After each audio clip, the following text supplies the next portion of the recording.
Hey everybody, happy Monday morning. I don't know, it'll be like freaking almost 20 minutes to get myself situated, but it's there now. Yay! Welcome to Glitch Theory, where we talk about anything and everything, as long as it doesn't offend or cross over anyone else's personal boundaries. Today's topic, we're going to cover some philosophy, touch on some philosophical educational theology, and otherwise, shoot the shit. My English, I swear. How's everyone doing this morning? First of all, thank you, Ace, for being first. Thank you for the lurk.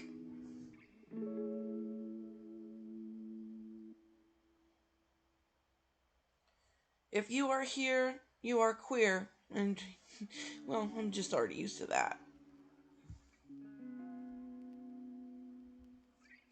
Now, when I say queer on this channel, I don't just mean gay. I mean odd, weird, why are you even here kind of queer. I am a gay, straight, husky, chaos goddess. I am here for all the creamy and the crazy. Hey Sparks, how are you, buddy? It's been a while, man. What you been up to?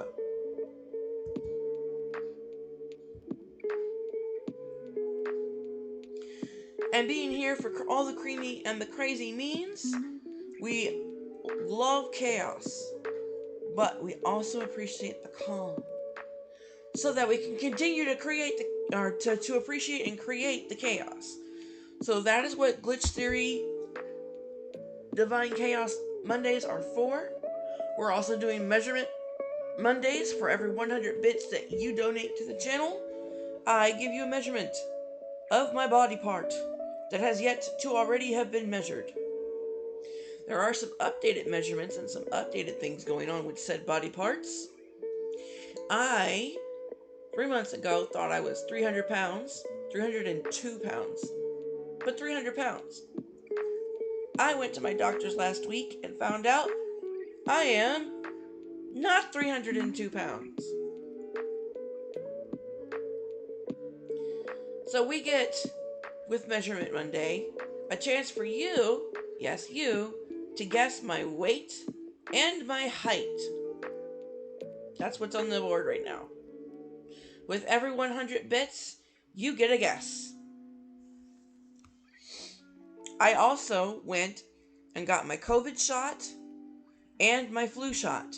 Yes, I believe in vaccinations. Not only do I believe in them, I get them. It's not a belief system for me. I genuinely need them. If I don't, I will die. So I get them. I prefer to not die. Not sure if that's something y'all are down for, but I know me, and I prefer to not die.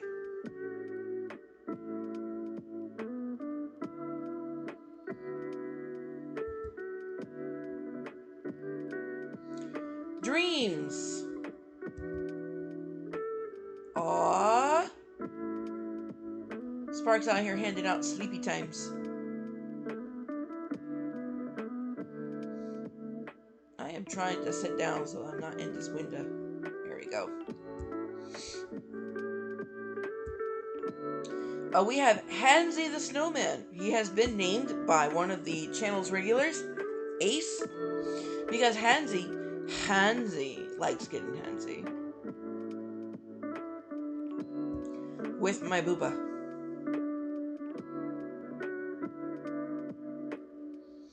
We're just gonna pop chat over here real quick.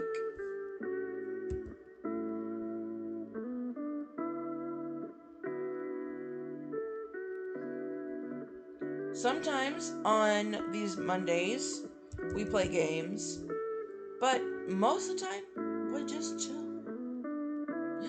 We just relax. There's no pressure. We don't usually talk theology, philosophy, or theological, philosophical topics, but I feel like it today.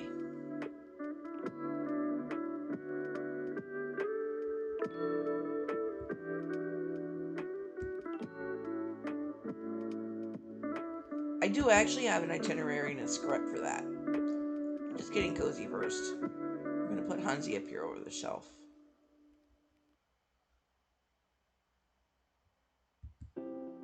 Keep calling him Hansi. It's actually Hansi.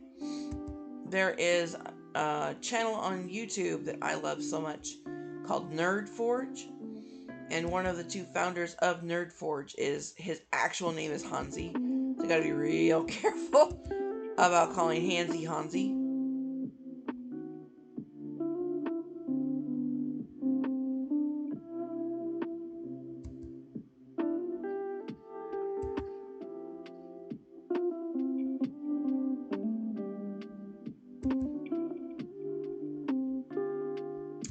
For you guys, I know some places where you guys are, it's kind of rainy right now. It's snowy right now, but from where I am, I live in the Seattle area, it is rainy right now. Now, that doesn't mean it won't snow later. It just means it's rainy right now.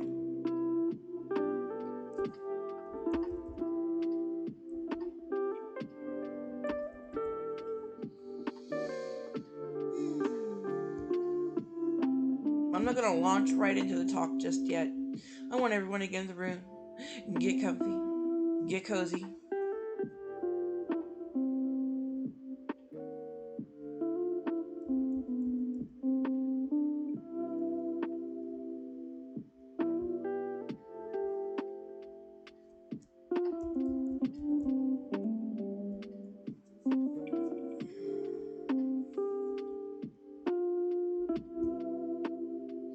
What have you been up to, everybody? Sparks. Ace is lurking, so I'm not even going to ask, because I know he's already doing other stuff. Otherwise, he would not be lurking.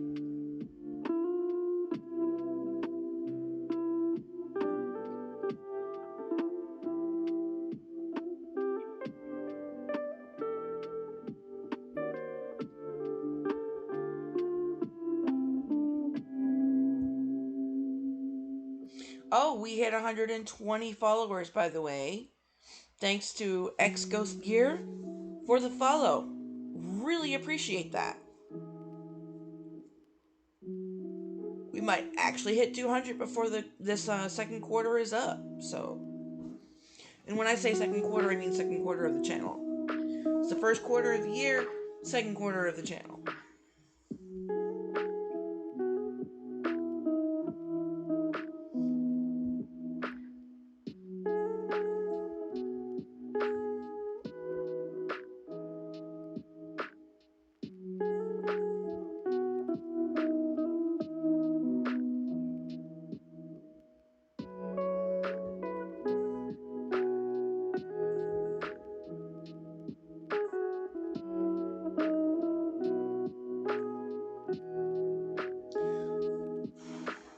Test. I'm just trying to make sure that I'm not like, things aren't moving weird. Test. There we go. That's better.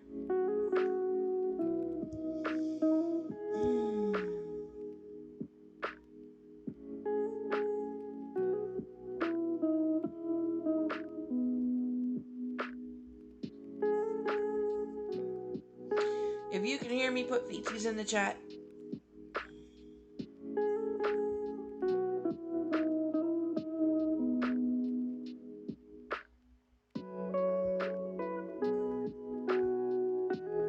Wow, okay. Ooh, that's way too much. Yeah, we've retired the Feed Dragon with Apple, and we've retired Treat Zoe. I don't know why that's still in there, Sparks. I gotta fix it.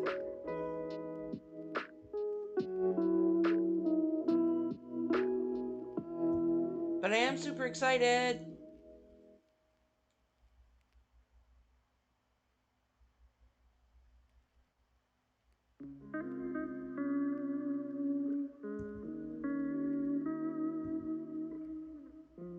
Because what I really want is for this year to be our best possible year. I want everyone to be happy. I want everyone to feel like they're a part of the community, because they are.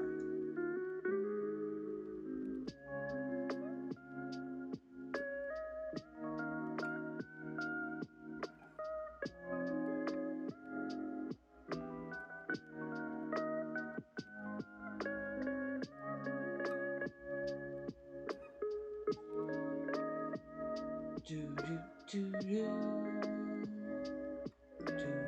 do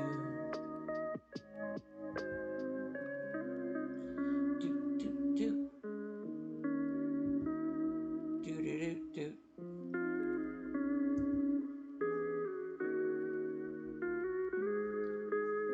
Well, that movie really crazy. Okay, that's better.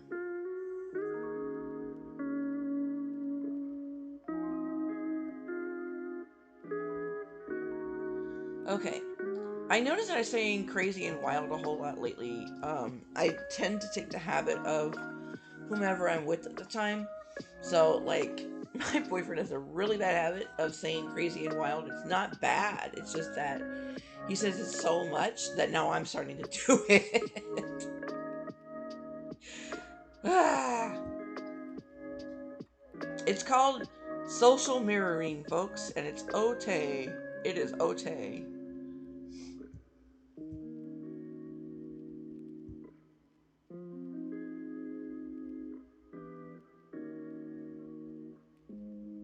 Okay, I think I fixed it now.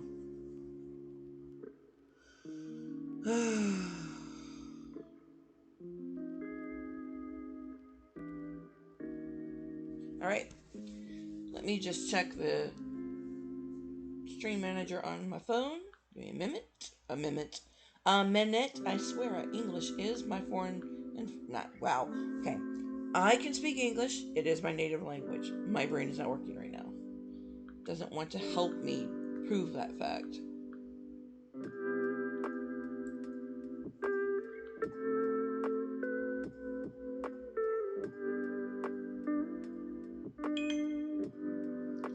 That's what I wanted to check on. That right there.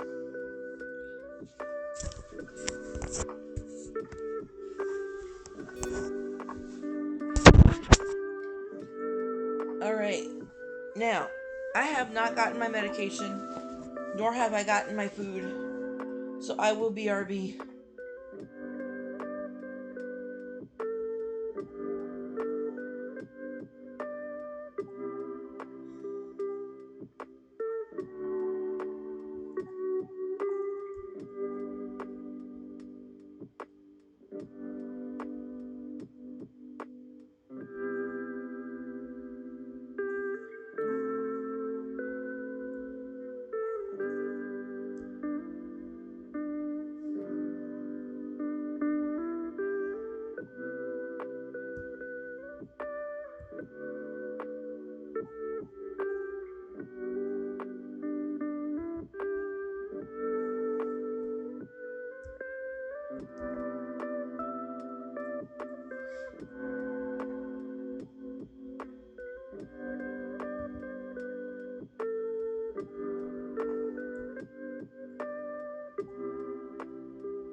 Alrighty, I'm back. Medication. Yep. Medication has been taken, y'all. Okay. So this bigger than life Where Husky Goddess is going to talk philosophy today. Now that is a very broad subject, but what you guys do not know, and it is a fact that I am proud of, but I don't talk about a lot on this channel, is that I am actually a clergy person, certified and everything. Went and got my license, the whole thing. And being a clergy person puts me in a very unique position. It makes people want to tell me stuff that I normally would not want to ever hear. They think I'm obligated, for one. So it's another reason why I really don't talk about it, because I'm not your usual clergy person. I cuss. I yell. I get scared. I'm angry. I get angry. But it doesn't mean that I don't come with, understanding of my position and my responsibilities with respect to that position. I don't go out of my way to preach to people. If they want to hear it, I give them space for it. If they don't, then I don't even. And that's how I approach most of my clergy work. Now, I keep saying clergy because that's a very broad term across many theologies, across many spiritualities, across many theologies. Did I say theologies already? I'm sorry. Across many religions. You can be a clergy person and not be a specific religion. It's kind of how it works. I'm getting my food. Hold on, I gotta get some food in me.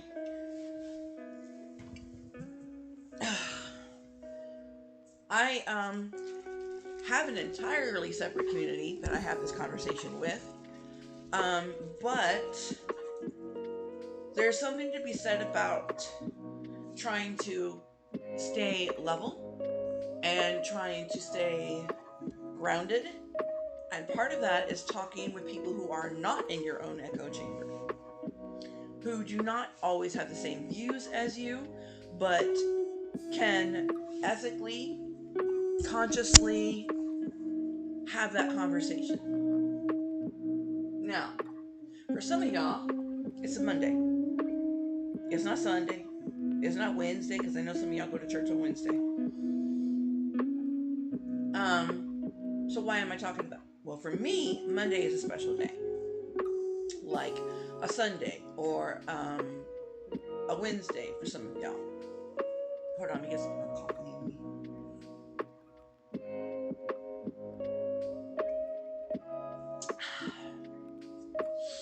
So, I don't do it in the way that some days people will do it. And other people, by the way, have every day is their special day. So, they salute the sun, they have their lunchtime prayer, they have their dinner time prayer, they have their evening prayer, and then they have their bedtime prayer. Every day, all day, 24/7. And that's what they need, so that's what they do. That's not me, but that's what they do. Now,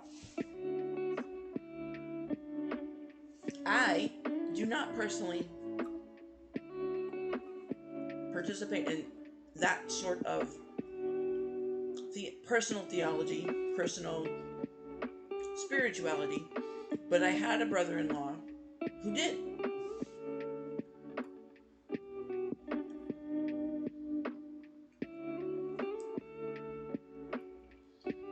And ironically enough, his name was Moon. I know, it's not like I tried to plan it. It's not a theme of my life I'm intentionally trying to do.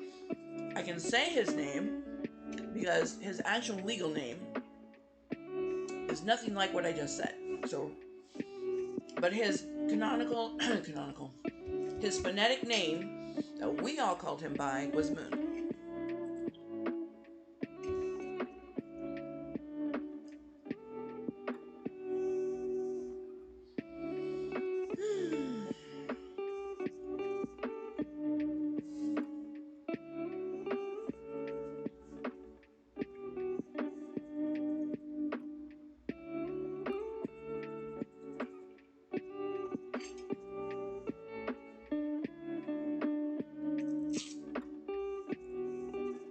I got my mouth full.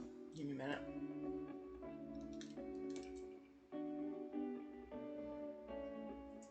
Now,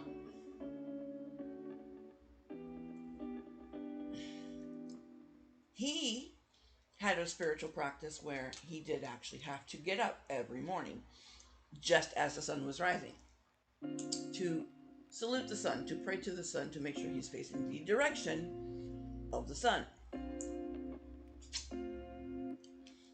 And it didn't matter what time of year it was. If the sun was about to get up, so was Moon.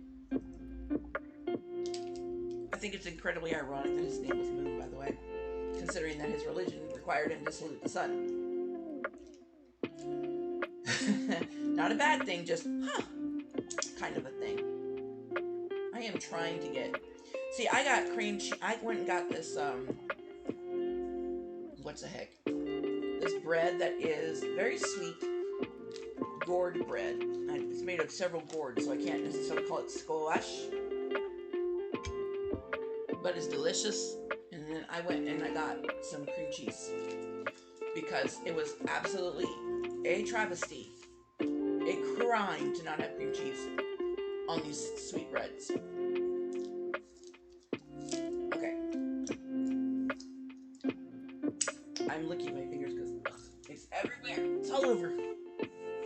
Okay.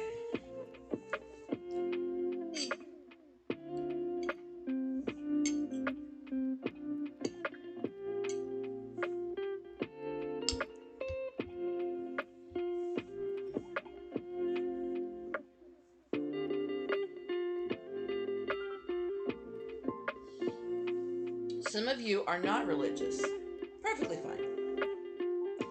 Some of you, the minute the R word is said, go run hiding like someone set you ablaze. Okay, fine. Totally understood. And some of you lean in. And those are the ones I'm talking to. So today, for those of you who like to lean in, to have these ethical, conscious, mindful, dare I say, conversations, we're going to have that today. And I'm going to eat my breakfast while we do that.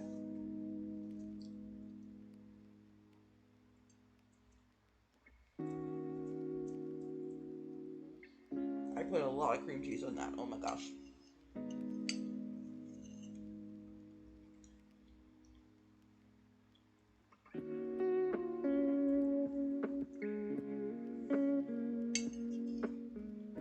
Okay.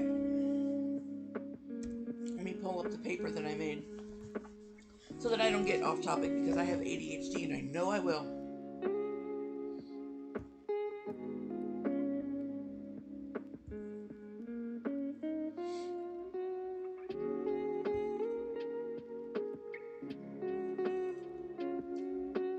Let me turn the volume down too. I just realized how loud the music was.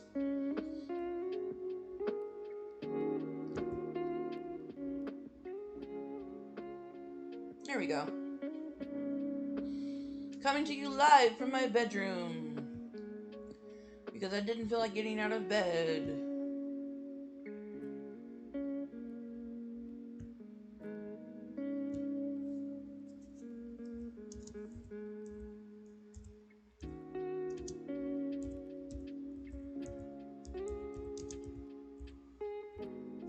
Okay, so as I said before, I am choosing to do a philosophical, theological, very thresholdy, not edgy, there's a difference, middle of the road conversation, or at least to try to allow space for the conversation to be had around philosophy, theology, and culture the world over. I don't know if you guys have figured it out yet, but I'm really big on culture. And there are at least 5 key points that I want to hit. And I want to make sure that all of those points are hit in a mindful, I keep saying that word because it's important, mindful, conscientious way. While we sit here and have our Monday morning meals and doing whatever we're doing. Let's say you're listening to me at, after getting the kids off to school, after having your breakfast, after. Or let's say you're at work, or you're on your jog, or what have you.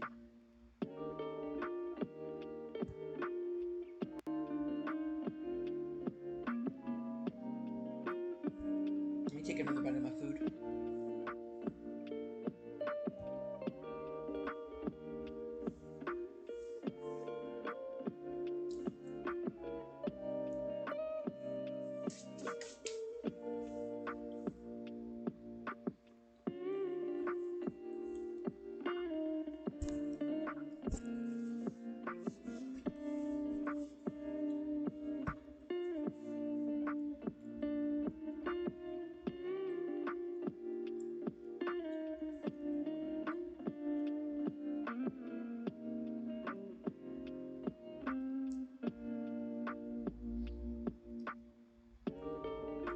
So,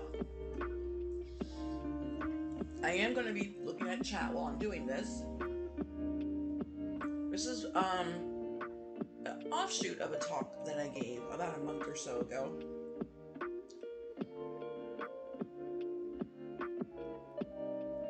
with my community. Again, there are certain points that I'm going to stray from the original because I am very conscious about not putting stuff on you guys you didn't ask for.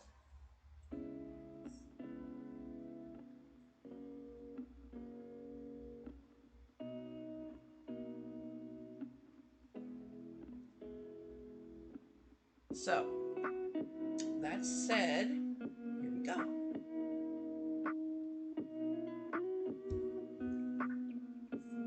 Ugh, my nose is itchy.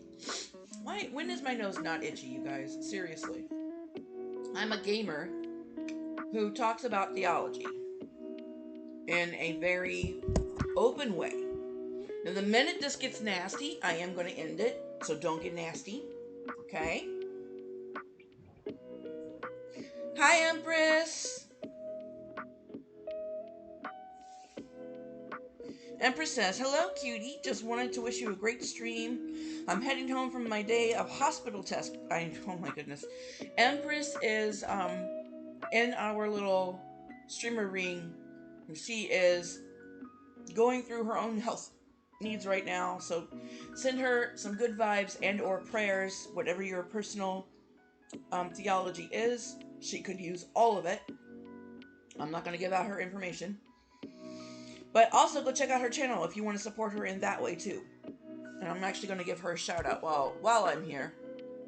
Before every time I get ready to get started, I forget.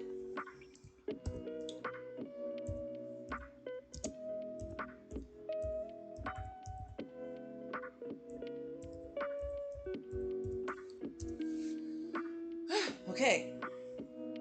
I'm heading home from my day of hospital test. We'll try to pop in later when I get home and comfy. Yes, please get home and comfy. Emperor said, did you just say we are in your bedroom? Yes, yes. Ayo. Noise. Noise place to be, in my opinion. Yes, my bed is... I have a queen-size bed with lots of fluffy pillows and covers and blankies. And then she says cunty, which I'm not exactly sure if that's a good thing. Yeah, not sure about that one. Okay. Alright, back to the talk. You didn't come here for a TED Talk.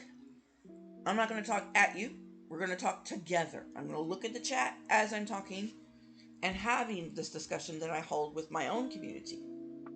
But again, I am not trying to push this on you. If you do not want to have this conversation, you do not have to participate, and you don't even have to listen. Oh, I know, right? Shock and awe. All right, here we go. I'm choosing to have a philosophical and theological conversation today. Very threshold focused.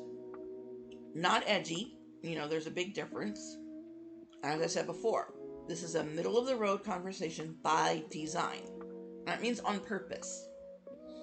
It's about allowing space, real space, for philosophy, theology, and culture to sit together without immediately trying to dominate each other. I know, right? A goddess talking about not dominating. Woo! We spicy over here. Empress Knight says, oop, meant comfy, not cunty. Okay, good, because last time I checked, cunty was not a good thing. Thank you for clarifying, Empress. Okay, so yes, I'm actually not here to dominate you. You're not here to dominate me. We're gonna do this together as a community. If you've been here a while, you already know that this, you already know this about me. That culture matters to me deeply, and not just my culture. Okay, culture as it exists across the world, across time, across belief systems, across everything. There are at least 5 key points that I want to touch on today. Not to convince you of anything. Not to convince you of anything. Okay? But to approach them in a mindful, yes, I'm going to keep using that word, mindful and conscientious way. So, wherever you're listening from after getting the kids to school, I said this before, I'm going to say it again. After getting the kids to school, over breakfast, at work, on a break, this is meant to be a conversation you can sit with. You don't have to agree. You don't even have to decide anything today or ever. Just be here for the discussion. That's all I'm asking.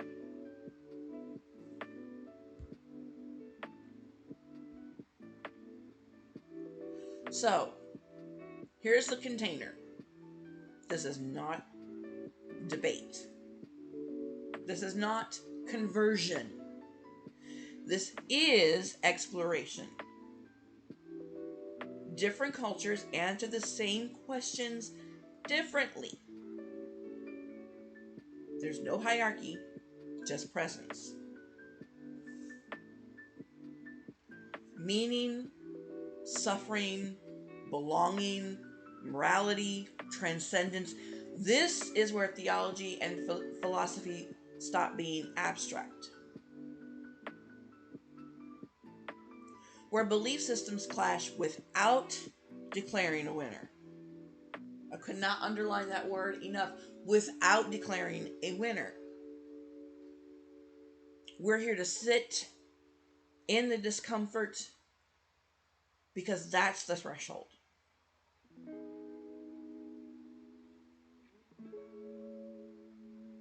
Posture check. I'm lying down. I got my drink. I can't be better off with my posture right now. Thank you very much, Sparks, for the posture check.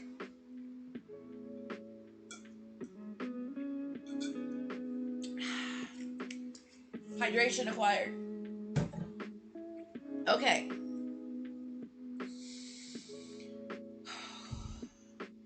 So we're going to take a little bit of personal responsibility here for our emotions, our thoughts, our feelings, and where we are right now before we go any further. What do we do with this information? Okay, as a community. And then on your own, afterwards, go off, go, what do I do with this information? And figure that out within yourself. If you actually want to participate in that way, that is one great way to do it. We don't want to take any action steps.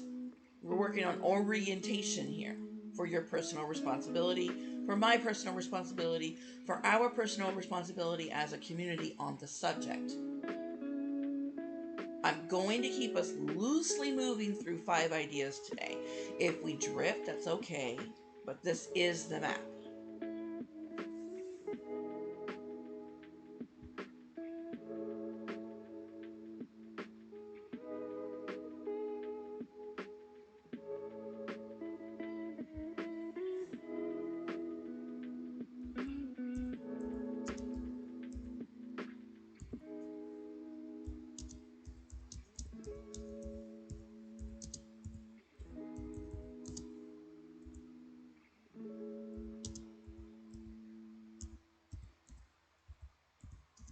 I'm taking a pause 1 second.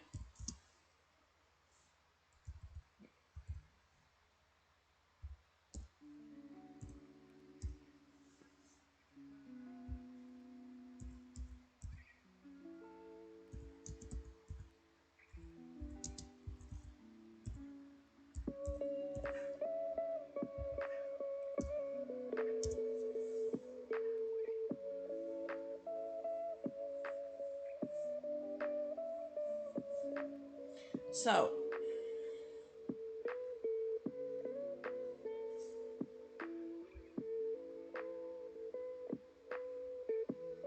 wait a minute. I gotta pull up another source. Because I do cite sources. I always cite sources.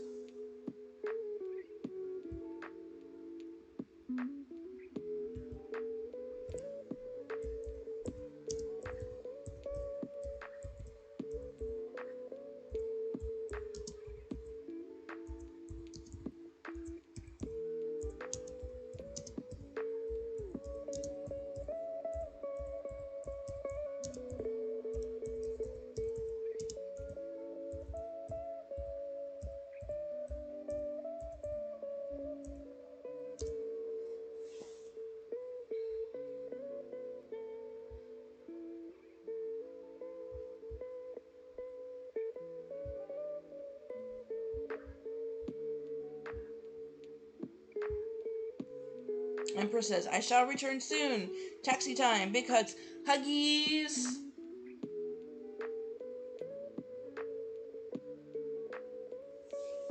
Okay.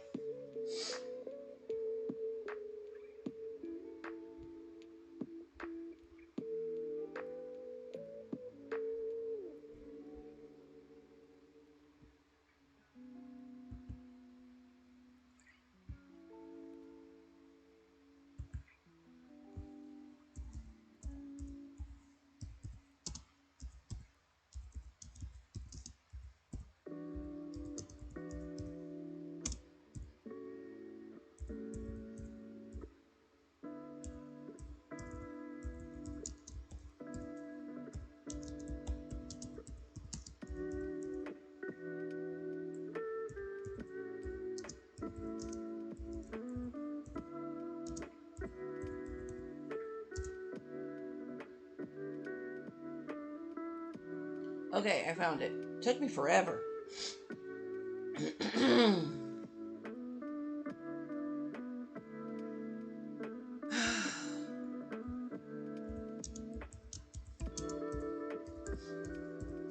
Let me take a bite of my food.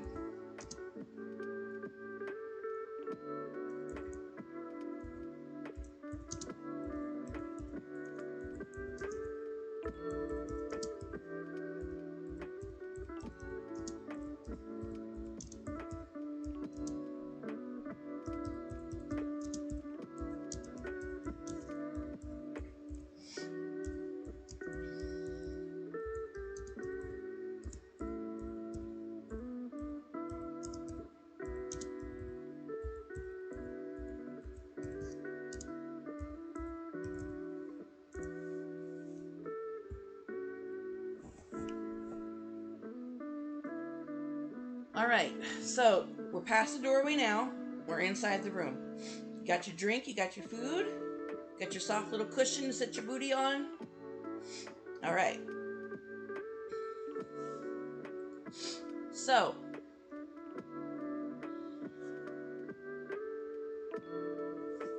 one second, because I just saw something in chat. Nope, okay, I misread that. Excuse me. So, culture isn't decoration, it's infrastructure. Okay? It's the one thing I want to be really clear about is that culture isn't a costume. Yeah, I know, right? That's a whole other separate discussion if we really want to get into the nitty gritty of that. But simply put, culture isn't a costume. It's not just the food, it's not holidays or aesthetics. Culture is infrastructure, it is the rebarb of society. It's the operating system people are running on, and often without even realizing it's even there. So, there is an anthropologist that I want to refer to, anthropologist Clifford Geertz. I'm gonna type the name in the chat so you guys know what I'm actually trying to say. This is where I start citing sources, you guys. There, in the chat. Just so Mr. Geertz, okay, described culture as a system of shared meanings. So basically, the web of symbols, stories, and assumptions, we all have them, whether you want to admit it or not, that tell people what counts as real, good, sacred, or dangerous. So that means when we talk about belief systems, religious or not, I want to highlight that. This is not a religious conversation, solo lamento, okay? So, when we talk about belief systems, religious or not, we're talking about something structural, not superficial. And this is why people talk past each other so often. because they're not just disagreeing on opinions. They're running different operating systems, to be honest. And oh, here it is. There's a great part where Gertz talks about this in the interpretation of cultures.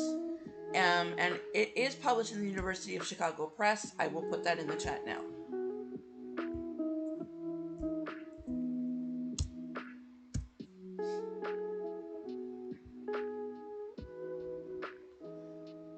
Philosophy and theology are how humans deal with being human.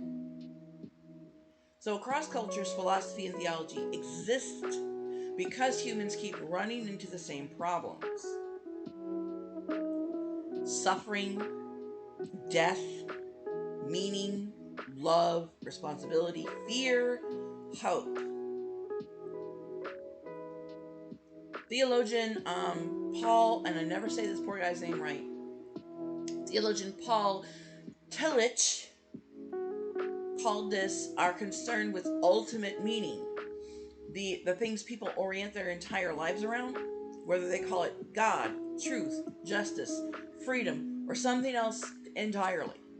Even people who reject religion, which is not me, by the way, aren't rejecting meaning.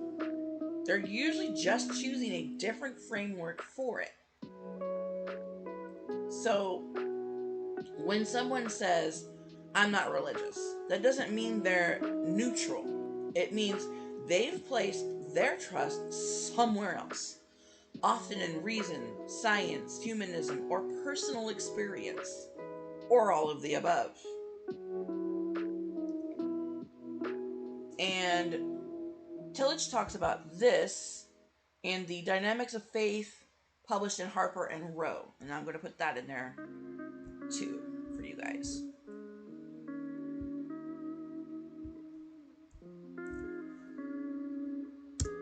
Okay.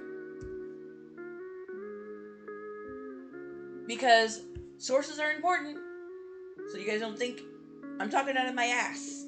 I got a degree for a reason. Okay. Okay, so most conflicts aren't about belief, they're about certainty. I know. Hot take. Hot take. So here's where things get tense. And this is important. The real conflict usually isn't between belief systems, it's between levels of certainty. I'll say it again: levels of certainty. So, anthropologist Victor Turner talked about liminality, which I'm a big fan of. I'm a liminal writer. I'm a big, big fan of liminality. Threshold spaces where identities and meanings aren't fixed yet. Transitions. You know, nothing is ever really set in stone. Not really. That's what liminal means. These spaces are uncomfortable, to say the least. Okay? Where you don't know what it is, you don't know what it looks like, but you kind of know what it feels like, but you're not sure where it's going. You just kind of sit in it, and you haven't named it yet because you can't figure out what it's named. That's another example of liminal space. And they are uncomfortable, but they're also where growth happens. And if you have a growth mindset, you learn to sit in it, not stew. There's a big difference between sitting in it and stewing. Stewing is the bad thing. Sitting in it is not.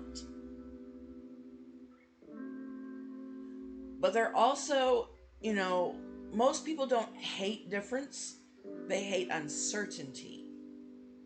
I'm going to let y'all sit with that one. Okay? Certainty feels safe. Ambiguity feels like danger, Will Robinson. Danger, danger. Because you don't know what to do with it. A lot of religions and spiritualities, theologies, philosophies have already quoted that much in one way or another. Lukewarm, I don't know whether to swallow you or spit you out. And I don't remember where that exact quote is from, but I do remember it. So when someone insists there's only one correct way to see the world, that's often less about truth and more about anxiety management. Hi, my name is Silver Goddess, and I am an anxiety disorder member of that community. Unwillingly, might I add. I'm getting treatment for it. So when I talk about anxiety, I feel like I am not the source or the voice on anxiety, but I feel like I am a decent, reliable source on the subject. So again, and I'm going to repeat that whole sentence for you guys. When someone insists there's only one correct way to see the world, it's less about truth and more about anxiety management. Okay? This is another source. And it's called The Ritual Process. And I'm putting it in the chat.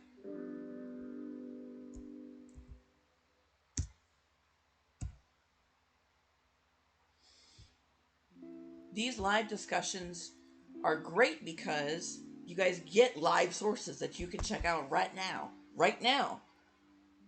And while we're talking, or later, when you watch the VOD later. And you can put your input then, or you can put your input now. I prefer the now because that's the whole point of these conversations, to have them live. So understanding doesn't require agreement. I'm going to let y'all sit with that for a minute. Understanding does not require agreement.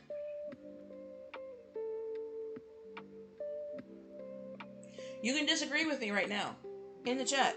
Please. If you disagree with me, say so. But this is where I'm going to push back gently on something cultural. The idea that understanding someone means you have to endorse what they believe. I shook a lot of tree trunks just now. I realize that. I'm gonna wait for the squirrels to settle. You feeling squirrely? We're gonna work on our responses, not our reactions, you guys, okay? Respond, not react, and there is a difference. Offshooting really quick. A reaction is knee-jerk. It's right away. A response is you taking your time to hear what was actually said and decide how you feel about it, and based off of that, say whatever it is you're going to say, or ask whatever question it is you're going to ask. Ideally, it would be a good time to ask what's called clarifying questions. If you don't understand something, or you're a little fuzzy on something. So you want to react. No, you want to respond. Okay? Okay. So I'm going to say it again. The idea that understanding someone means you have to endorse what they believe is where I'm pushing back gently. Okay? Philosopher Hans-Georg Gadamer. You guys have probably heard of Gadamer many times before if you're of the same mindset as myself. But Gadamer argued that real understanding happens when we acknowledge our own historical and cultural limits while staying open to others. Not an easy task. That doesn't mean erasing differences, by the way. It means resisting the urge to dominate the conversation. Now, Hi, have you met me? I terribly have the urge to dominate the conversation when I go to other people's streams or I go to other people's um, interviews that interview me, or if I go and have newspaper article and I'm being interviewed and I want to dominate the conversation. The understanding is that they're holding the space. I am there to respond. And I in the past, when I've done interviews and have been interviewed, I forget that. And shock and awe, I forget that, okay? I'm a person too.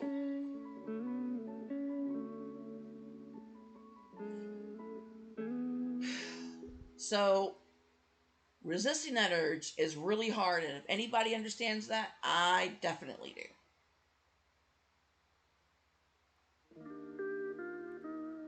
You can understand Christianity without being Christian. You can understand Buddhism without being Buddhist. You can understand atheism without being atheist. Understanding is an ethical act. It's about restraint.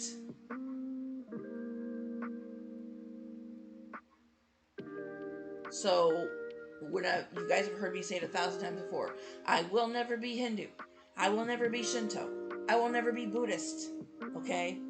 I absolutely will never be a Scientologist. You fuck all that off. No, not happening. Okay? I've said this before to you guys all the time. But yet and still I understand them without being them.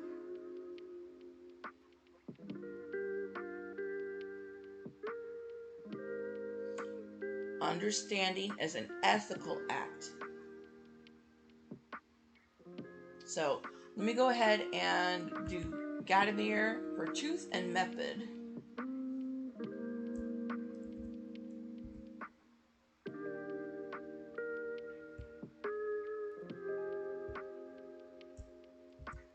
In the chat.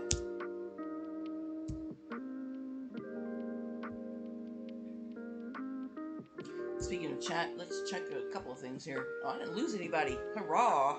Hooray!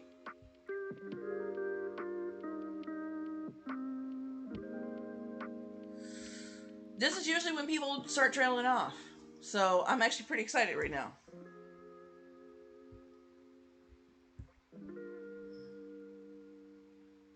So the sacred shows up everywhere, whether we like it or not. Period. One of the most interesting things across culture is that the sacred doesn't disappear just because people say they don't believe in it.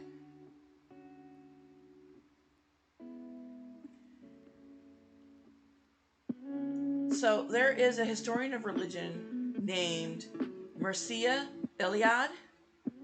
It's probably pronounced Iliad as well, but I'm going to say Iliad. Showed how humans consistently divide the world into what feels sacred and what feels ordinary, whether it's temples, national flags, human rights. Sacred. For me, human rights is always sacred. Let's not get it twisted. Nature, also sacred. Never get it twisted. Or even personal identity. When traditional religion declines, something else usually takes its place. So people don't stop sacralizing things. That's making things sacred, by the way. Sacralizing? Yeah. That's a word on your bingo card, you guys. Sacralizing. I will copy it and paste it in the chat for you.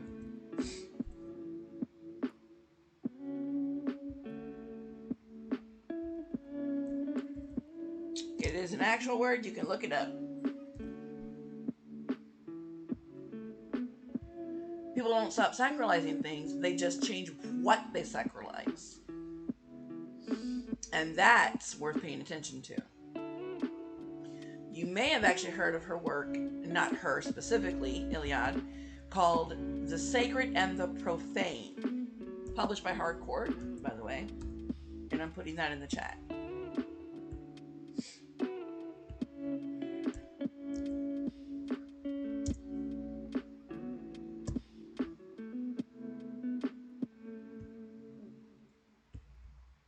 So, why mindfulness actually matters here and why I keep saying it. Okay? When I say mindful, I don't mean passive. I mean aware. Aware of history, aware of power, aware of the fact that belief systems have been used to heal and harm. Mindfulness here means not not flattening cultures,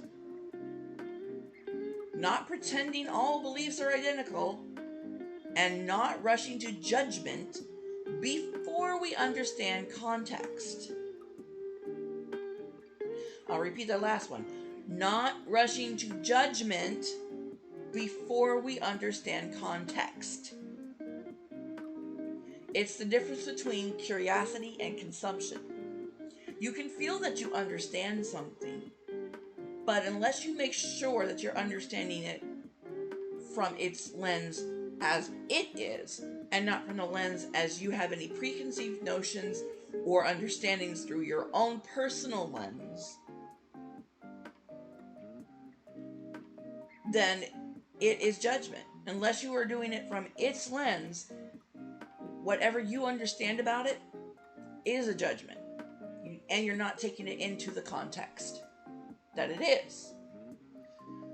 A not related topic, a way to show that example would be, okay, perfect. You're a tree. You've been a tree your whole life. You don't know how to be anything else but a tree. Okay? Then all of a sudden, you see a wood fence.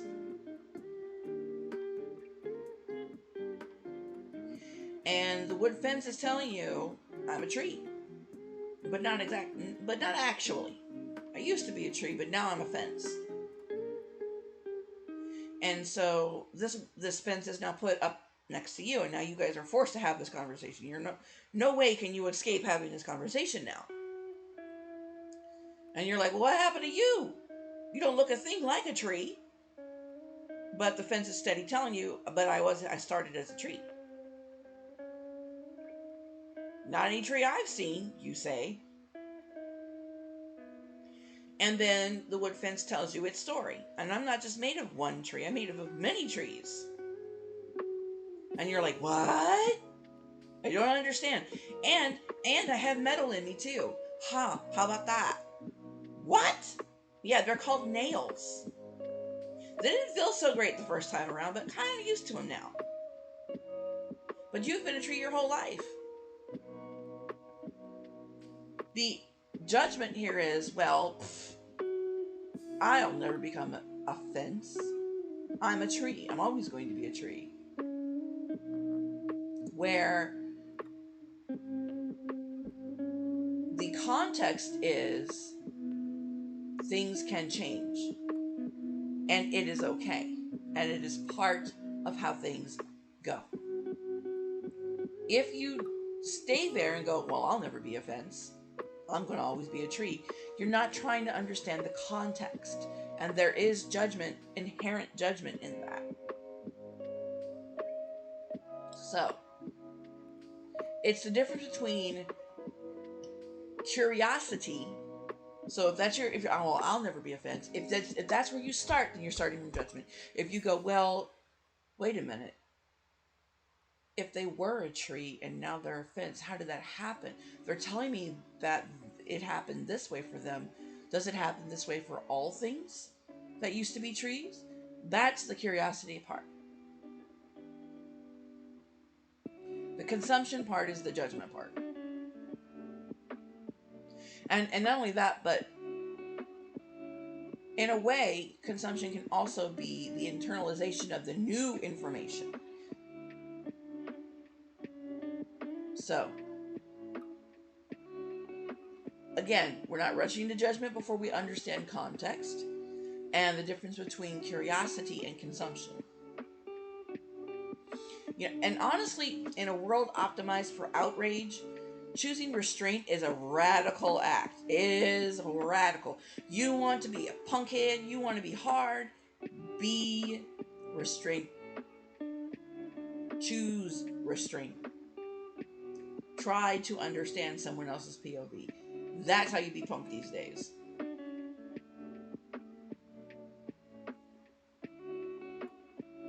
So, again, this is not about picking a side today.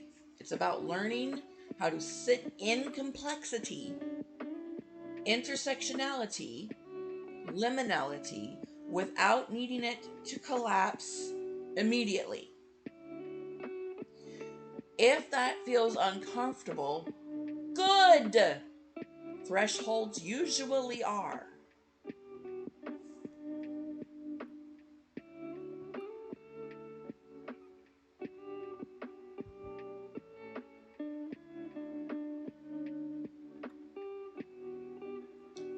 So,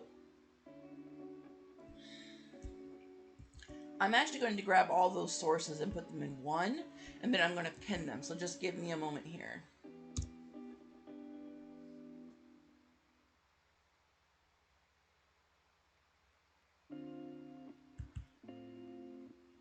This is all peer respected, foundational, cited across disciplines, no pop philosophy fluff at all.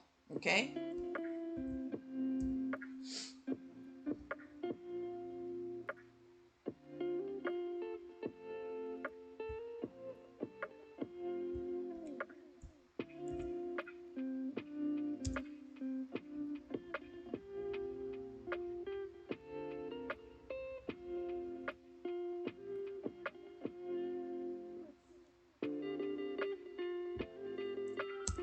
And I'm going to pin that for 30 minutes.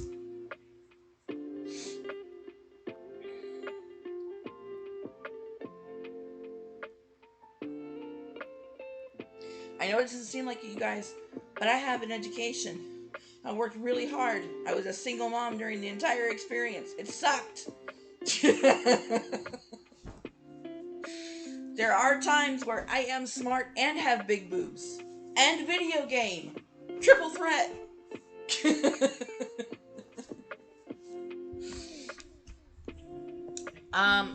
Yeah, you can be a spiritual leader without being spiritual. Ironically enough, it's spirituality does not prescribe a specific religion.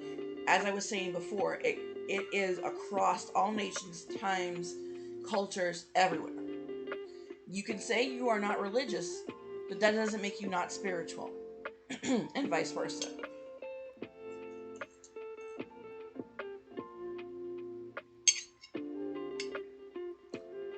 Let me take a bite of food. I was doing all that talking.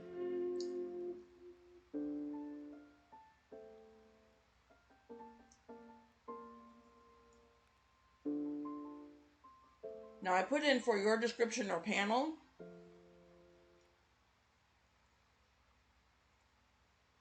so that if you guys want to also have this discussion, you are welcome to use it. Ain't no gatekeeping on my channel.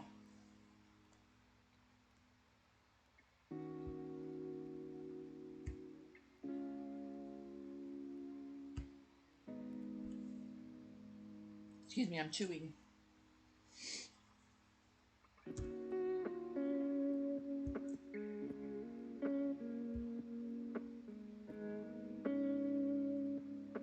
So, the ground rule for this discussion format, before we get into it, a quick ground rule, okay? This is not a debate stream. You don't need to convince anyone. I said it before, I'm going to say it again. You don't need to convince anyone, and no one needs to convert. Curiosity beats certainty here. Okay? I subscribe literally to a thing called Curiosity Stream. That is what we're doing here. We're doing our own little impromptu, sort of, because I did plan this a week ago, Curiosity Stream. Being curious is the point here. So I'm going to repeat myself. Ground rule. This is not a debate. You don't need to convince anyone, me or anyone, and no one needs to convert to anything. Curiosity beats certainty. Okay. So, going forward, and again, in the chat, this is a discussion. Please speak up. Culture as the lens. This is the chat warm-up portion, okay? Let me start here. When I say culture, I'm not talking about food, again, or holidays. I mean the invisible stuff. The assumptions you grew up with about what's normal, moral, or meaningful. So here's the chat prompt. What's something you grew up assuming was, quote, just how the world works, unquote, that you later realized was cultural? And I'll give you guys a few minutes to respond. Again, respond, not react. That's the rule.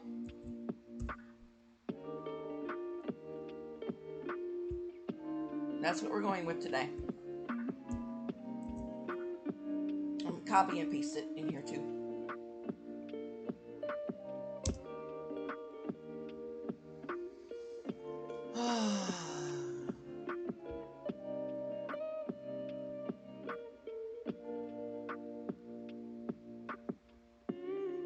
And we're going to pin it for 5 minutes so you guys can answer that question.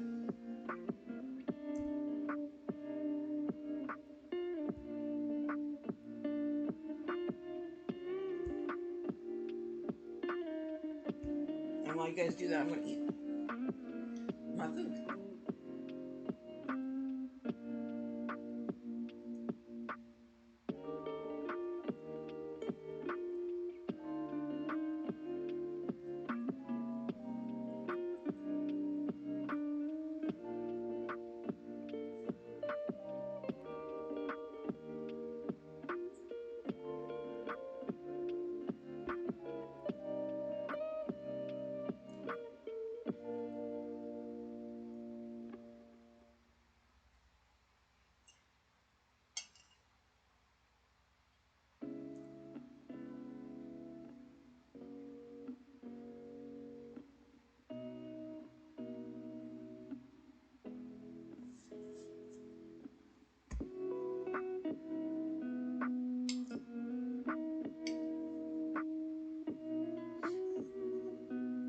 If you guys end up liking these kind of discussions, I have planned to do more.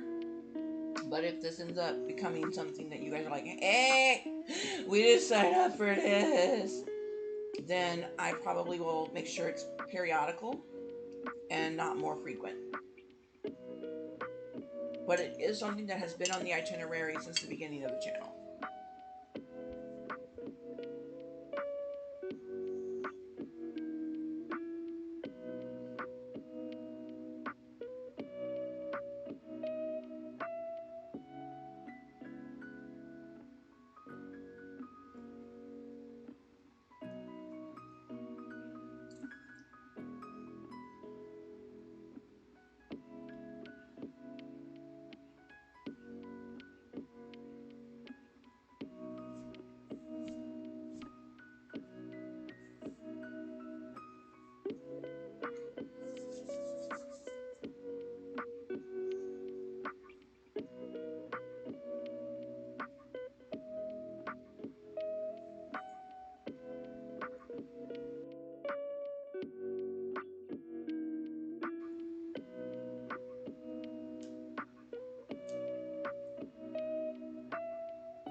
A little less than 2 minutes, you guys,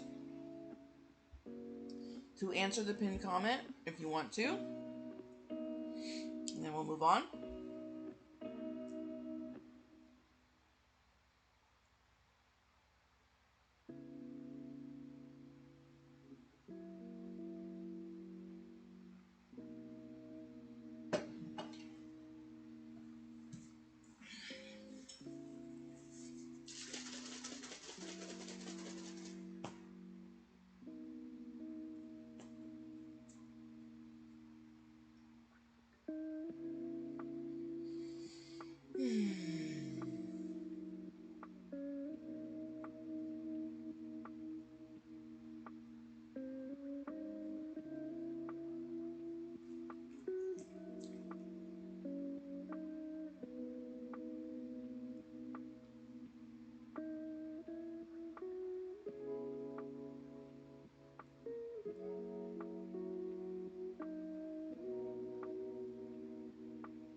why are we having, essentially, a TED Talk on culture, philosophy, theology on Gamers Channel? I told you, we're here for the chaos, y'all. Chaos in all its forms. And that includes discussions on topics that, well, don't seem to connect, to be honest. But when you think about it, they do. Let's see how much time we have left before I continue. A few more seconds. And we're done. 5 minutes total. Let's continue.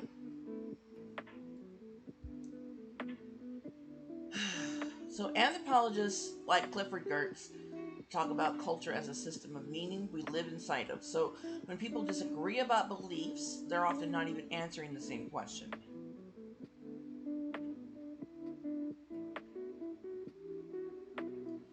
So here's something that I think gets misunderstood a lot. Saying I'm not religious doesn't mean you're neutral. It usually just means your meaning comes from somewhere else.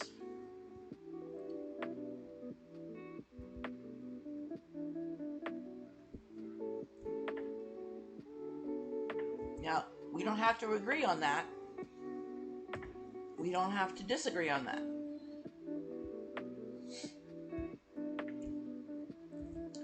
But if you had to name it, not justify it, and there is a big difference between the two, what gives your life meaning right now? I'll repeat the question. If you had to name it, not justify it, what gives your life meaning right now? 5 minutes for that one.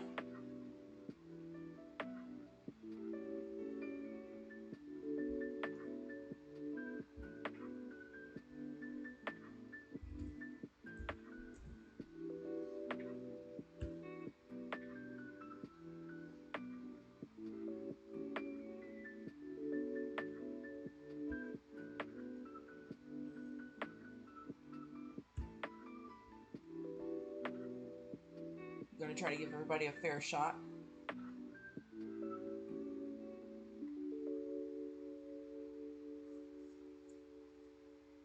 And you're like, oh, Silver, it's Monday. Why are you making me think? I know. But I believe in you guys. You have the ability to squeeze this stuff out your brains. If my two little brain cells has a werehusky can do it, I more than believe in you guys.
Again, the question is, you have to name it, not justify it. What gives your life meaning right now?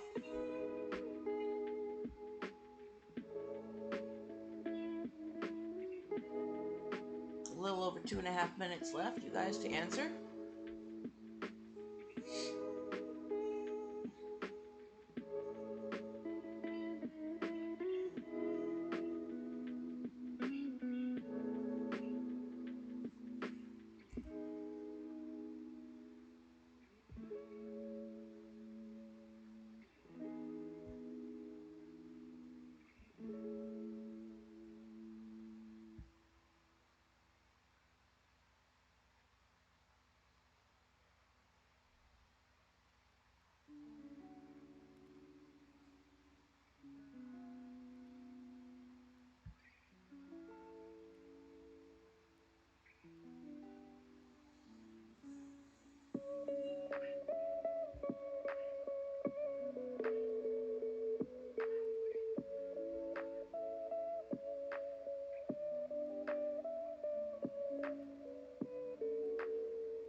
seconds.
All right, time's up. Everybody has had a chance to answer equally.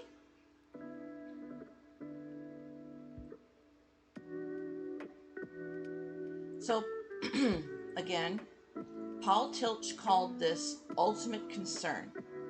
Okay, the question was, if you have to name it, not justify it, what gives your life meaning right now?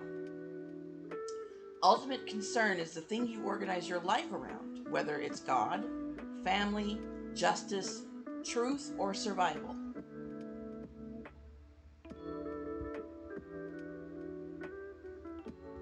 All right. So, excuse me, uncertainty and curiosity. Y'all was like, oh, hot tea time. Yes. I want to poke something. And this is the something that I wanted to poke gently. But most conflicts I see aren't about belief systems.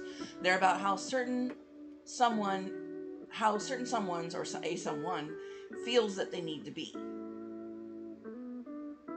So, the question now is, for the chat prompt, do you feel more drawn to certainty or curiosity, and why do you think that is?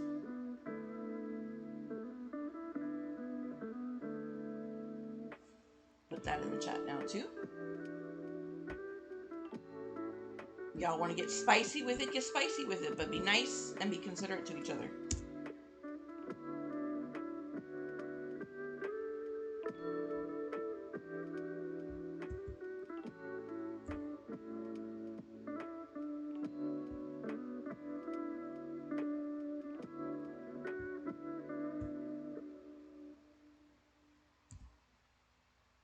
And I do want to say this is where this discussion always gets people riled up.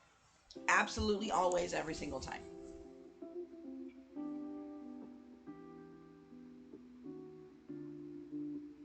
This part of the discussion, if I haven't been clear. So again, the question was, do you feel more drawn to certainty or curiosity, and why do you think that is?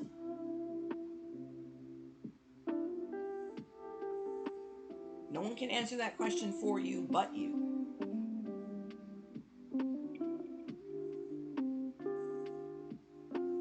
And if you really want to do the question justice, really sit with, why do you think that is?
almost done, I think. Let's see how many more minutes or seconds we have.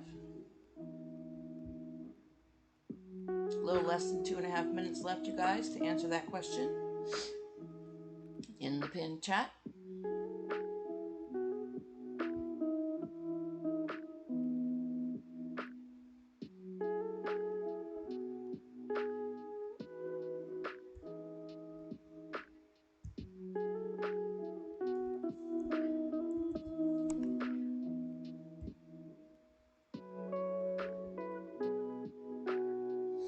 Now, usually this is where people start to polarize. The chat really starts to polarize.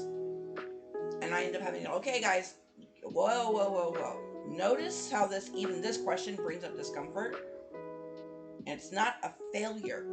That's a threshold. A liminal space. Ooh, ambiguity. No, not ambiguity. Yes, ambiguity. Ambiguity and her sister liminal.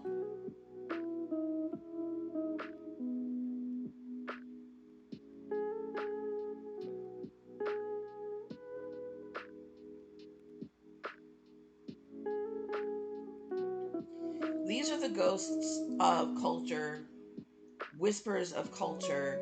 They're not dead. They never were dead.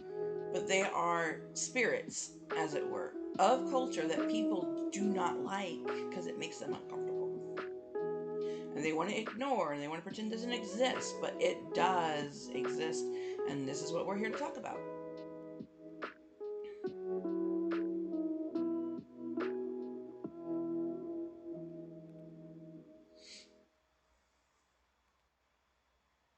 Did you hear about liminal? I heard that she doesn't know what she wants. Ambiguity? Oh, you think liminal's bad? Her sister? Ambiguity is the worst. She'll keep you guessing all the time. Who wants to be around gossipers like that? People who generate gossip by their sheer existence. So yeah, of course, it makes people uncomfortable. All right, timer's up. So, Victor Turner described liminal spaces as uncomfortable because identities aren't fixed yet. That's also where transformation happens. That goes back to what I was saying about a growth mindset.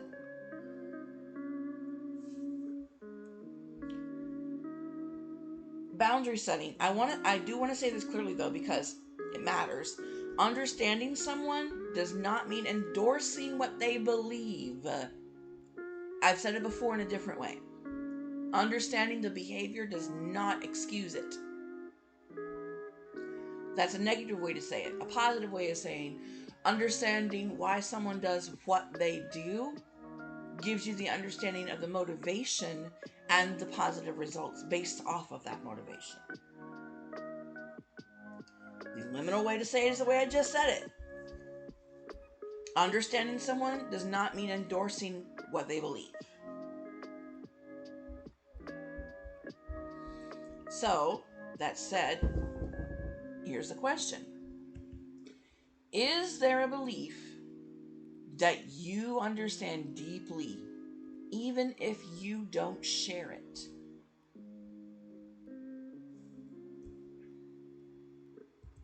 Now, I'm not saying share as in tell us, okay? The question again is there a belief you understand deeply, even if you don't share that belief?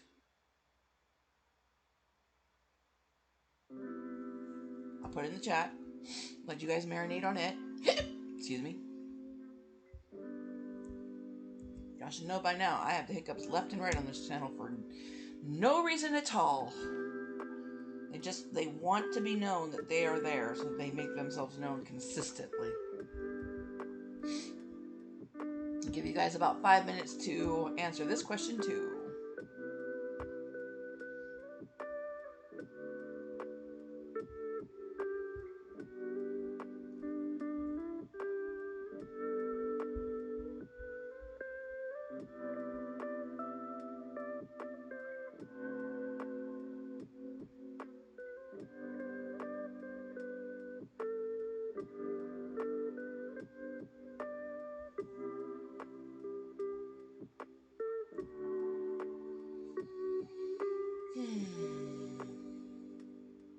A great way, another way to help you answer this question, because this one's a little hard for some people too.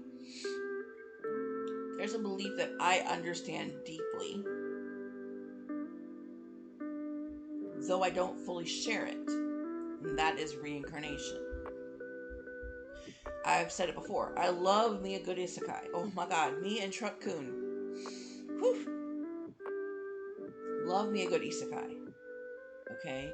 All isekais are based off of the understanding of the general understanding of reincarnation and how it works.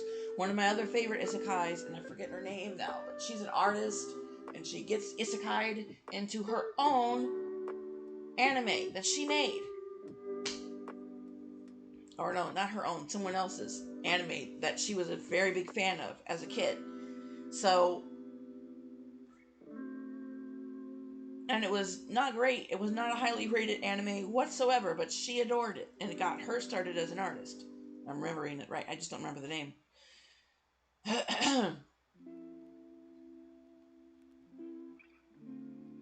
So while I understand reincarnation, I don't exactly share it either. Being agnostic means that you do understand a lot of things. It doesn't mean you could pick and choose and cherry pick by any means, okay? There's a difference between being agnostic and cultural appropriation, y'all. Look it up. It's not cool. Do not culturally appropriate at all.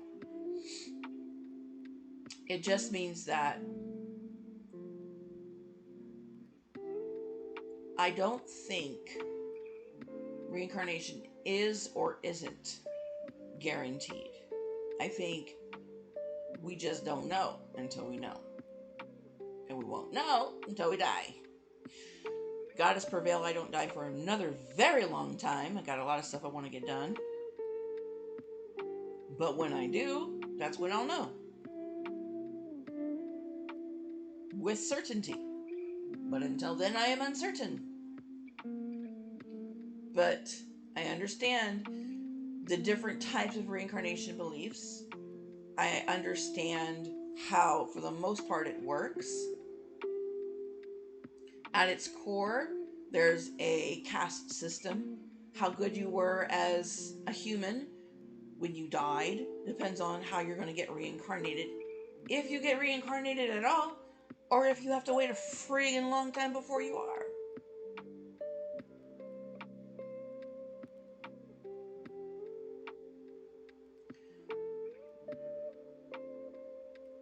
And if you get reincarnated, depending on how good or bad you were. Okay? Hotel de Luna is another one that's really about that same concept. Okay? One of my other, it's not an anime actually. I believe it's a Korean drama.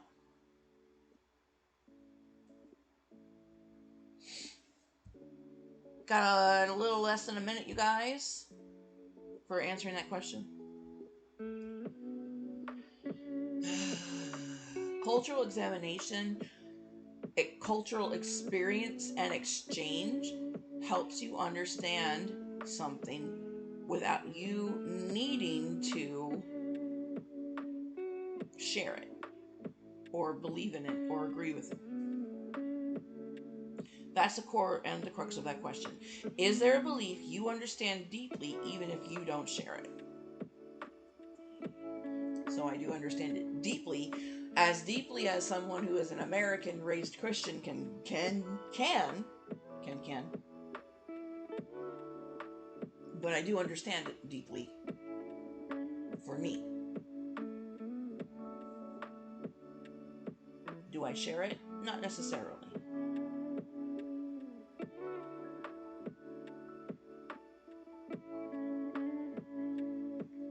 These questions I'm asking you, by the way, I will eventually answer as well, because fair is fair. Okay, time's up. Moving on.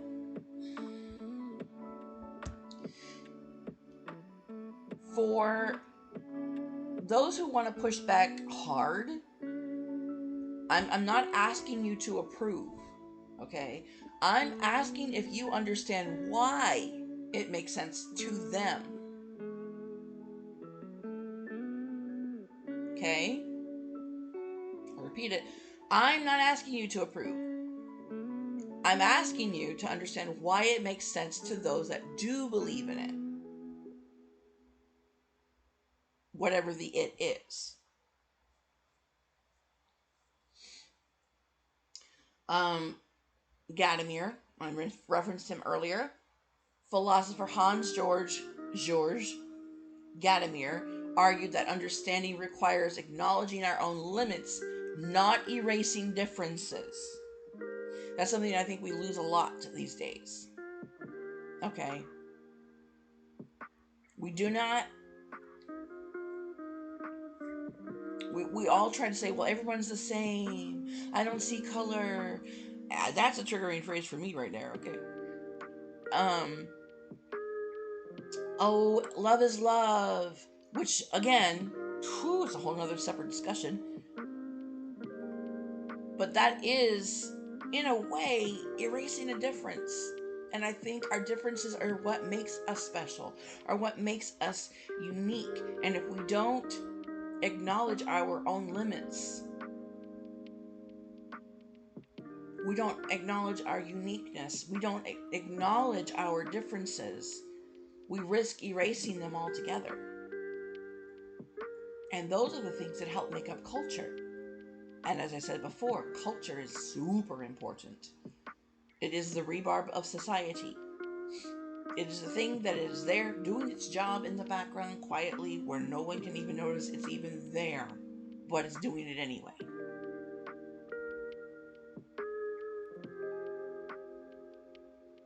So in that respect, I do agree with Gadamer.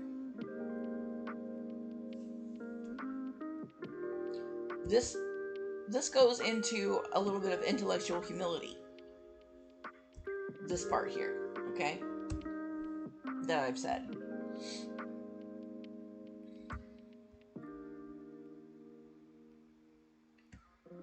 So, remember when I talked about Marcia Alade and the sacred and the profane? Well, we're going to go back to that right now.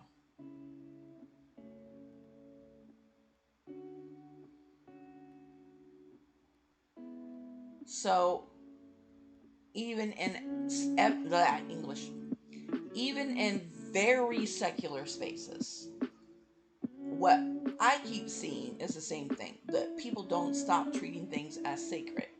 They just rename them.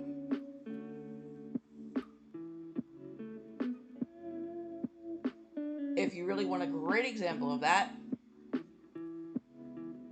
Hinduism, Buddhism, and Shintoism. You have Shinto and Buddhism, and please correct me if I'm wrong, but I think I might have it backwards too. Shintoism came off of Buddhism, which came off of Hinduism.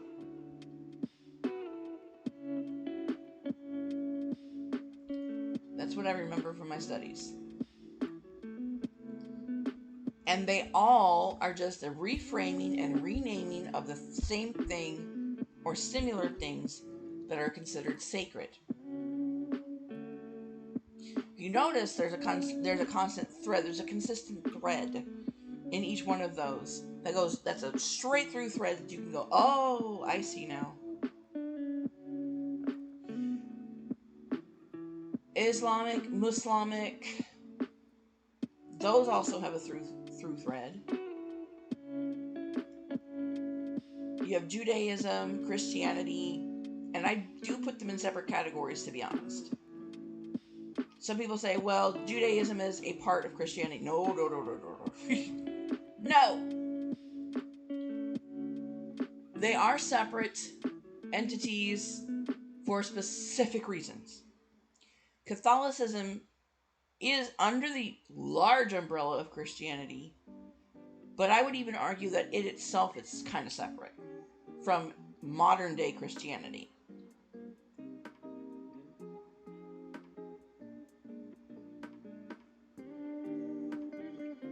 So, what was it? Islam, Muslimic, I can't think of the third one.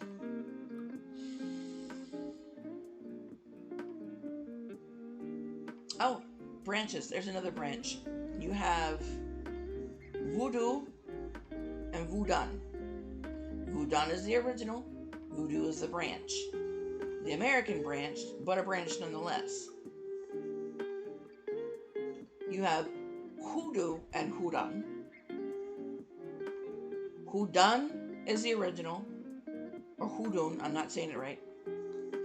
Hoodoo is the original. Hoodoo is the branch, an Americanized branch.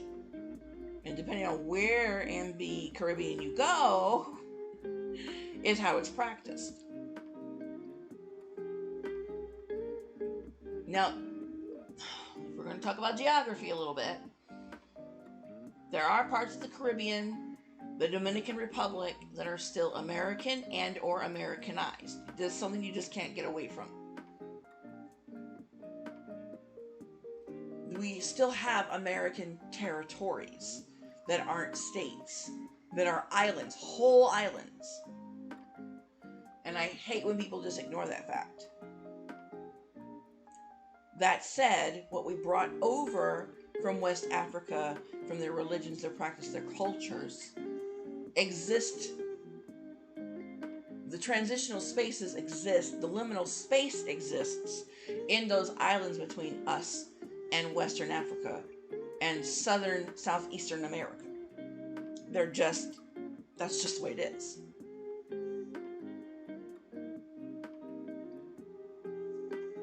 Places like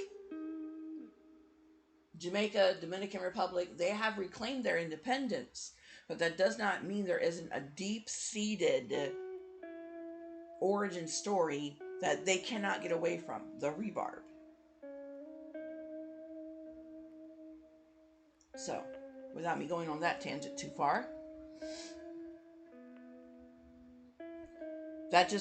all of that I just said just highlights what I was saying, okay? People don't stop treating things as sacred, they just rename them. Now, I cannot put any claim on the entire continent of Africa. I can only put claim on what I have knowledge of and experience of. And I've said before, and I say it again, I am not hoodoo. I am not voodoo. I was not invited. I may have the blood of it. That does not mean I have the right to it. Those are closed practices, and I need to be invited to even think about it. Same as any other closed religion, closed practice. Make it really clear here, you guys. Just because it is part of your ancestry does not mean you are entitled to it. There's a big difference when it comes to culture and entitlement, and people do not do the work that it takes to realize that they are not automatically entitled to something that they are blood related to.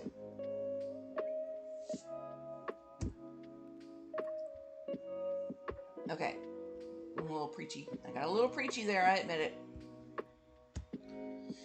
So the question is, what is something in modern life that people treat as sacred, even if they never call it that?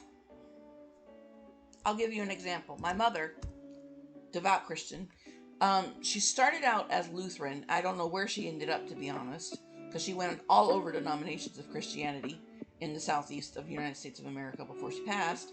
By the way, her death date was the 11th. Today is the 12th, so that was yesterday. 3 years ago, she decided to, what some people call, cross the Rainbow Bridge.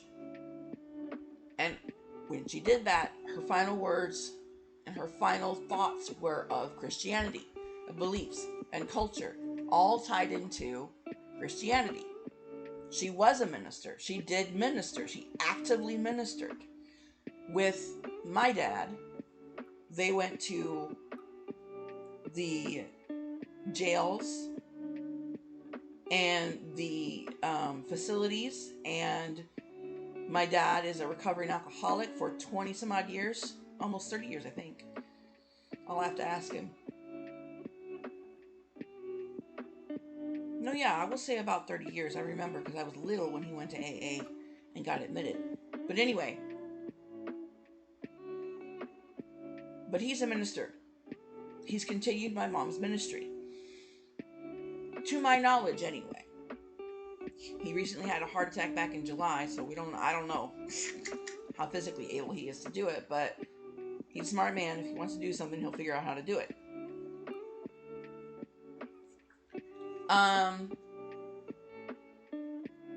But my mother, devout Christian her whole life, minister, that's all she ever wanted to be was a missionary. She'd always talked about how she wanted to be a missionary. And because she had all these kids and life happened the way it happened for her, she never got to go.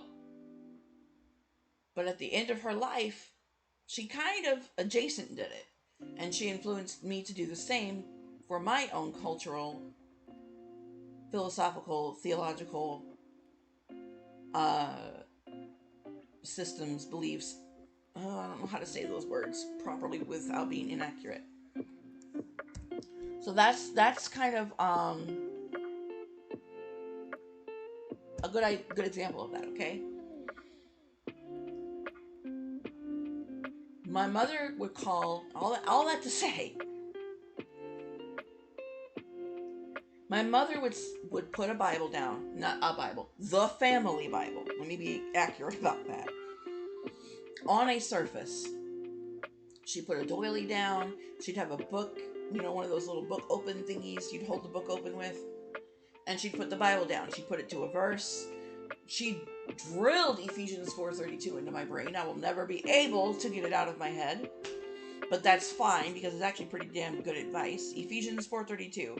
Be ye kind one to another, tender-hearted, forgiving one another, even as God, for Christ's sake, he's forgiven you. Doodly-doo. Ephesians 4:32. The song was enough to drill it in my head because if she wanted me to understand something, she knew she had to sing it to me. Go, Mom. There isn't much I can praise her for, but that is definitely one of them. You know what? I'll do you a favor. I'll even sing it for you. She used to play the guitar. I don't have the guitar, so you just got to deal with my voice as it is. And be ye kind one to another, tender-hearted, forgiving one another, even as God, for Christ's sake, he's forgiven you. Doodly-doo. Ephesians 4:32. Again, I'm not Christian, but I will never be able to forget that one. That's for sure. Not that it's a bad thing, it's just, yay, Mom. Good job. It's actually a good one. I'm actually glad. Of all the ones she wanted to drill into my brain, that one stuck. Because it is good to live by. It's just good advice in general, to be honest. Alright, let me put this in the chat. I'm running my mouth.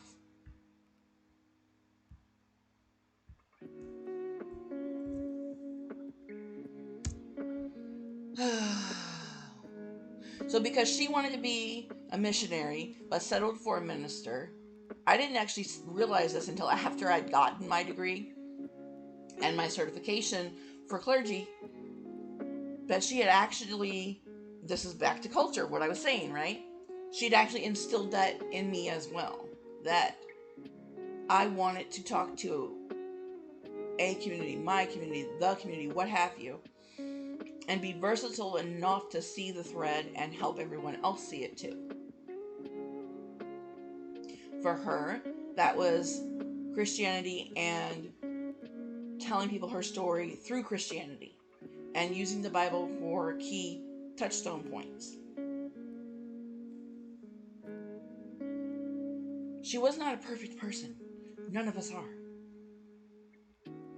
But I would be remiss to not give her credit for that. Let me pin this up for 5 minutes. I forgot to do that.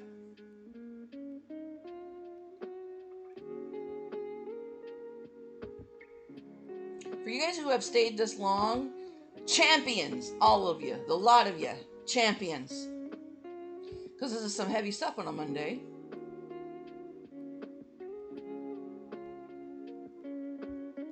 Okay, give you guys 5 minutes to answer that question. And just in case my rambling got y'all lost, what's something in modern life that people treat as sacred even if they never call it that? Now, it could be something as dramatic as my mom, dramatic example as my mom, or something like a tchotchke from abuela. My mom had the book Bible thing. She would never call it an altar or an ofrenda, but that's exactly what it is. So that's a good example of that. We were not allowed to touch it, ever. And if we did, woof, we would rue the minute, not the day, the minute we touched it. We could be kids, we could rampage around the house, beat up each other, what have you. But if we touched that Bible, we touched the altar, we touched the ofrenda, done. Over. Say goodbye, we meet Jesus right now.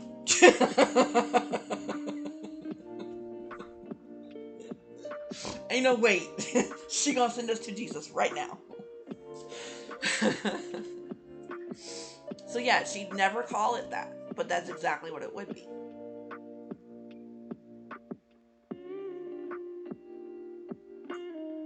Her mom's dishes, my grandmother's dishes, her grandmother's dishes, my great-grandmother's dishes.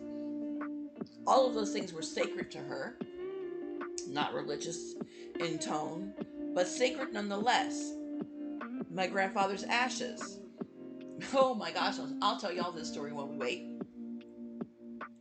My nephew, who is 21. Yeah, he turned 21 beginning last year. Well, when he was a littlin', I think he was about 7, 8, and we didn't know at the time, but he was ADD and autistic.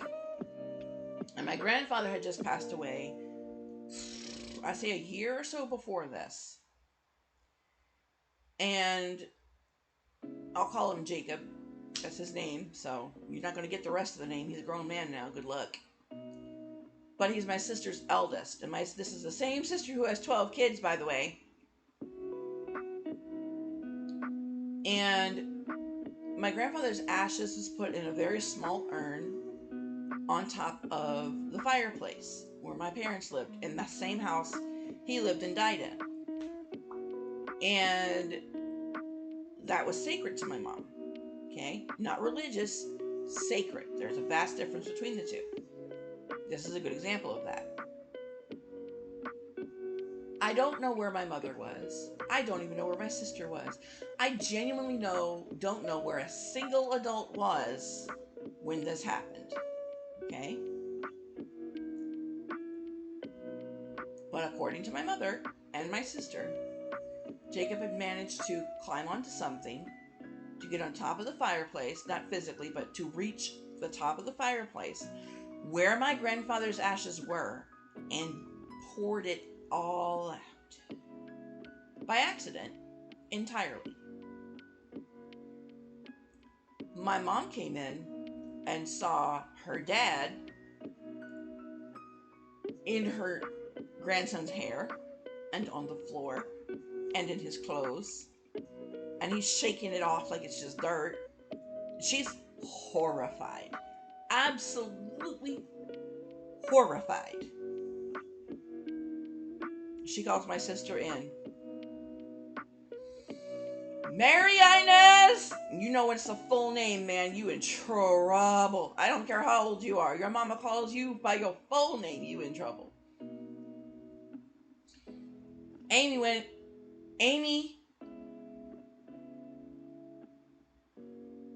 is her family nickname. That's not her first name. But we called her Amy because Mary Inez M.I. Amy M.I. was how we said it phonetically. Anyway, come get your son. My sister came downstairs because she was upstairs with her other kids. And this was in my mother's house. Okay.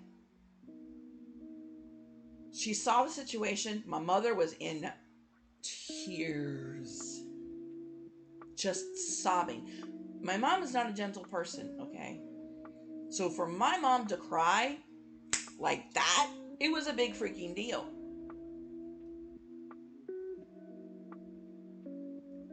did what they could to put my grandfather back in the urn. And my sister had to wash my grandfather off of her son. My dad had to calm my mother down. So again, sacred, not religious. That's a good example of the question. Now that we're done with the timer, we're moving on. Oh, Ace says something. The church building. Okay, to answer the question of what's something in modern life that people treat as sacred even if they never call it that. So Ace says the church building. He says, while it is good to have a sacred place that is dedicated to worship, the building won't save you. Fair point. That's actually another very good example.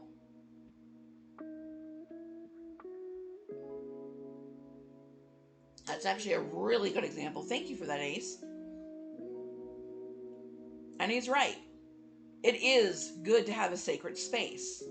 A lot of Wiccans have a sacred space for their religion, but they also recognize that the space itself will not save you. The blanket you put down to sit and meditate on will not save you. The beads you count will not save you. The crystals that you're sitting there, twirling your tongue over and praying to whatever goddess you choose,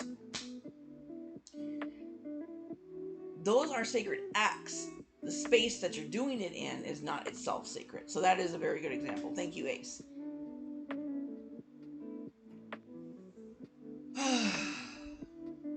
A little gross before we move on.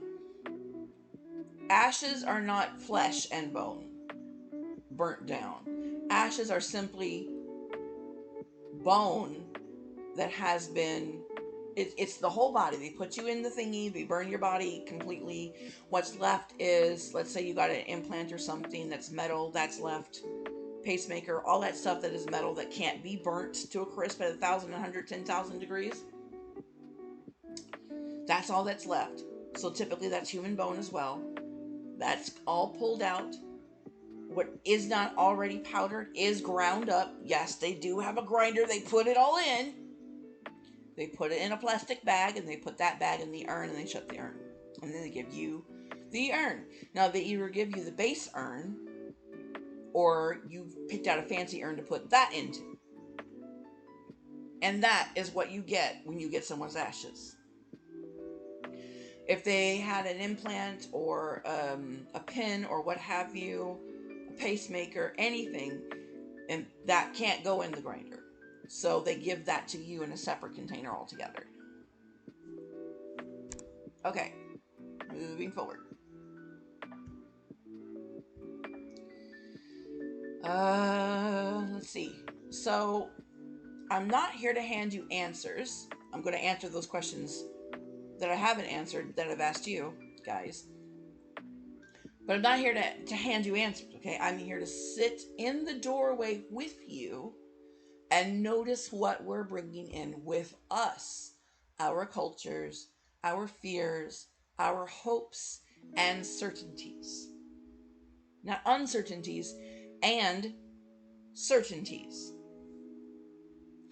And if nothing else, maybe today is just practice in not rushing past each other.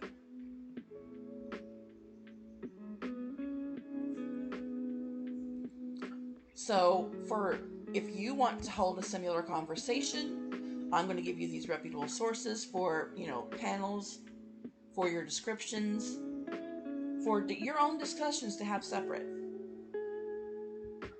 I'm going to put them in the chat now. Now is a good time to pause, reflect on what's been talked about while I answer the questions I've asked you guys, because fair is fair. I'm going to pin this in the chat as well.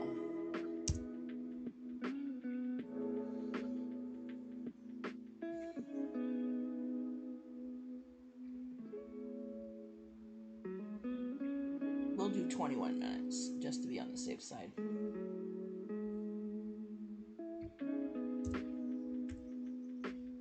Okay. And that's getting pinned. So going back to answering the questions I've asked you guys, because this, again, fair. for this segment, I tried to keep it as balanced as possible, as it's important.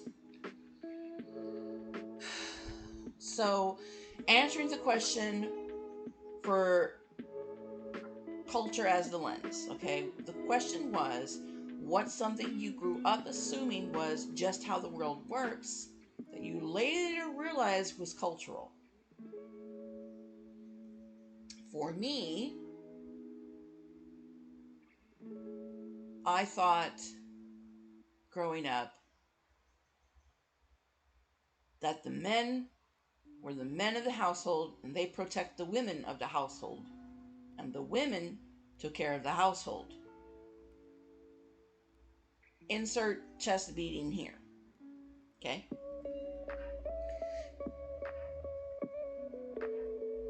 The subtext being women are weaker, men are stronger, ugh, ugh, therefore need protect.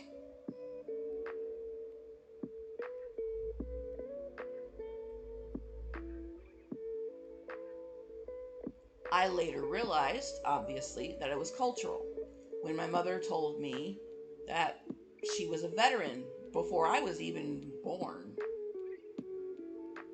And she was the first female veteran in a very long line of male veterans. My grandfather fought as a paratrooper in World War II. He often showed off his scars and all of his shrapnel that they didn't want to take out because at the time the surgery had not advanced to the point to where they could safely remove it. So he died with that in his body.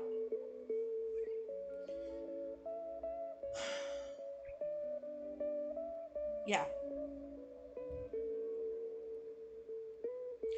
And even though in my human form I am black on my biological father's side and black on my dad's side, culturally speaking as well, I am also white biologically and culturally on my mother's side.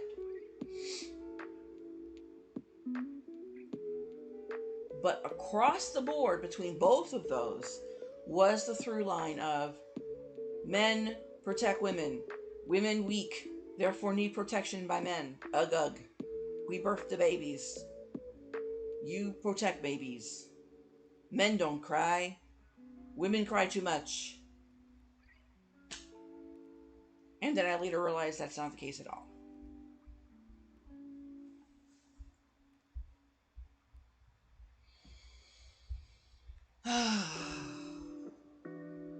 All right.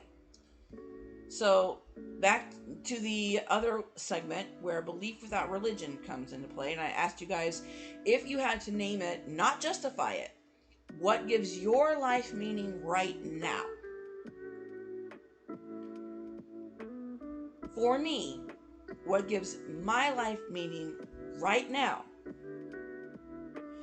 is knowing myself, knowing that I want to grow as a human being and as a leader, and I am a leader in many aspects of the word,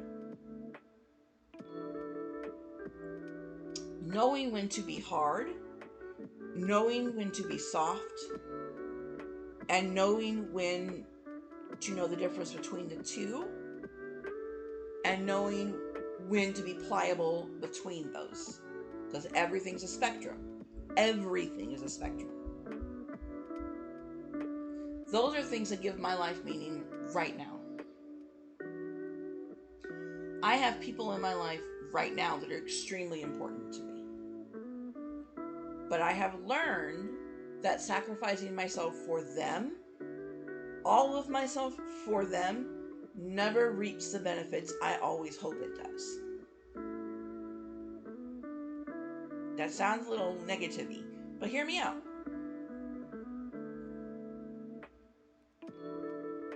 And I'm trying not to justify it, so give me a minute.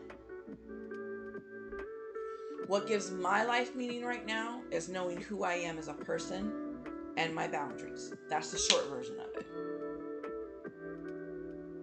Not my limitations, although that's important too, my boundaries. What I have learned up to this point that I can and can't deal with. Can, can't, and won't. Very different things, those three.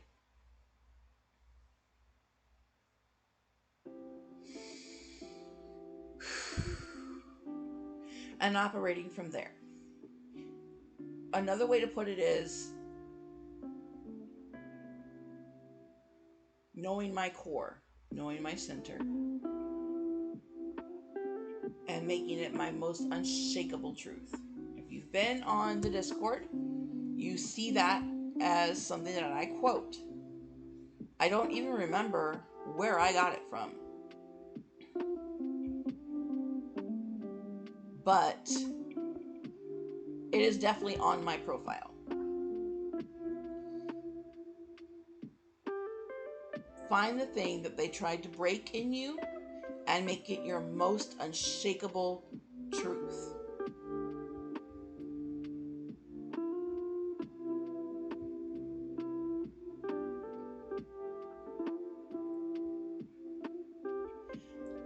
For me, that is a phenomenal thing.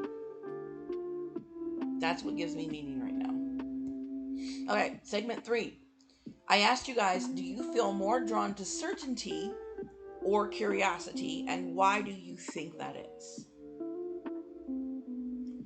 I feel drawn to both. I know I asked or, but hear me out. If I had to pick one over the other, it would be curiosity. Certainty is wobbly. You can be certain, like I just said about myself, with caveats.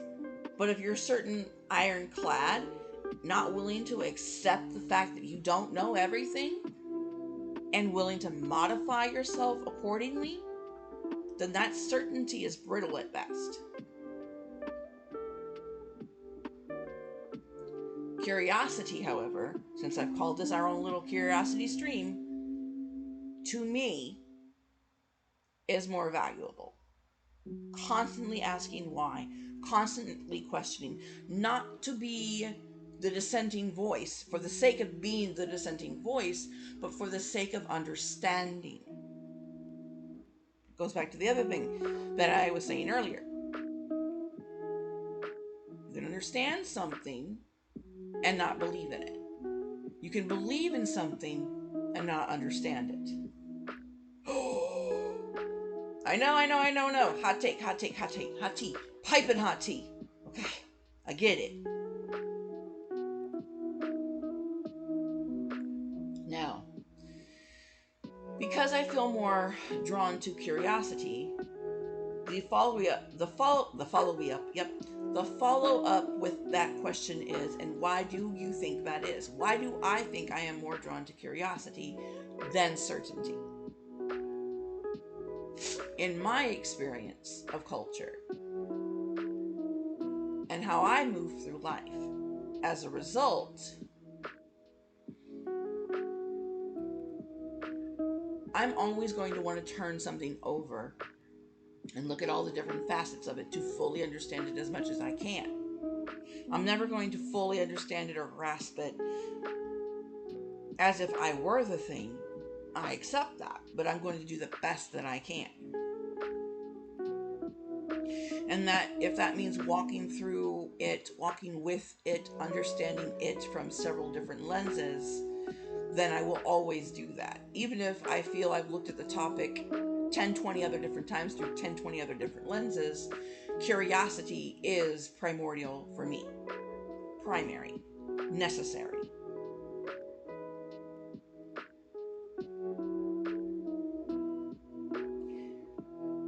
I grew up in the liminal.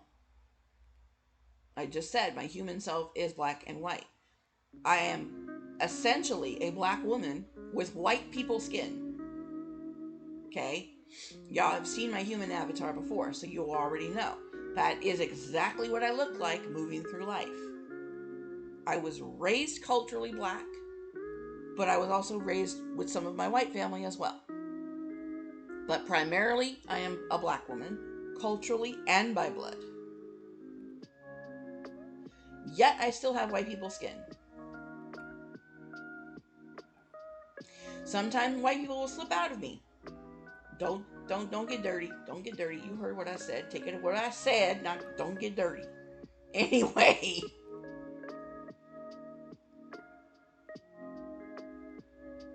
But for the most part, you'll hear a lot of black culture come out of me because that's what I was raised with. That's what I grew up knowing. I am not going to ever claim to be Hispanic. One, I'm not Hispanic by blood, and two, I could say at one point in my life I was culturally Hispanic. But again, I can't say and I can't claim something that I was only a part of for comparatively a brief part of my life. I was born in the Southwest, okay, but I was raised in the Southeast. And those are, I will actually say this, those are separate cultures altogether. So that, I think, is where my curiosity and being drawn to curiosity comes from, because I was able to, I'll say it, I was lucky enough to be able to experience many different cultures growing up. I had family in Tampa Bay, Florida, well, family friends to be exact. And there's, if you go to south of Florida, you know there's a lot of Cubanos and Cubanas, and chongas, and I got exposed to that. Not for an extended amount of time, but enough. I believe she's still alive. I have a French aunt, 100% white person French, okay? We're not talking Louisiana French, we're talking white person French, okay? And she never ever said my sister's name properly. I said her name earlier. We say Amy, but in French it's Ami, and Ami means friend. So she would call my sister, Ami, Ami, come here. You come here right now. So the little bit of French that I do know is from her, okay, and the one time I took French class. So curiosity over certainty. Because if I was certain, for me that means exposure to one thing consistently, and I never really was. Well, I take that back. Culture, I was. That is where I'm certain in. That is certainty. Then that's where I was like, oh, it flip-flops. But for the most part, it is curiosity. All right, next question.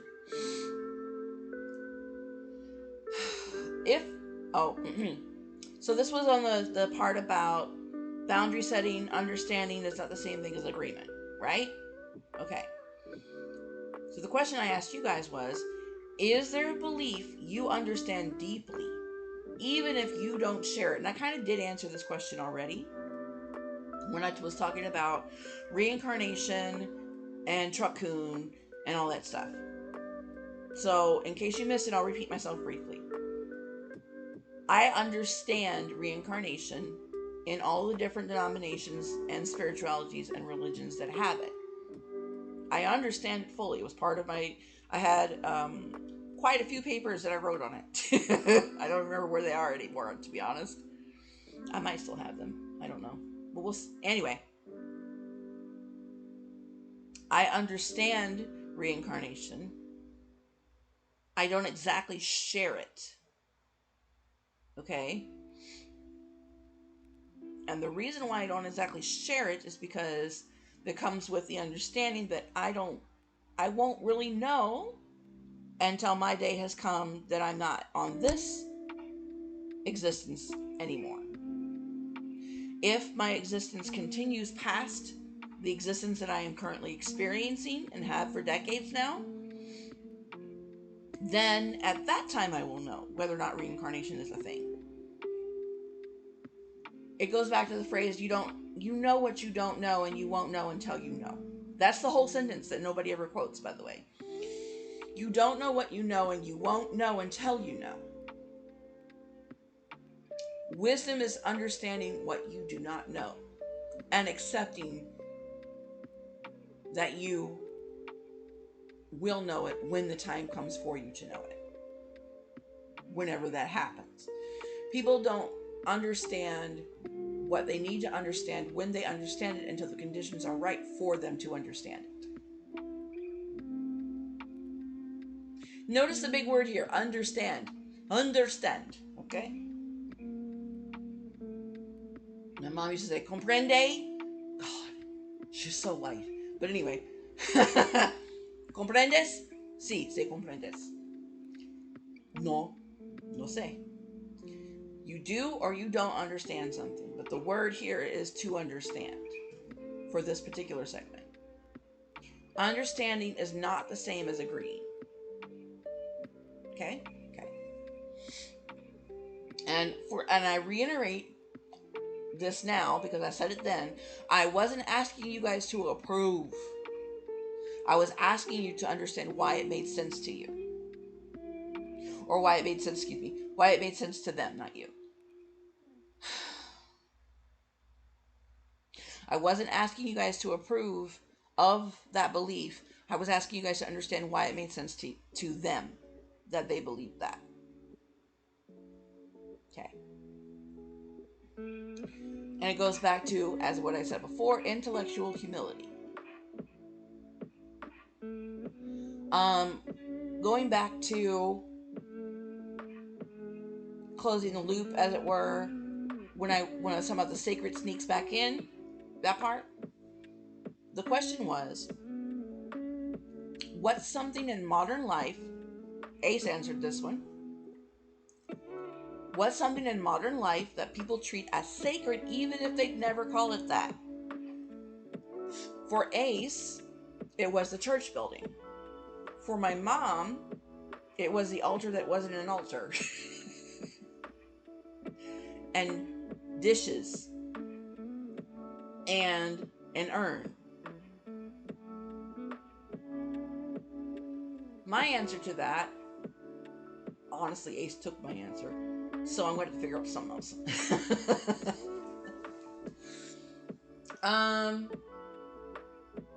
Give me a moment to process what I was going to say. Oh. Perfect. Okay. Nature.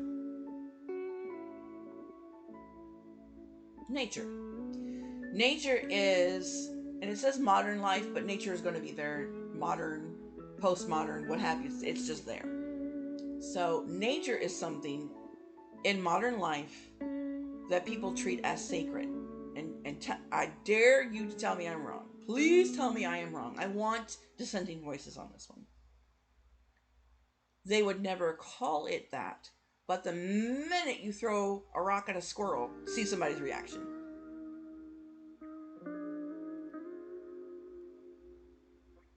I dare you.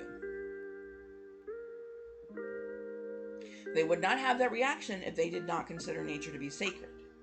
You follow? Do you remember the turtle with the straw up his nose? Poor baby. And people were appalled. And plastic straws went out of fashion real fucking quick. That's another example of it. How we are trying to get all of the plastic bergs and plastic islands that we've made from all of our trash going into the ocean and the microplastics, in a way, is treating nature sacredly, even if they never call it that. There are whole societies and cultures who value nature innately. There are Polynesian cultures, there are Native American continent cultures, there are endless African continent cultures that value it as sacred. Now, they specifically call it that. Aborigines in the Australian continent specifically call it that. But the question isn't, even if they'd never call it that, or even if they would call it that, or do they call it that? The question is, even if they'd never call it that. Something not spiritually related. I think is another good example I should give. Something in modern life that people treat as sacred. Money. I said it. I'm not taking it back. Money.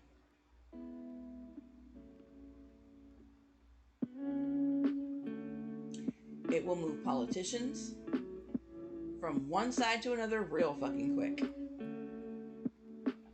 It could change somebody's life in a flash. From having it to not. From not to having it. And anywhere in between.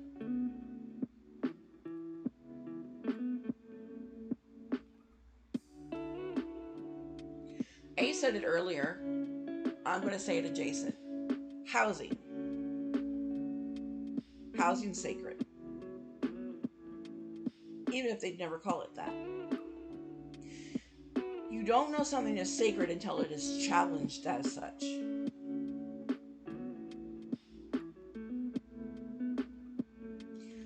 Autonomy and the ability to exercise autonomy is sacred.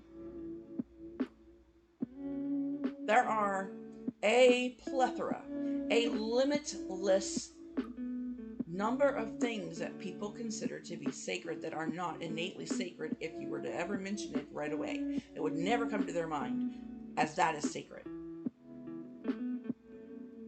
Privacy. That's another thing that people find sacred. And you don't believe privacy is sacred? Try coming to somebody in the bathroom who's in the shower. Or on the toilet. Okay? Maybe you grew up in a household where that wasn't sacred. But that doesn't mean it's the same thing for everybody. Okay? Your downtime is sacred. It may not be sacred to other people, but it's sacred to you and therefore important and therefore should be respected, right? There you go. There's that. Even if you'd never call it that.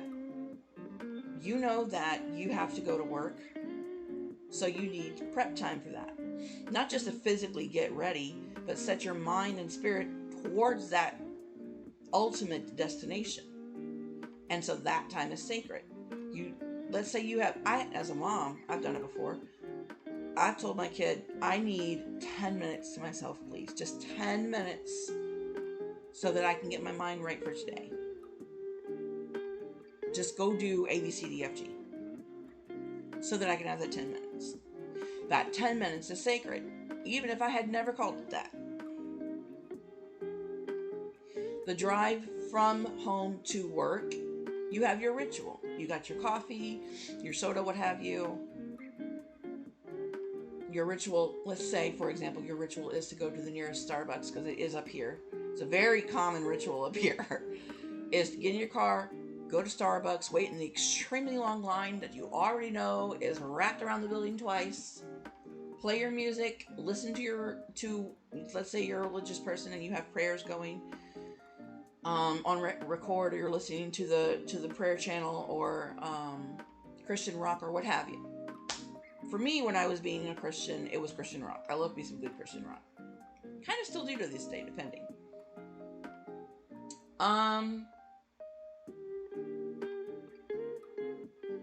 Because I don't know I have not kept up with it for decades, so I don't really know any new artists in the Christian rock. Anyway,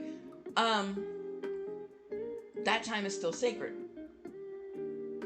Because that's still you taking part in your day.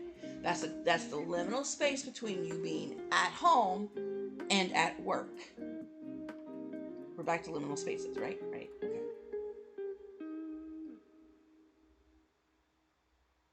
And you choose to do with it whatever you choose to do with it, because that's the time that you have to do with it. You could spend that time yelling at people in the line, or you could spend that time jamming out to your favorite thing, or listening to a podcast, or an audiobook, or talking to your family, or friends, what have you, sending text messages, answering work emails, whatever you need to do in between that time for you getting from point A to point B. And that is what you do all the time, every single time, every day for that period of time. If you don't have that, you flip the fuck out. If you're not given that time, that sacred time, your whole day is practically set for ruin. And don't tell me it's not. Don't lie. I say that it's not. It is. Okay? Everybody has a set thing that they want to get done, how they want it to get done. And if it don't get done that way, well, fuck. Take a gigantic dose of fuckatol. Because that's exactly what's going to happen the rest of your day.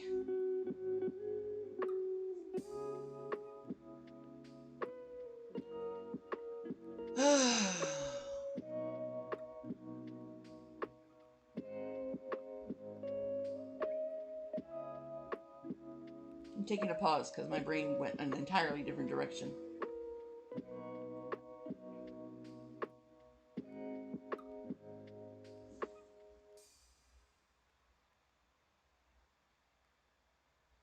So as I said before, I'm not here to hand you guys answers. I'm here to sit in the doorway with you and notice what we're bringing in with us. Our cultures, our fears, our hopes and certainties, and curiosity. And if nothing else, maybe today is just practice in not rushing past each other. Not talking past each other. Not thinking past each other. Just being in the threshold. In the liminal space. In uncertainty. In abstractness.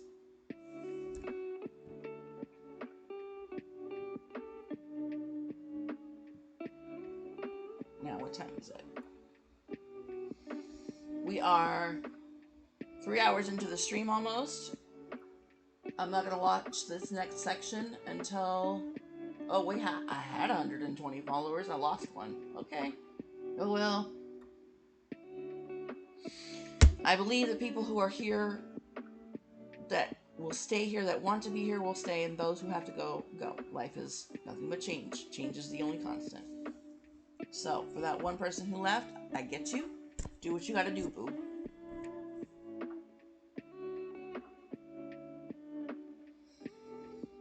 Okay, so before we go on break, which will be about a 10-minute break, maybe 15, depending, but definitely at least 10 minutes, I'm going to launch you into the next discussion, our next part of the discussion.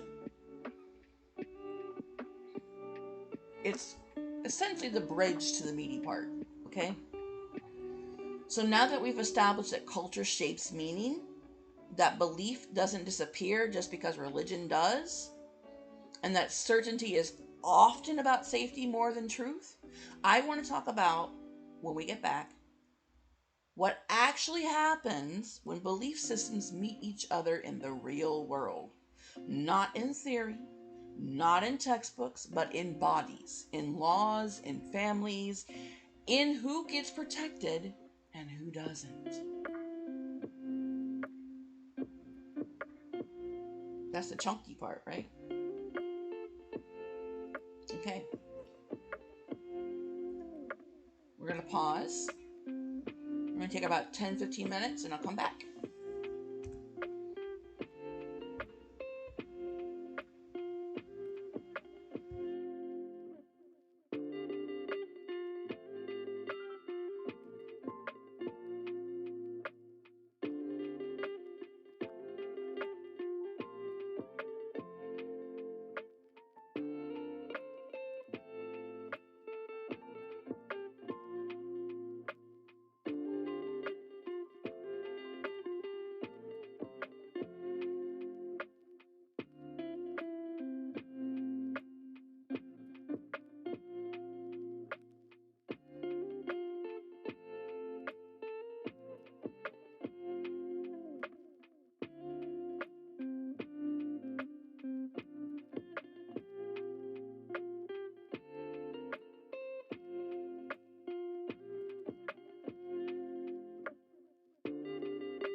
And we're back. Okay, you guys. A little less than a minute for that pinned comment for your reputable sources is still up. And I hope you guys had a chance to pee, eat, and get your food. Drinks. We're going to hop right back into the discussion. If you have any questions, now is a good time to ask.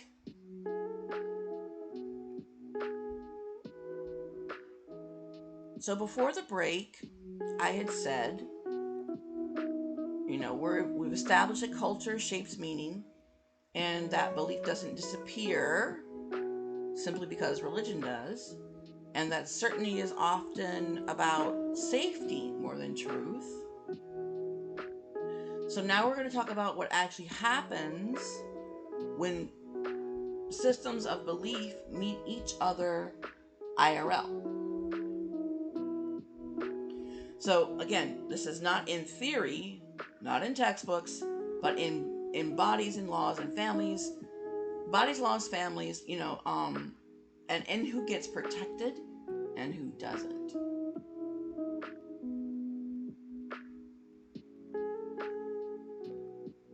So the first part of this is going to be belief systems don't stay abstract. They just don't. Because when meaning becomes power, one of the biggest mistakes we make is treating belief systems like private opinions. They're not. They shape laws, norms, and moral boundaries, whether people intend that or not.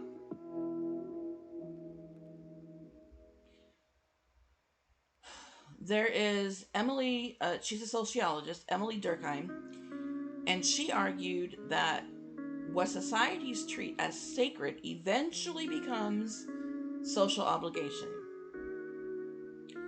And that means beliefs don't just describe the world, they organize it.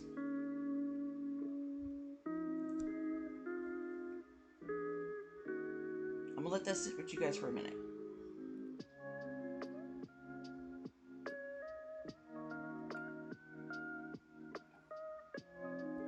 We good? Okay. So, beliefs, excuse me, my voice cracked and everything. Beliefs don't just, I'll repeat it, okay? Don't just describe the world, they organize it.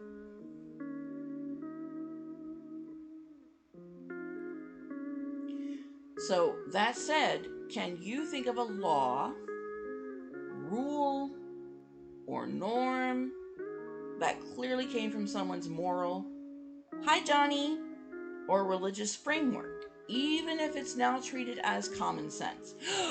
What? I said it. I ain't taking it back. You know the phrase common sense isn't so common? Here we go. Y'all ready? I will put the question in the chat again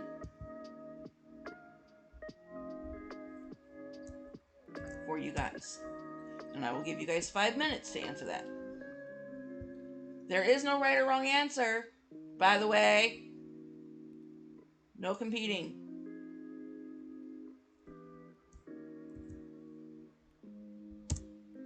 Common sense is not so common, after all, especially when it comes to terms of culture,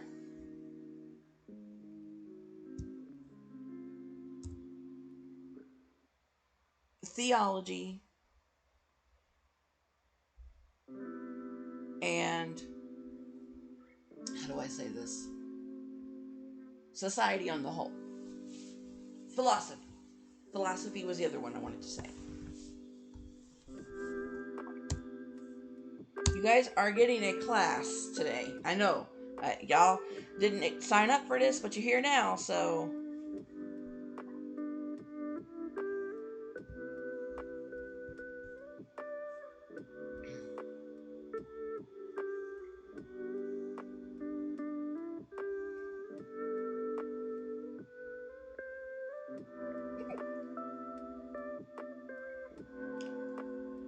So can anyone think of a law, rule, or norm that clearly came from someone's moral or religious framework, even if it's now treated as common sense? And I'm going to give you guys a starter for some of you guys who kind of freeze like me, because I definitely freeze. I'm a fight, flight, freeze fawn. I freeze first. So my whole brain just flatlines, even if it's a question I could easily answer.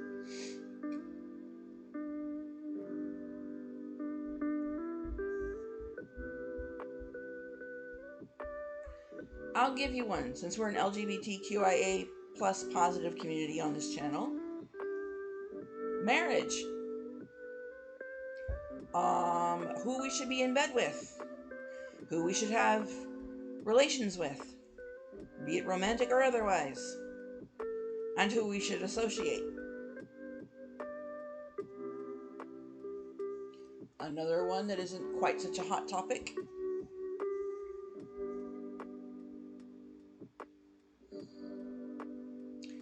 Remember what I said earlier about Ephesians 4:32? That's immoral, right? A moral code. If you miss that part, it's be kind one to another, tenderhearted, forgiving one another, even as God, for Christ's sake, has forgiven you. So that's a moral one, right? I mean, yes, it comes within a religious context, but it is still nonetheless a moral one.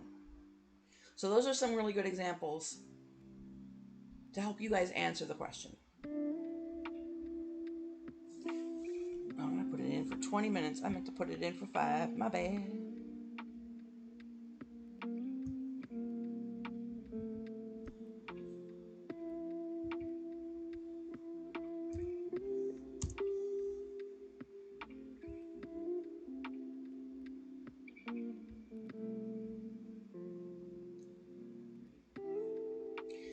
Now, I'm not preaching any one religion over another. I want to make that super clear. I'm not even preaching religion. We're here for philosophy, theology, and primarily curiosity of culture. Curiosity, period, and culture. The rest of that just kind of comes about right behind it all.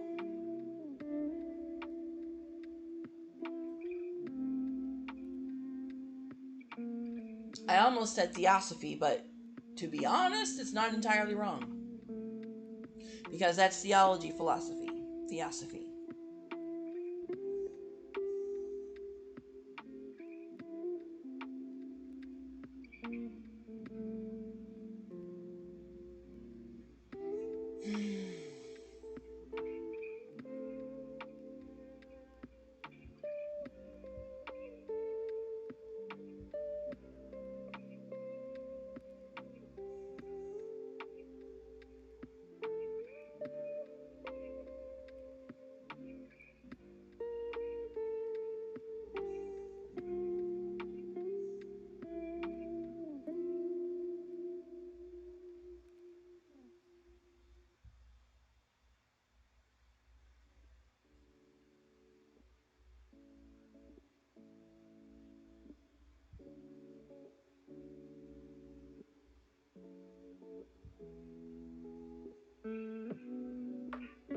We got about 2 minutes left before I move forward.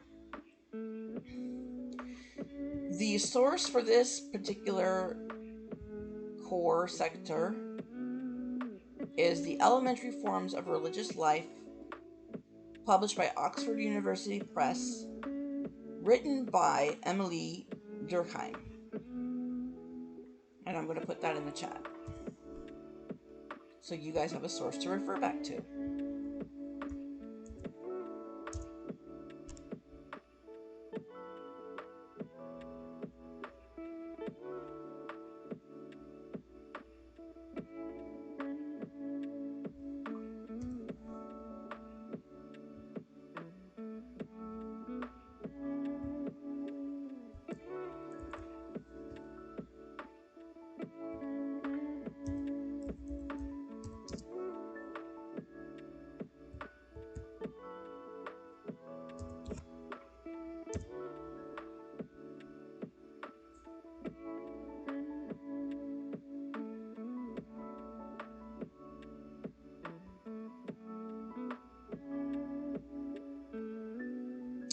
And I want to let you guys know I slipped up quite a few times, because to me Emily is a feminine name.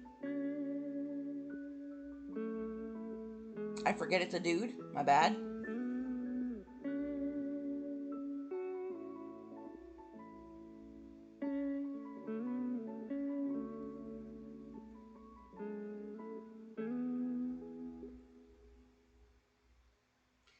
So, a little bit about Durkheim while we're trying to answer that question. He's a French social scientist, and he developed a methodology that combined empirical research along with sociological theory, which is what we're quoting today, and using him as a source for. Okay, you want to look him up? Go ahead and do that. His work is readily available and talked about quite a lot.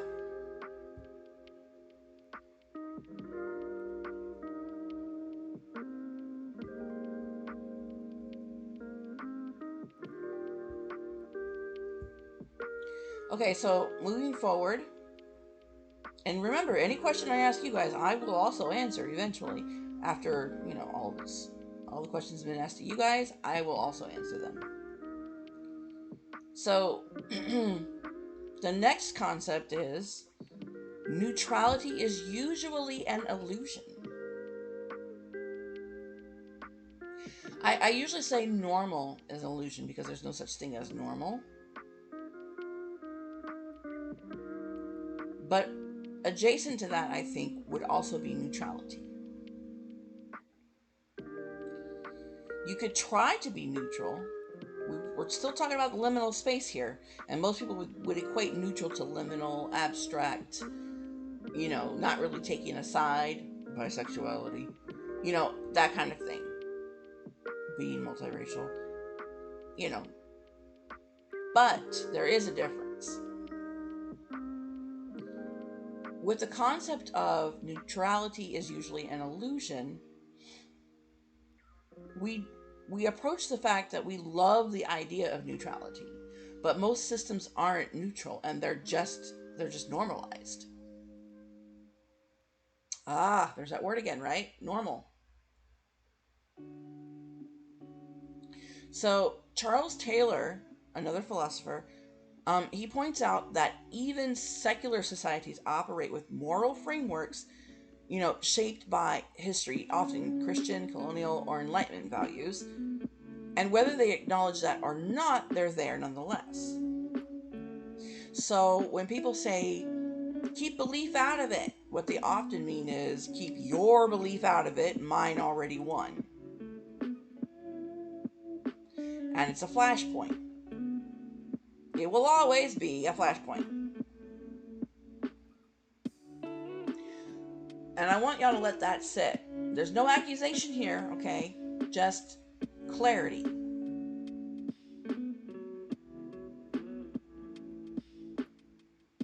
So the prompt I'm going to ask you guys now, where do you think society claims neutrality, but it clearly isn't?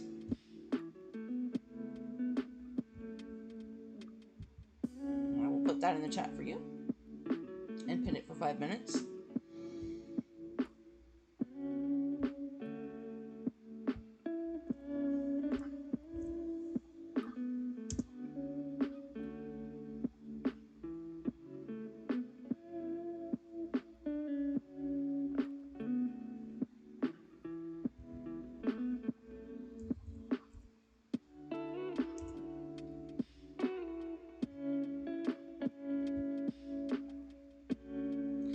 Where do you think society claims neutrality? Where they think, oh, we're totally neutral in this. We don't pick a side, left or right, up and down. But they very clearly aren't. They say they're neutral about one thing in society, but they very clearly have a side.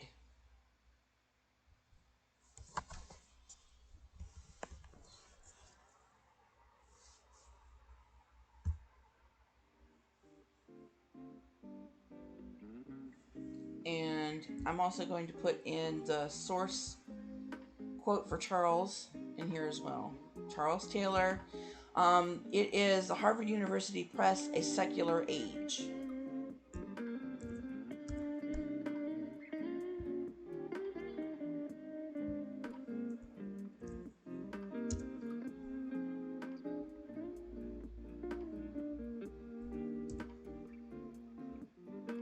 Now, if I was doing an extensive paper, I'd quote the exact chapter or page, so on and so forth. But let y'all do your own homework.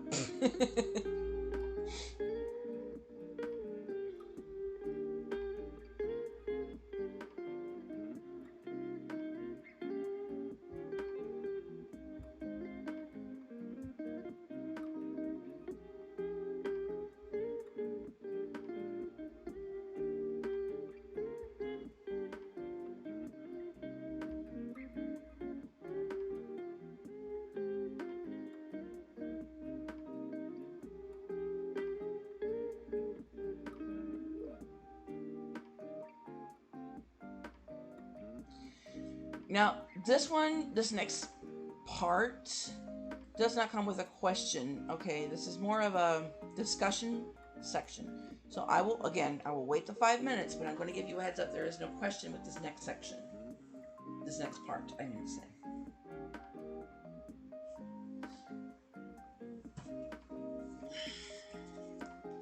Yeah, you guys are seeing a different side of me. This is actually me when I go to talk to my other community, not just you guys.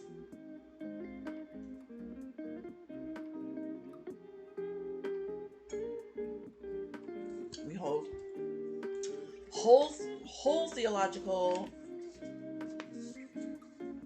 philosophical, cultural conversations. And you're not just gleaning, what we're doing now is not just what I think. It is actually a culmination of, as a result of those discussions.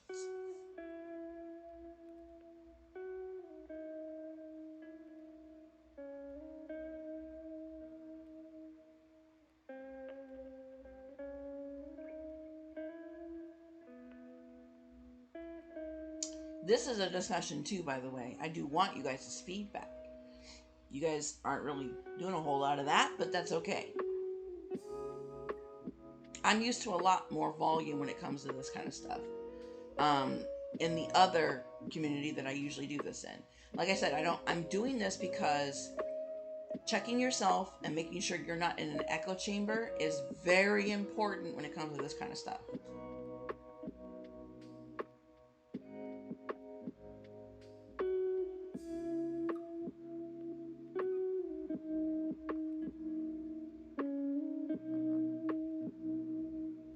And I think it needs to be said, knowledge for knowledge's sake and not sharing or growing, with that being the goal of gaining that knowledge, no, that's not a good idea. You're just letting it fester and rot.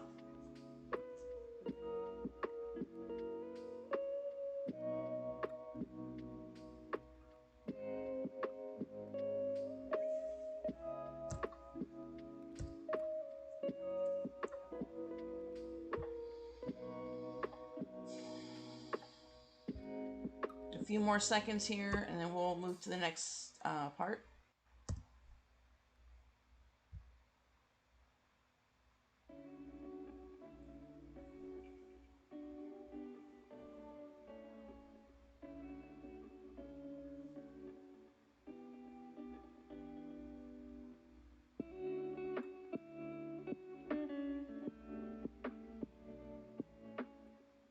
Okay. You guys have had 5 whole minutes to answer that one, if you wanted to answer it or talk about it. We're going to move forward. So, now we're going to talk about the cost of collapsing complexity. Remember I said that earlier, before the break, the cost of collapsing complexity. When societies collapse complexity, when they say there's only one right way to live, people at the margins pay first. Another way to put it is trimming the fat from that particular point of view. When someone says there's only one way to live, then they immediately start cutting the fat, or what they believe to be the fact, based on what they've decided is the one right way to live. An example of that would be the Amish. Okay. I believe, and correct me if I'm wrong, I don't want to be right if I'm wrong. I really want to stress this. I think it was the Al-Hajim regime, can't say that made their women cover from head to toe. And they said that is the one right way to live. And that was their way of cutting out the fat, was that women are a distraction, cover them up from head to toe. You can't even see their eyes.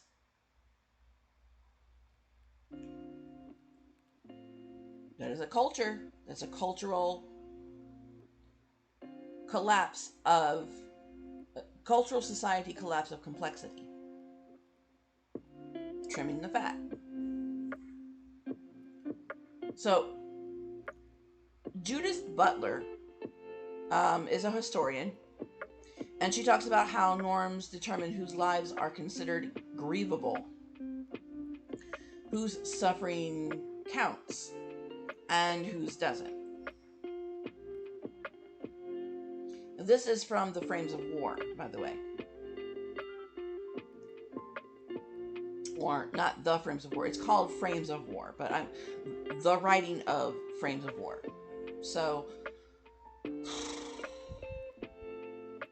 this is going to be a rough one, you guys.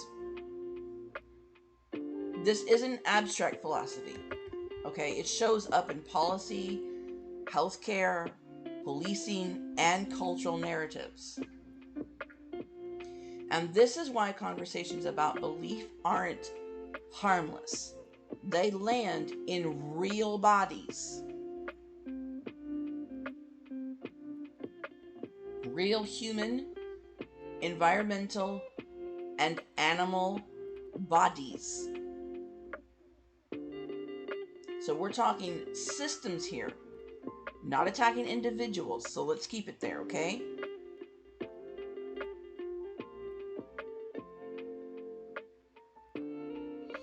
So I'm opening it up to discussion on this. Again, we're talking systems, not individuals. And we're not attacking individuals either. So let's behave ourselves. And the reason why I have to highlight that is because very often it devolves right into that whenever I get to this section. So try to keep your brains on the right path, please. Not the right path, but the intended path. That's what I'm trying to say.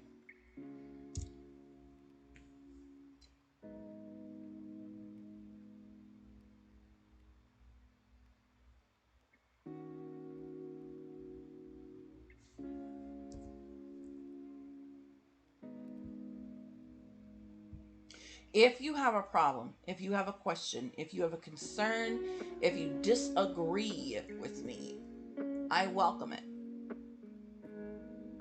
Tell me why. Ask me questions. That's what this is for. I'm not here to talk at you. I'm here to talk with you.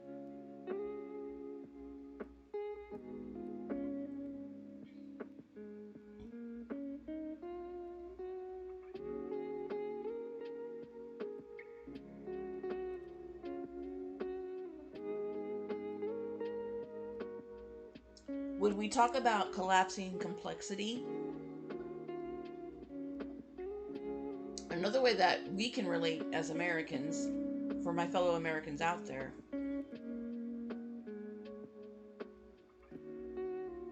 we can go as far as victim blaming.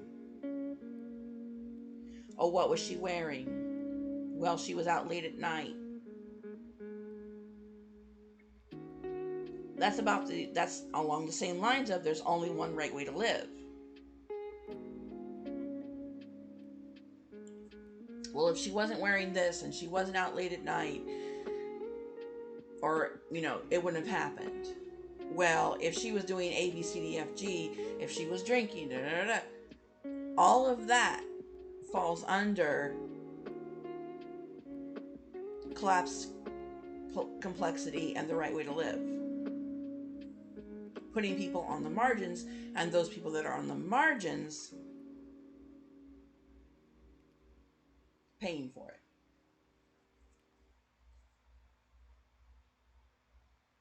it. So conversations about belief aren't harmless. And I don't just mean spiritual belief, I mean belief. In the purest sense of the word.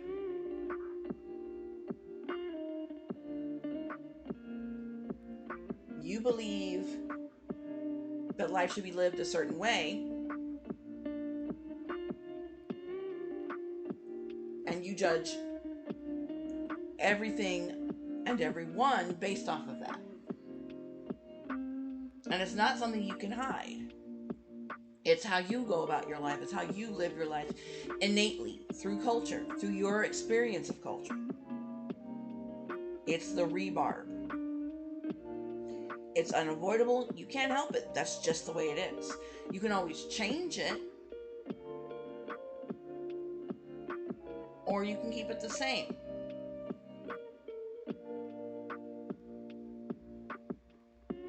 Can you change your innate culture? Well, that's not the topic, but not necessarily. It's always there in the background somewhere as your structure.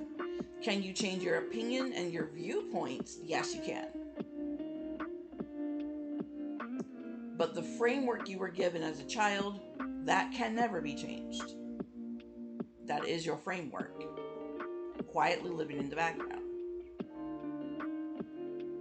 We all have to work really hard to do our best to work with the framework we were given. Up, down, left, right, sideways, what have you.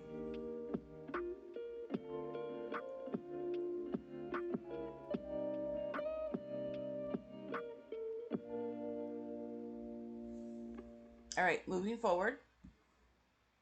So, oh, good grief. So, this is going into pluralism. Pluralism. For those who do not know what pluralism is, let's define that word really quick so we can move forward with knowledge instead of not knowing what the heck I'm talking about. Pluralism, as defined in the dictionary, is a condition or system in which two or more states, groups, principles, sources of authority, etc., coexist. That is the majority of the world today. It's the practice of holding more than one office or church benefice at a time.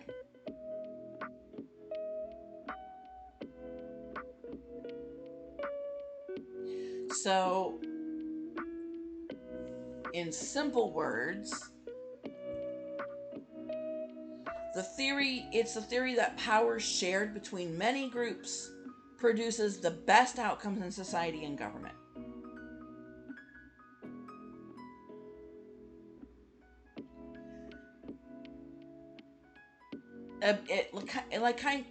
How else do I explain this? Yeah, balanced representation of groups in politics and culture. Okay? Now, I've explained that 3 separate ways to Sunday. If you do not understand it or you need me to clarify further, do so, but I'm gonna move on. Until that you do. So pluralism is harder than tolerance. We define pluralism, so let's define tolerance, okay? So that we know the difference, children.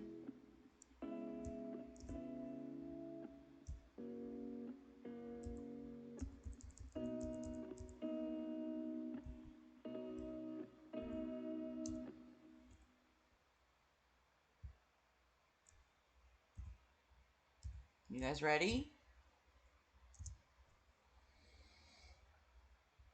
Okay, so tolerance is the ability or willingness to tolerate something. In particular, you can't use the word to define the word, but this is what the dictionary is doing. In particular, the existence of opinions or behavior that one does not necessarily agree with. Also known as the capacity to endure continued subjection to something, especially a drug, transplant, antigen, or environmental conditions without adverse reaction. Okay. So, tolerance in the case of society, it's respect for others and their opinions and their beliefs, which may differ from your own. Remember, the first word of that was respect for others and their opinions and beliefs, which may differ from your own. That's what tolerance is. Pluralism, okay. Well, here, okay. comparatively, the best definition of pluralism is the idea that a society should embrace diverse groups, ethnic, religious, cultural, allowing them to maintain distinct traditions while coexisting and contributing to a common national unity. I don't know if you guys remember, but decades ago there were these bumper stickers, and you saw coexist and all the different religious symbols that had to do with all the separate different religions as the letters of the word coexist. And then tolerance. They were never on the same bumper sticker. And I want you to make note of that. They were never, have never been, and never will be synonymous to each other.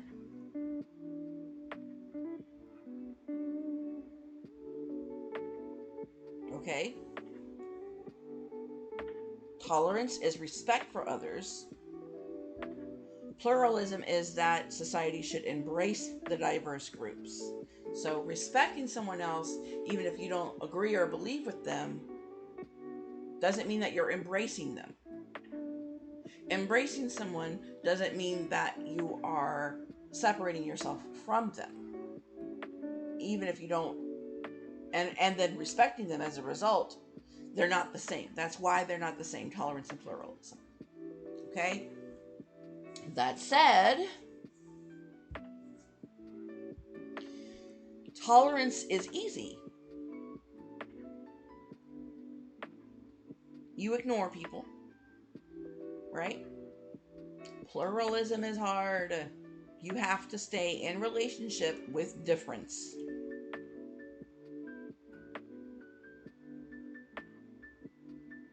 Not indifference, with difference.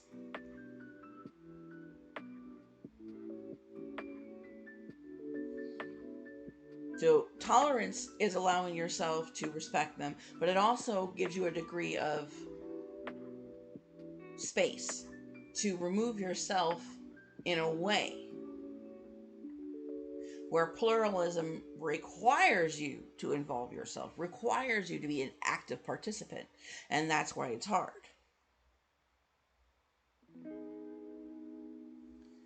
So, there's a political philosopher, Hannah, and I never say her last name right. Hannah Arendt.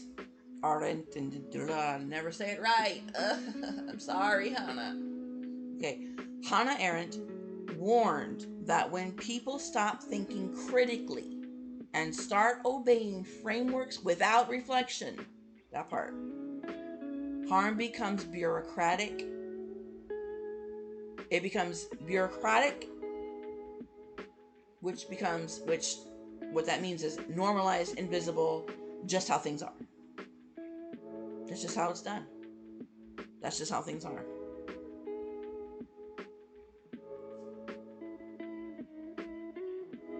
So pluralism, as I said before, requires activeness, active thinking. It requires friction without erasure.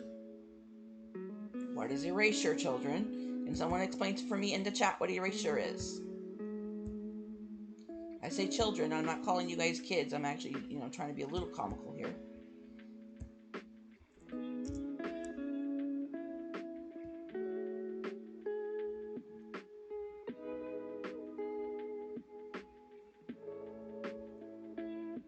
So, it should be innate in the word, but let's just assume that you don't know.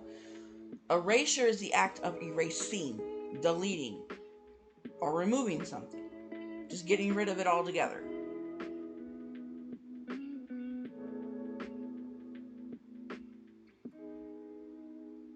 That's the literal definition of erasure.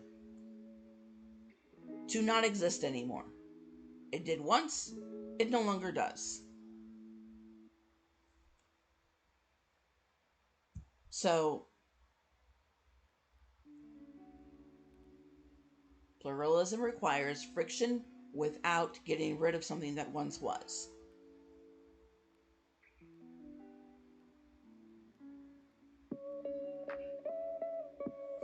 What feels, now this is the prompt I'm going to give you guys.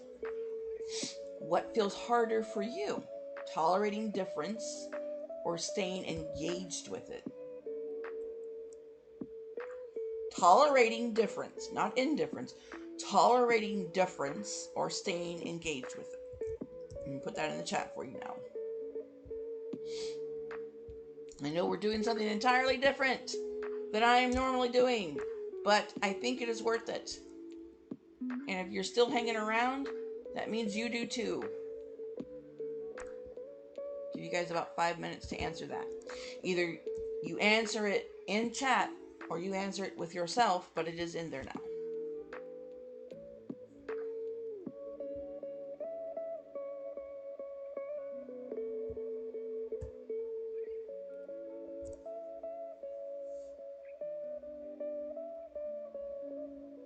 And remember, I'm not driving at a certain point. I'm just wanting us to sit in the liminal space that we have created today and examine these things that we have just assumed.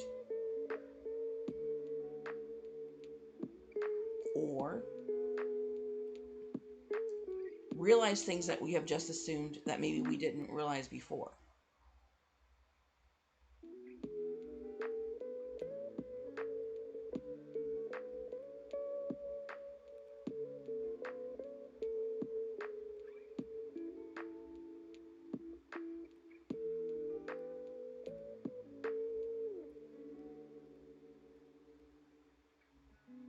And whether this comes up for you now or you refer back to it later,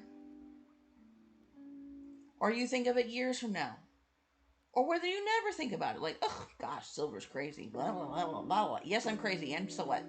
I'd rather be crazy than normal.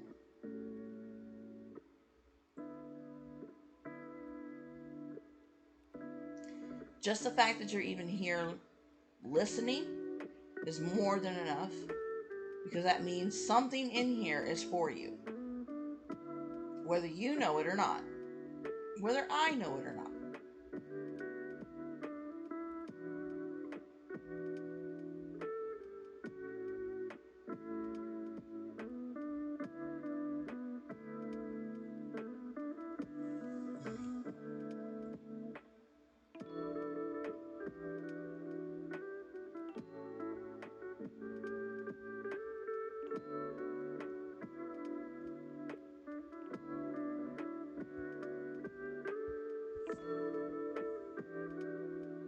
We're going to move handsy.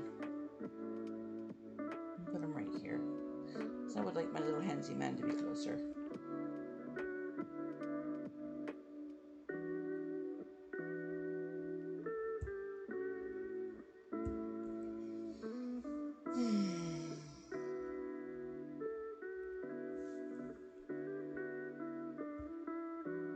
Got about a little less than 2.5 minutes, you guys, for that question that is pinned in the chat.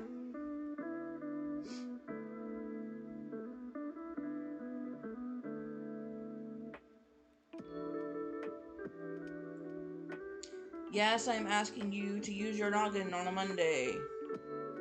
Sorry, not sorry.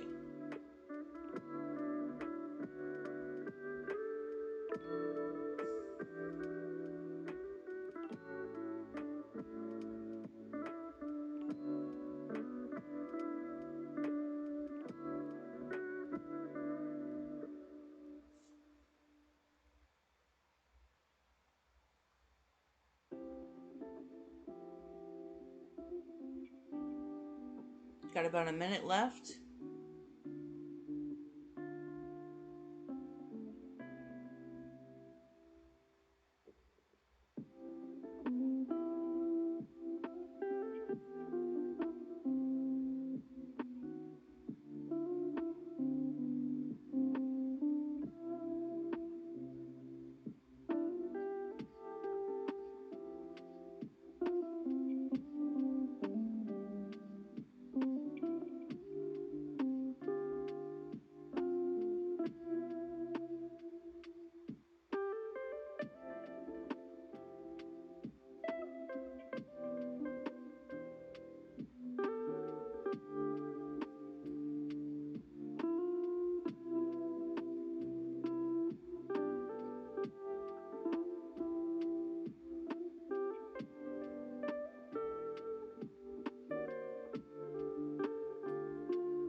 Okay. A little 10 seconds, maybe.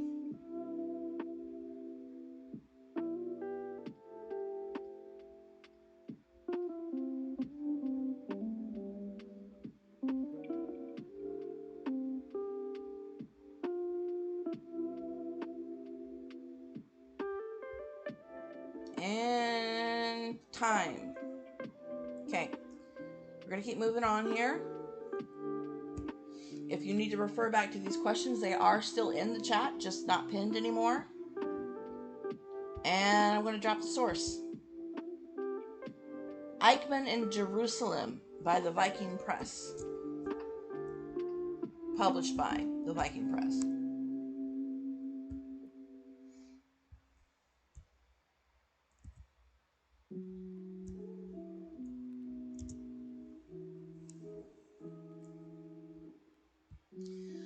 So, what is the threshold? We're talking about thresholds, liminal spaces this entire time, right? And this is the heart of everything that we're getting at right now.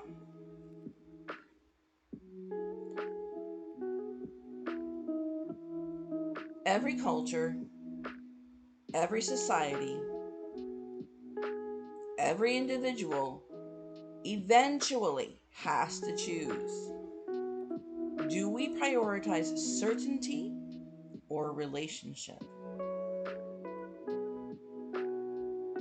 This is that threshold moment I was talking about. Certainty gives clarity. Relationship requires listening, risk, and restraint. I'll say it again. Listening, risk, and restraint. Martin Buber, yes, I know, a philosopher framed this as the difference between treating others as objects to manage versus beings to encounter.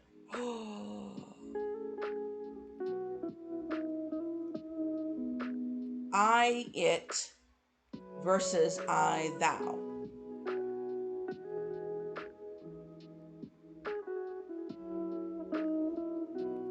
You can hold convictions and choose encounter. That's the work.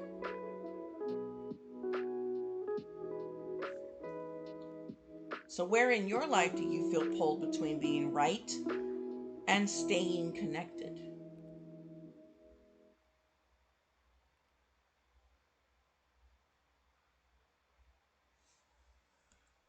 I'll put that in the chat.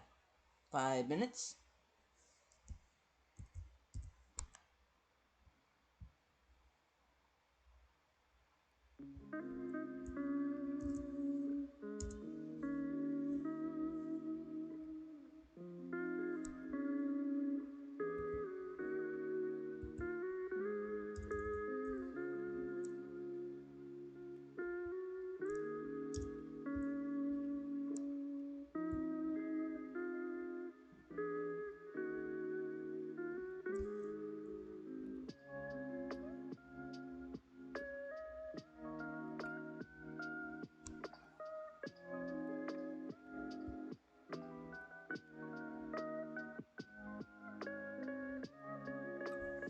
And I'll go ahead and put the source in as well. And again, the writing by Buber, y'all laugh it up, go ahead. The I, it versus the I, thou. That's the actual title of the writing, is called I and Thou.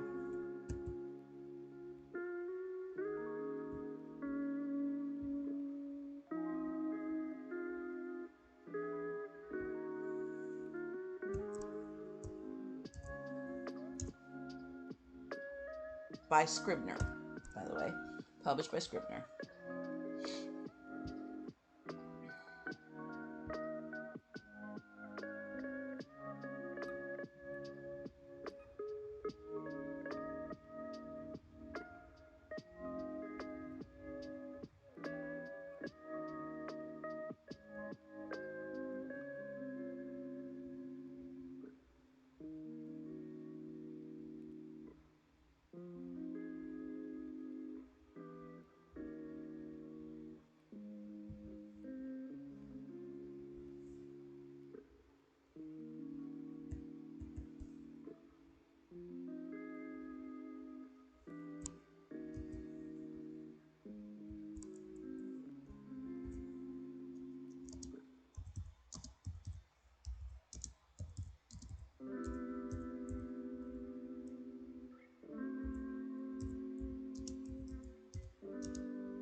Now I'm going to go back after this and answer all the questions myself like I did in the last section. I'm just going to wait for you guys to have your time too.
Okay, so we're going to go all the way back to the question, the first section question that I asked related to Durkheim and his writing the elementary forms of religious life. The question was, can you think of a law, rule, or norm that clearly came from someone's moral or religious framework, even if it's now treated as common sense? My answer is yes, dishes. You guys, Hawaii? Dishes. Do the dishes as soon as dinner is over. Common sense. Why? Well, there could be a litany of reasons as to why, but it is the rule, and it is most people consider that to be common sense. So it fits the framework, right?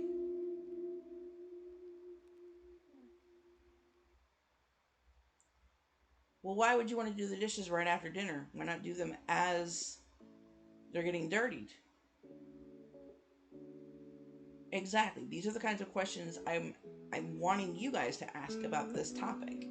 Not just the section I'm talking about right now, or the part, or the entire talk. The whole idea.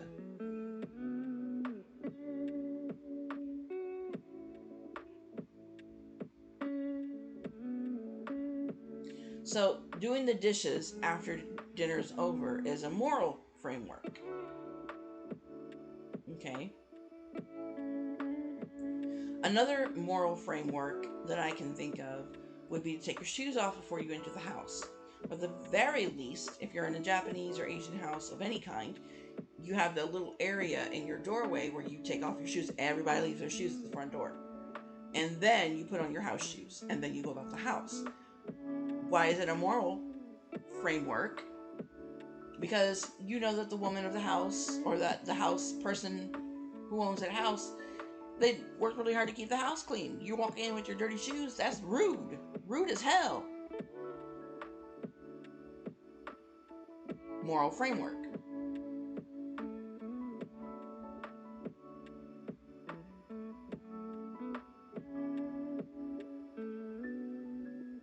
So, that's me answering that question. To them, and I say them as far as the shoes are concerned, it's a very Asian practice. And I don't just mean China and Japan, okay? I mean India, Malaysia, Philippines, Asia, okay? That's just what you do. You don't walk through the house with your dirty shoes. I implement the same thing in my own house. I have an entryway that I don't want people walking past with their dirty shoes in my house. I could like the very person that did it, meaning not taking off their shoes and walking through the house with their dirty shoes on, but I don't like the action. Let me just say that right away. I can understand why they did it, because their mind is set on whatever it's set on, and they're not thinking about, please take your shoes off when you get in my house. And it's not the moral framework for everybody. Not every culture has that framework. Your shoes are on your feet until you're at home and the day is over. That's how I was raised, right? I was also raised with the dishes are done after every meal. Now, why? There were a lot of kids in my house growing up. If you didn't do those dishes, there were no dishes to eat off of. So you had to do the dishes after every single meal.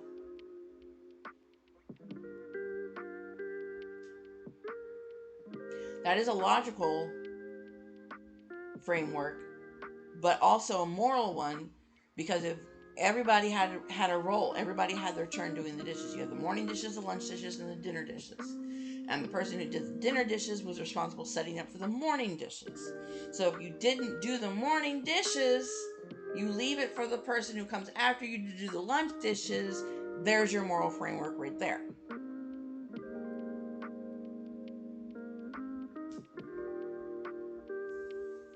Okay, moving on. For neutrality is usually an illusion part that I had asked you guys. This has to do back with the Secular Age by Charles Taylor. About the part where people will talk about keep belief out of it. So the question I asked you guys was, where do you think society claims neutrality but clearly is not neutral? I didn't get any answers, but I'm going to answer it myself anyway.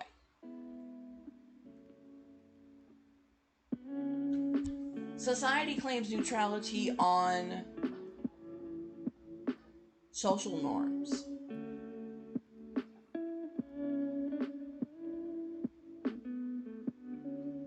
What is expected in one society is not expected in another. There is no way to be neutral on expected social norms.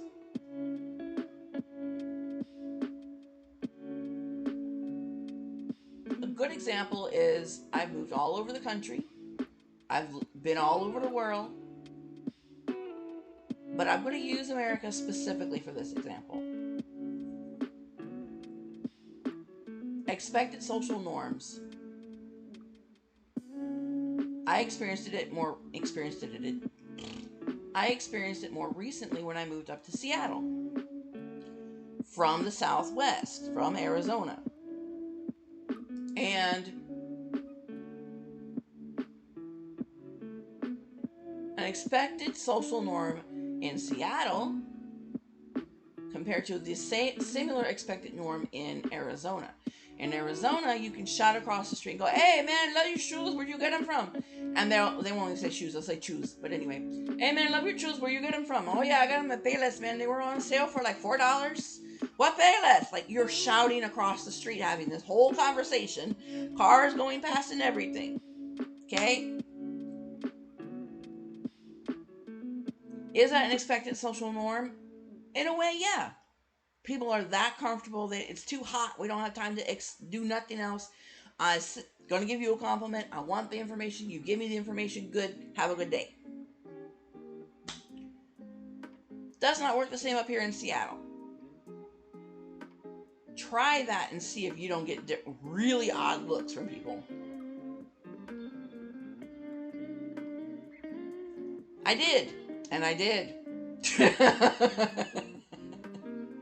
Expected social norms in Seattle are, you got a thing to do, go do it. Do not involve anybody else in your day. You got a thing to do, go do it. Leave everyone else out of it, unless you have no other option but to bring them into it.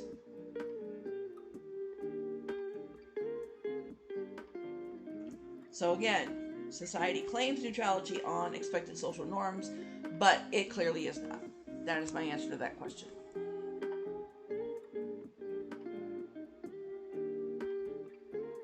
So, On the cost of collapsing complexity, I did say, we were talking systems here, and we're not attacking individuals, and that's exactly what we're going to keep doing. On the section, or on the part of pluralism, my question to you guys was, what feels harder for you? Tolerating difference or staying engaged with it?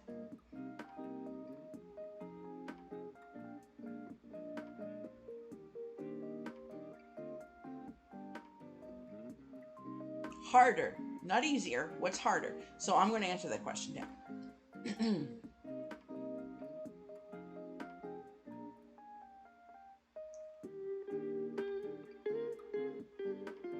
I actually think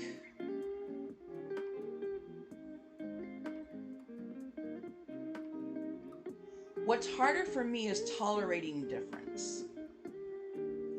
I don't have the ability to remove myself from the desire and curiosity to be involved to understand. I hope I'm doing that right. I do not have the ability to not embrace diverse groups.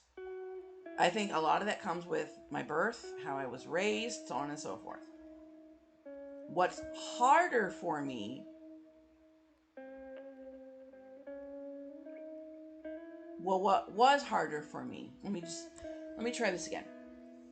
What was harder for me, and is sort of comparatively harder for me, is not to respect others or to have respect for others and their opinions and beliefs, which may differ from my own. That's not a problem for me.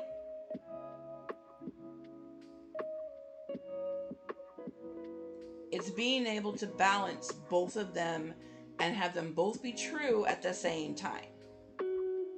To have respect for others and their opinions and beliefs that are different from my own, while also embracing diverse groups. I know the question is either or, but for me, it's balancing the two.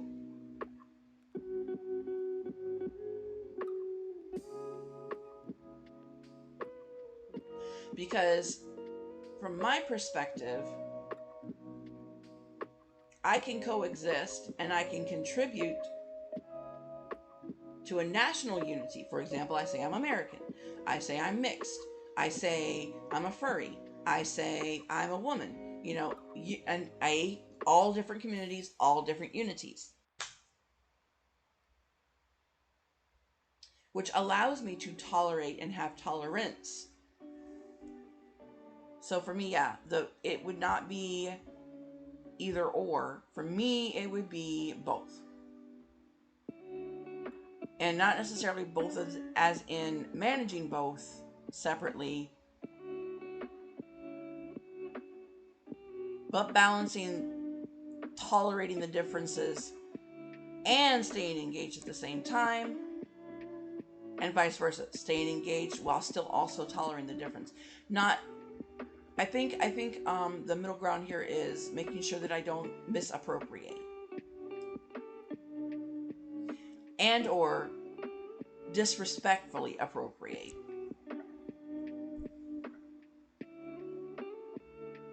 I'm not sure I answered that question properly, to be honest, but that's the best of my ability that I can answer it. Okay, on the part where I said every culture, every society, every individual has to choose eventually on certainty or relationship. I will always pick relationship every single time. The question I asked you guys was, where in your life do you feel pulled between being right and staying connected? And I will always pick staying connected absolutely every single time. That is not a gray area for me. I know that for a fact. I prefer to stay connected. I prefer to understand. I prefer to stay curious, because to me, being right is not worth it. at the end of the day, it's not worth it if you're still disconnected, if you still don't understand, if you're still not curious, if you're not trying to grow. It's not worth it. You lose so much just by trying to be right.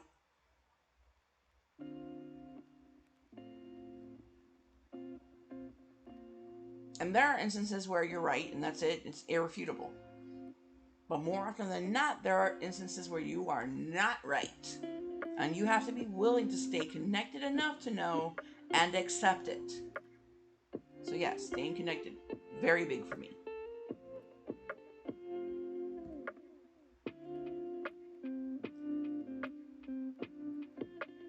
I'm not asking anyone to abandon their beliefs today. And I'm not asking whether we can hold them without letting them harden into weapons. That's not weakness, that's discipline. I mean, I am asking, I'm not, Miss Ped said all of that. Let me try that again. I'm not asking anyone to abandon their beliefs. I am asking whether we can hold them without letting them harden into weapons. Because that is not weakness, that is discipline. Restraint and discipline are not the same, but they often come hand in hand.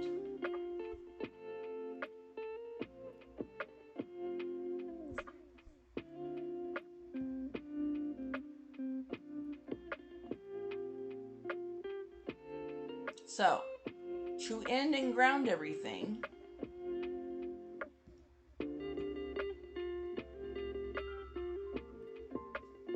because there is an ending, and we're approaching it.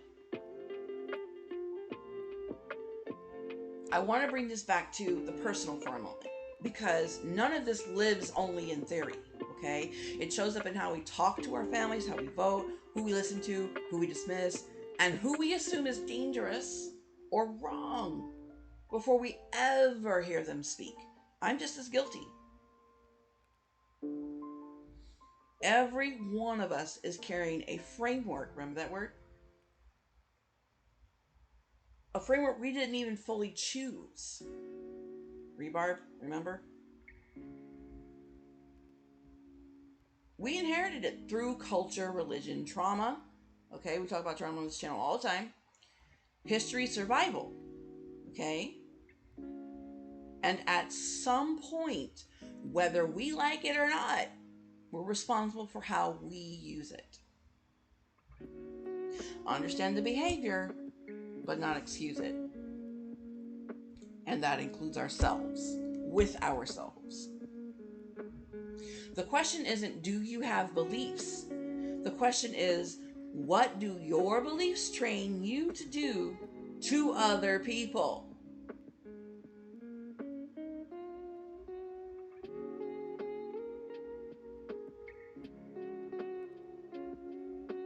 Because belief systems don't just live in our heads, they show up in our reflexes, in who we grant grace to, and who we think deserves explanation versus punishment. And if that makes you uncomfortable, good. Discomfort here isn't a flaw, it's feedback, it's data.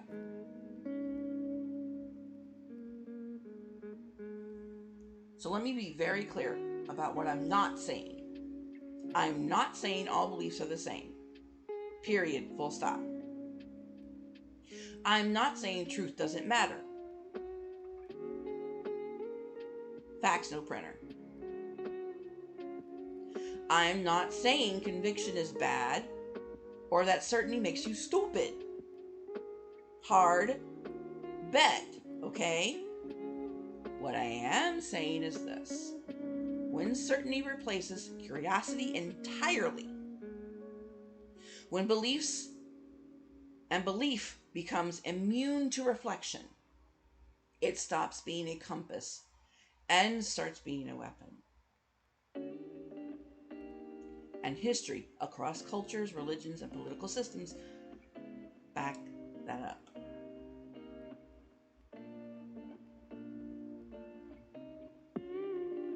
This keeps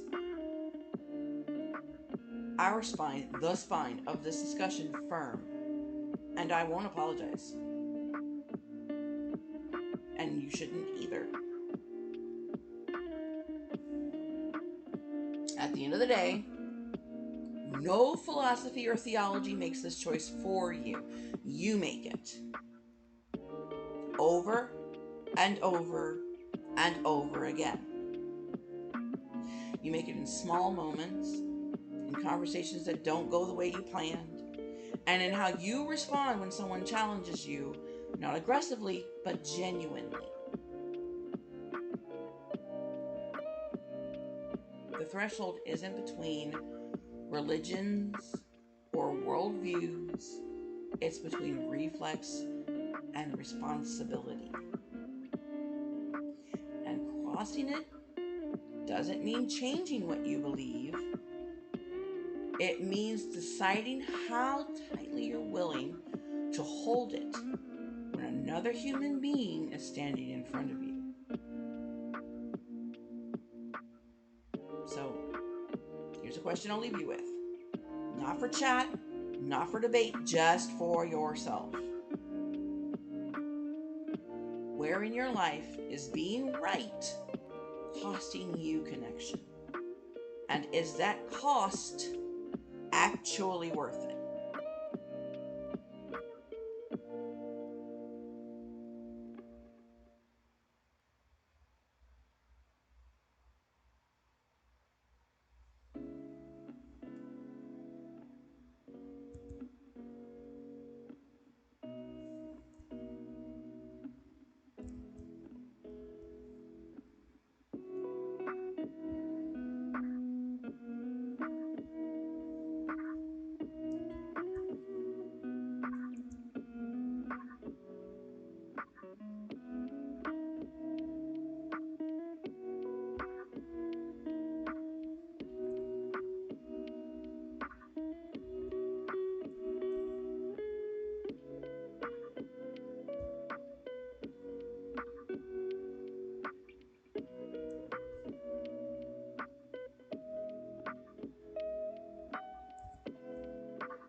Okay, so I've put it in the chat. I've tagged it for 30 minutes. But I want to make it really clear here. I'm not here to tell you what to think. I'm here to make sure you can't unknow what we just named. That's where I'll leave it today.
So, what do you guys think about the first time this kind of talk? I don't think I did too badly. I mean, I'm used to having these conversations. It's just this is my first time having it with you guys.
So, if you guys enjoyed this, I'm going to go ahead and download, or should I say upload, the PDF to the server.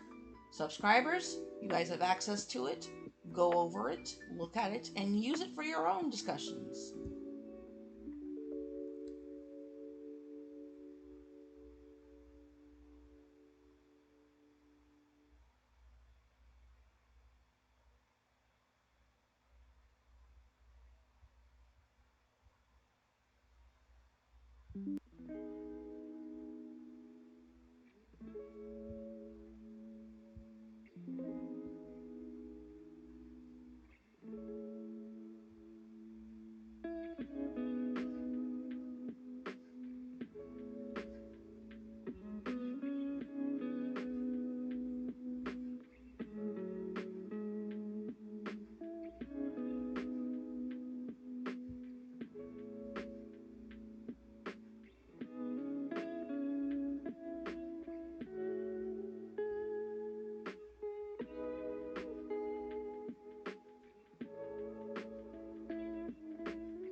So, the title of this one is called Threshold Talk. And it's not published under my writer's name. This is simply a conversation that I have with my own theological, philosophical community. And it's a culmination of pretty much everything that we've had a back and forth about where this is concerned. So, yeah, that's it. I took a risk. I made a chance. We'll see if it was a mistake.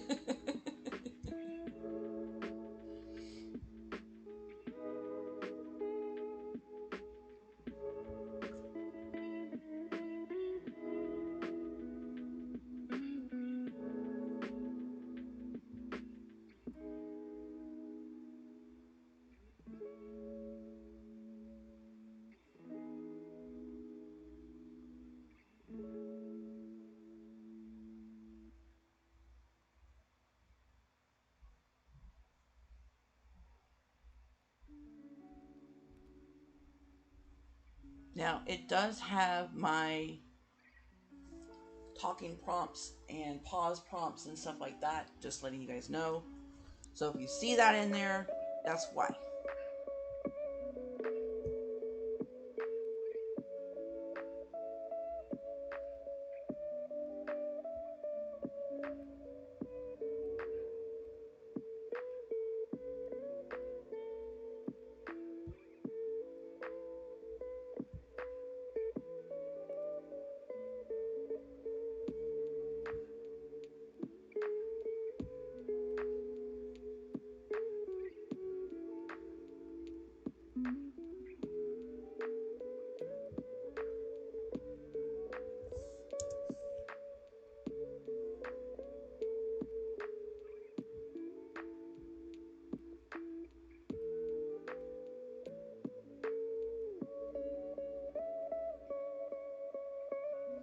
All right, I've been yammering for 2 hours. I'm going to take a break and we'll come back and I'll probably do something not cerebral so we can all get a brain break.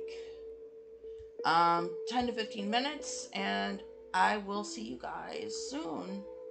Um, go pee, get your food, take your medicine if you forgot to take your medicine. I wanted to say hi to Johnny who popped by, Ace who popped by. I do see Sage and Philip Pause. Hello to you guys. Who else popped by? Oh, Empress popped by. Thank you for that. Rosie popped by. Thank you for that. I think Rosie popped by. I don't see her no more. No, never mind. Maybe she didn't. Okay. Um. Yeah. See you guys in about at the most 15, at the earliest 10.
Right. We're back.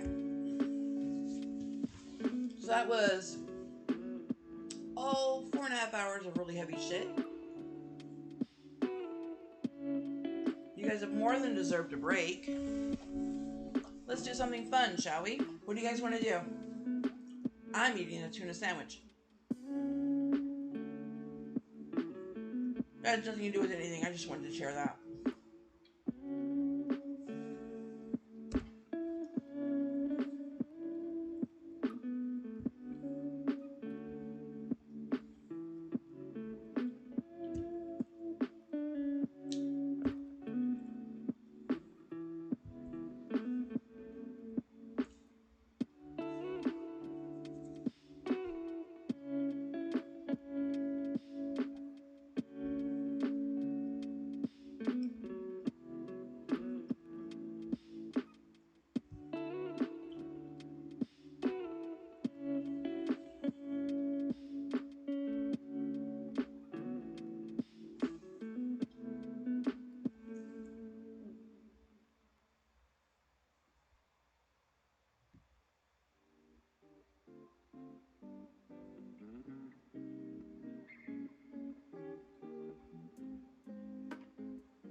Why not?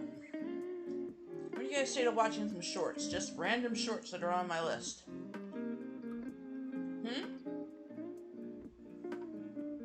We haven't done that yet.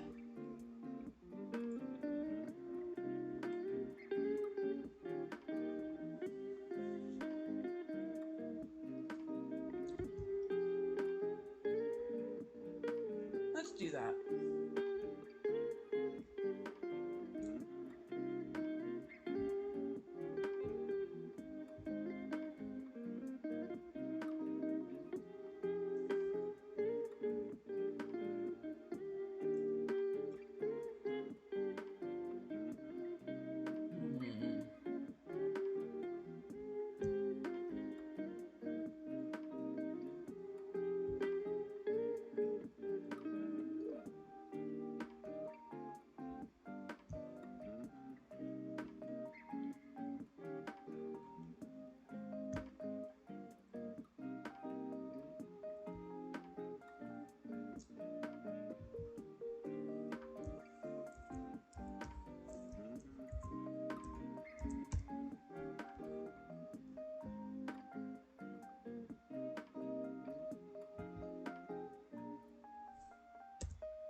I'm gay. Yeah, what the One fuck? second. I'm so sorry.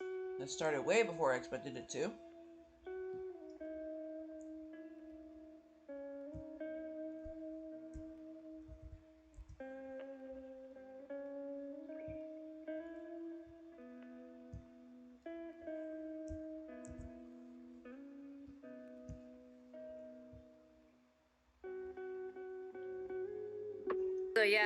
I'm gay. Yeah, what the fuck? I'm so sorry. I tried not to be. Oh, no, don't ever apologize for that. Absolutely not, baby, no. I mean, we already thought you might be. That's not the surprise. Wait, you did?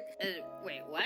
Yeah, we're not mad that you're gay. But did it have to be this motherfucker? This motherfucker in particular? I thought we was on the same page, hating this motherfucker this whole time. That one time I caught him on the elevator. Were y'all about to fuck? I'm gay. Yeah, what the fuck? I'm so sorry. Yeah, it's random. Give me a minute. I'm fixing it.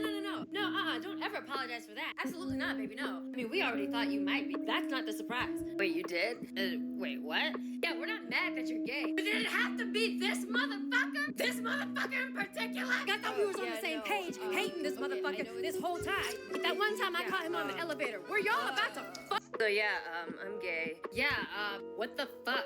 I'm so sorry. Most of her stuff is pretty funny to me, but we'll see. Don't ever apologize for that. Absolutely not, baby, no. I mean, we already thought you might be. That's not the surprise. Wait, you did? Wait, what? Yeah, we're not mad that you're gay. But did it have to be this motherfucker? This motherfucker? Okay, that was a lot. I'm gay. Yeah,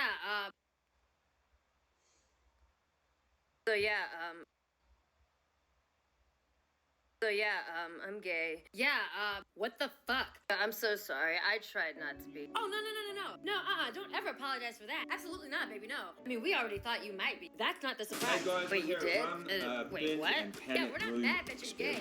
Okay, hold on. I gotta fix a whole bunch of stuff. This motherfucker in particular? I thought we was on the same Okay, page. y'all, that is crazy. Give me a minute. I know it's acting dumb. Give me a minute. Give me a minute. Give me a minute. I'm gay. Yeah, what the fuck?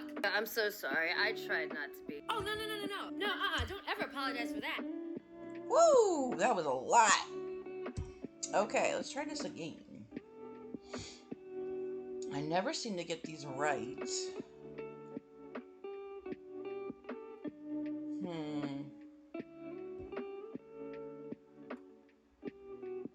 Good morning, Beatrice. Good morning. I don't know how to...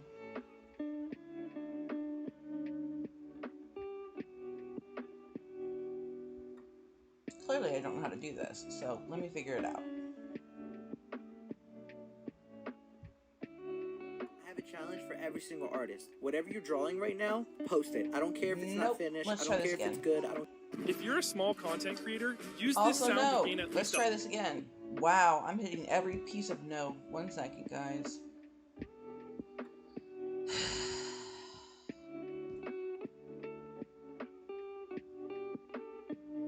How do people watch shorts without going to the wrong short?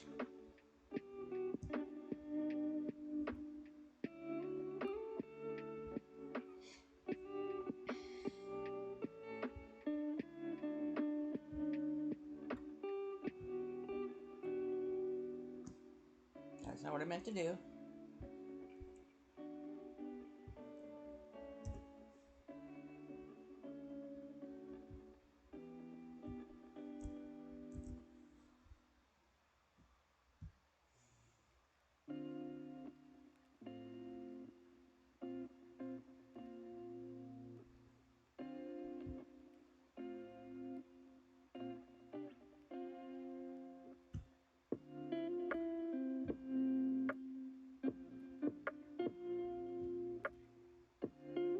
Alright, let's try this again.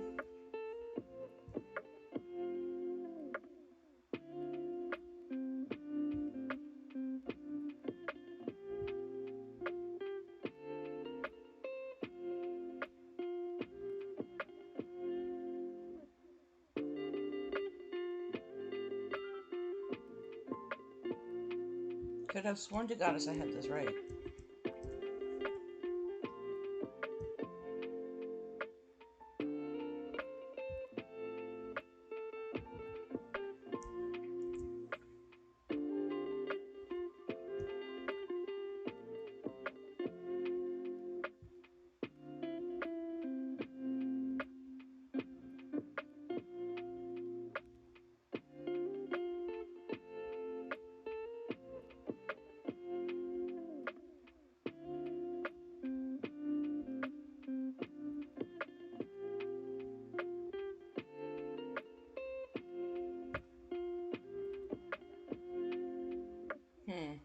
know, this is my first time trying to watch shorts with you guys, and I do not know what I'm doing.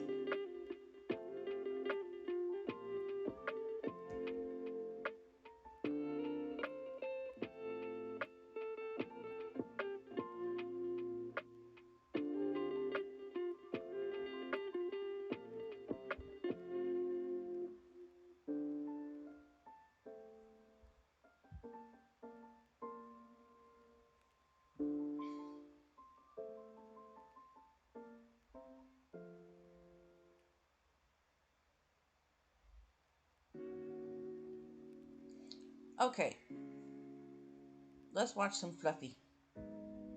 Got rid of that car, man.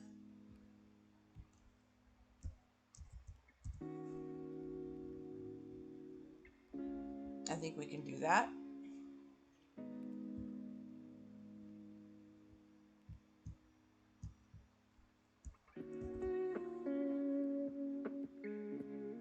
Got rid of that car, man. I traded it in and got myself a big old SUV. Oh, it was nice for a while. This car freaking sucked on mileage, so man, it got 11 miles to the gallon. Oh, you cannot This is be badass Gabriel in a car that kills Iglesias. gas like I kill tacos. You can't be at the stoplight trying to intimidate other cars. You know what? Whoa. $20 right there. Hell no, man. But it was kind of cool. It had a GPS navigational system in it, and OnStar, which was really cool. You know, I'm driving, and all of a sudden, this girl's talking to me. Right turn up ahead. In 3/4 tenths of a mile, left turn. And I'm like, whatever you say, baby. Got rid of that car, man. I traded it in and got myself a big old SUV. Oh, it was nice for a while. This car freaking sucked on mileage, so man, it got 11 miles to the gallon. Oh, you cannot be badass in a car that kills gas like I kill tacos. You can't be at the stoplight trying to intimidate other cars. You know what? Whoa. $20 right there. Hell no, man. But it was kind of cool. It had a GPS navigational system in it, and OnStar, which... Next one. I love the idea of someone at home in Portland just made themselves an afternoon This is Randy snack, flipped on the Feltface. TV, You're and then Australian, I'm you like, already know. Oh no! What's happening? What is this? Terrible. What have they done? What was in that This snack? used to be such a classy show with so much information for But the look good at people you. of You're Portland. so dapper. You come so I'm well not dressed. dapper. I've got schmutz all over You my vest. just ignore it. No one can tell. I had a jacket on too, and I took it off because I wanted to cash it up a bit. Oh. And you wanted to show us your moves. Yeah, that's all. That's the only reason. Just to. This one's my favorite. What's he What got there? What is that? A Rubik's cube? Why is he doing that? I think that is the Rubik's Cube. It is the Rubik's cube. Okay. Hey, tell me more about you. No. Did you please. grow up here in Portland? I did. You were a Portland. This is my hometown. Wow. Which bridge is your favorite? Oh, St. John's. St. John's. Controversial. We'll have people calling in. I know. Hot take. Hot take. Do you St. have a John's. favorite? Yes. Okay. The one that I walked across to get here. It's one of the ones that goes in the middle. Either the Burnside or the Morrison are both possible. Morrison! It was the Morrison! Wow. Yes. That's impressive that you have a favorite bridge. Yes. You're like a true Portlander It's now. the only one I walked across today. Therefore, it wins by default. Did people stare at you as you walked across the There's a bit of bridge? No, they didn't. Oh. I look like everybody else. Literally. I love the idea of someone at home in Portland just made. Are you Jewish? Arab. Oh my God. You see, we're more alike than people even realize at the end of the day. You're showing me the beard. I thought you were Hasidic. That's incredible. You see, we could cure all the world's problems if we just lost the eyesight a little bit. Circumcised? Yeah.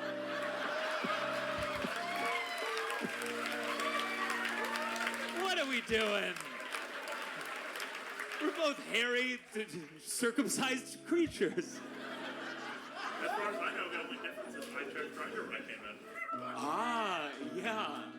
Can I ask, Would you be? Are you a bear? That's what my wife tells me.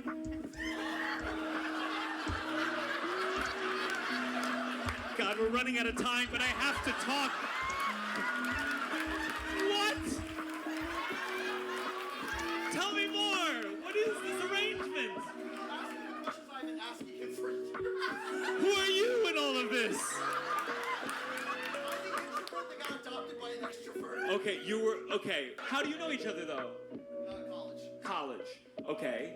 I'm just gonna be real blunt. We don't have time to like mince words. Gay or straight or bi? Straight. Okay, great. Took a little too long, but that's fine. Me too. I understand. You want to be like straight, but like, you know, like you. Yeah, I got it. And then you are married. Everything. I'm everything. You're everything. Except for monogamous. Are you Jewish? Arab. Oh my God. You see, we're more alike than people even realize at the end of the day. Okay, so this one is kitty stuff. I You love showed me the kitty beard. stuff. I thought you were Hasidic. We're gonna watch kitty stuff. That's incredible. You see, we could cure all the world's problems if we just lost eyesight a little bit. Circumcised? Yeah. Oh, you're fine. You're fine. He's not gonna do anything. Gunnar, you're friendly. Oh, okay. Hi. Okay, we're gonna go. Oh, you're fine. A tiny overreaction.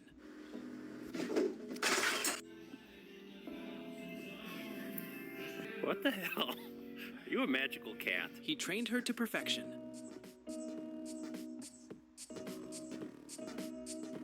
The ultimate copycat. Oh, Pringle. She hunted some cat food.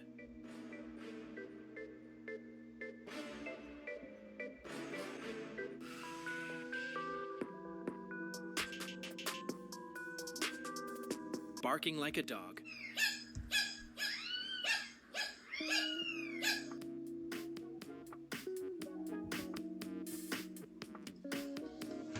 Oh, you're fine. You're fine. He's not gonna do anything. Gunnar, you're friendly. Oh, okay. Hi. Okay, we're gonna.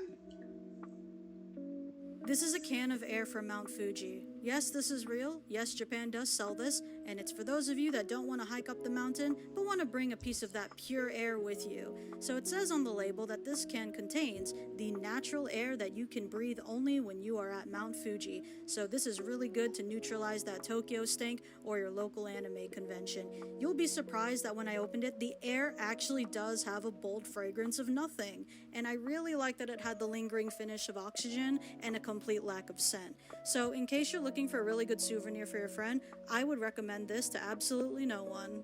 This is a can of air from Mount Fuji. Yes, this is real. Yes, Japan does sell this, and it's for those of you that don't want to hike up the mountain, but want to bring a piece of that pure air with you. Yeah, y'all heard that It right. says on the label that An this empty can can contains the natural air that you can breathe only when you are at Mount Fuji. So this is really good to neutralize that Tokyo stink or your local anime convention.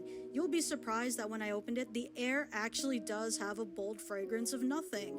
And I really like that it had the lingering finish of oxygen and a complete lack of scent. So in case you're looking for a really good souvenir for your friend, Hi, I Sage. would recommend this to absolutely It is no the perfect one. gift. This is a can of air The from gift Mount of Fuji. absolutely yes, nothing. This is real. Yes, Japan.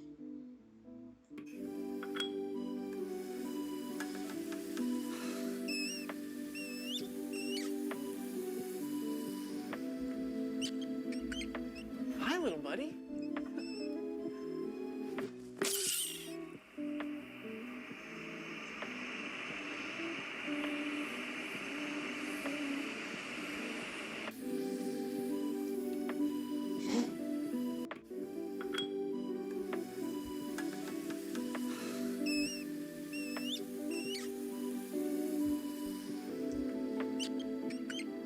Hi, little buddy.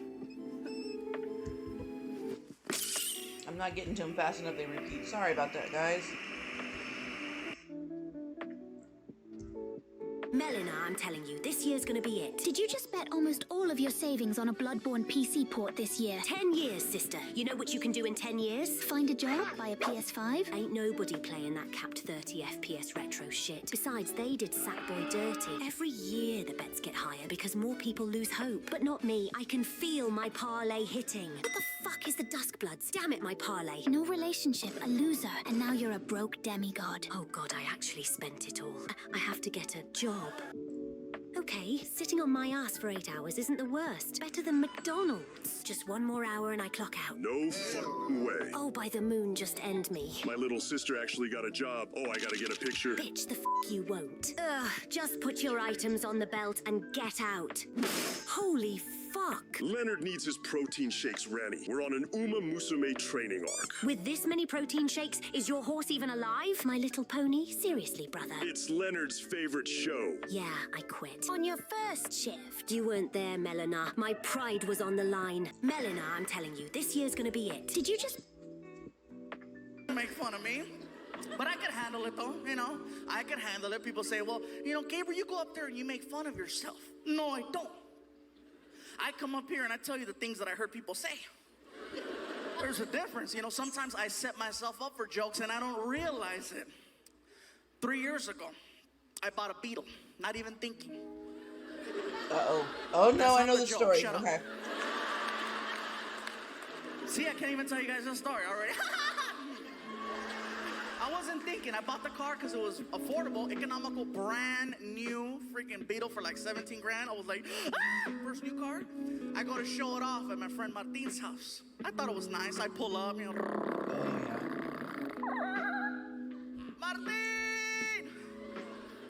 He lives in the hood. I don't get out the car. Across the street, there are these gang members. The kind of gang members, they don't really get into, you know, like shooting people and stuff like that. They just hang out on the porch and talk a lot of smack. And so I'm there in a Beetle, and across the street, I hear this, right? I'm like, Martin! And over here, I hear, Órale! Órale! Hey, what's up, guys? How's it going? How'd you get in there, is it?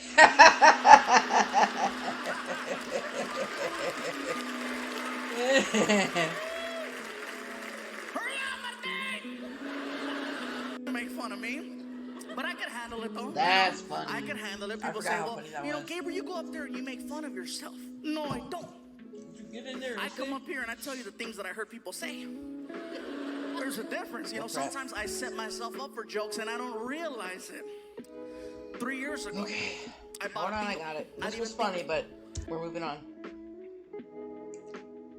Mark, you do one. I got one for you.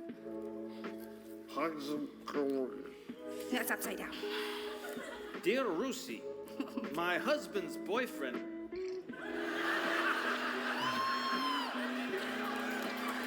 My husband's boyfriend has a gambling addiction. How can I politely suggest that going to Vegas on a gambling weekend is a bad idea? Where's Chris? Hi, Chris. Is the partner with the gambling problem with you right now? Well, this was a great... What a great and efficient way to tell him.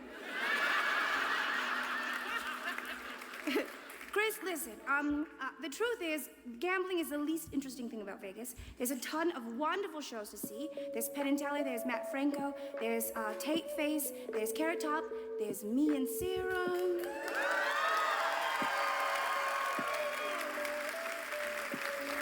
So next time you go to gamble, just remind yourself you're playing at the world's worst video game, okay?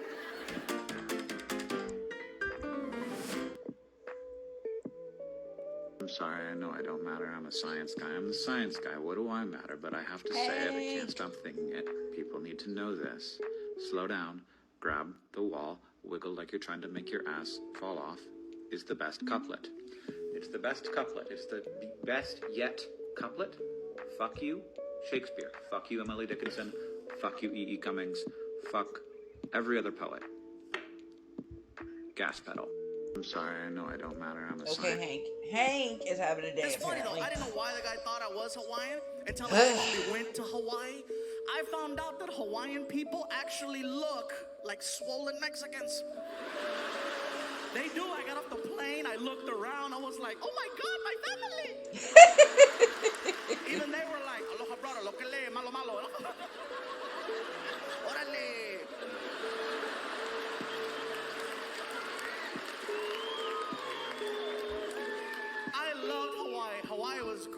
man. They have a lot of different cultures there. They have a lot of Asian people. A lot of Koreans. I know this because I got a couple of shirts tailored at some places, and every time I'd go in, it was always a Korean lady, an older Korean lady, who was me. I'd walk in, and this one lady always had a comment to make. I'm there for a week, and every day she had a different comment. I walk in one day, and I couldn't say anything either because she was 75 years old. I can't say nothing back, you know, but there I am walking in. The lady behind the counter, Oh, look at who's here. Look at who's here. Oh, shit, we're gonna work hard today.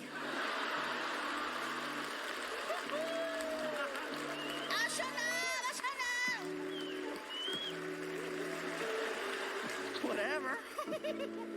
Make fun of me. It's funny though, I didn't know why the guy thought I was Hawaiian.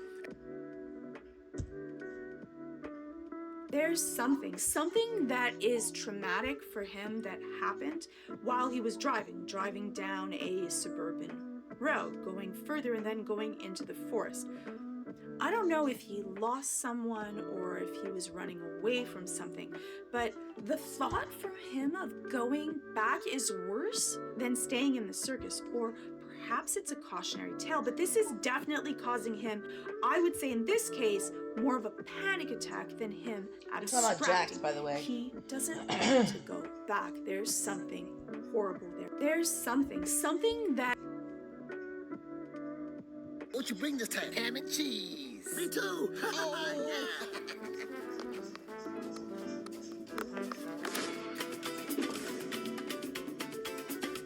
God damn. I bet he doesn't have a prime. Oh, you can't beat that.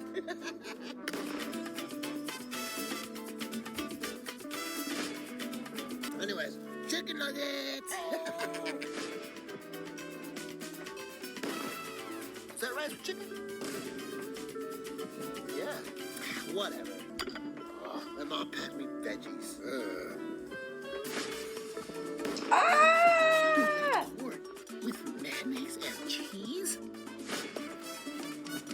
It has mangoes too with chili on it. Feel bad for the guy. I know what he doesn't have. What? Handy. Oh! Actually, yes. They're called Lucas. Dude, Wyatt, look. He has a whole pinata.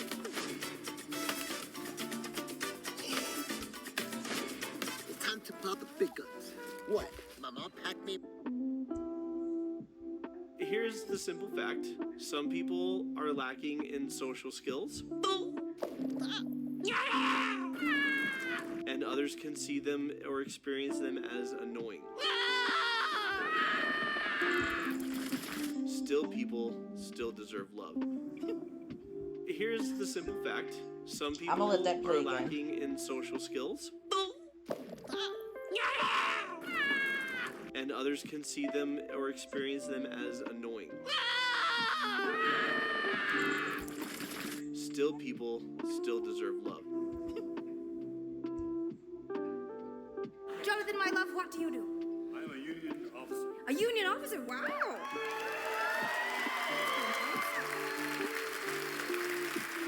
May I ask which union?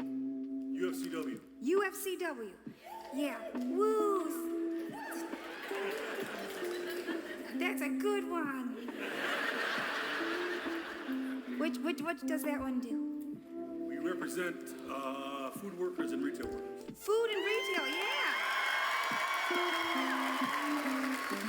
Yay! Screw Starbucks. You get them. I'm so excited. Do you love that?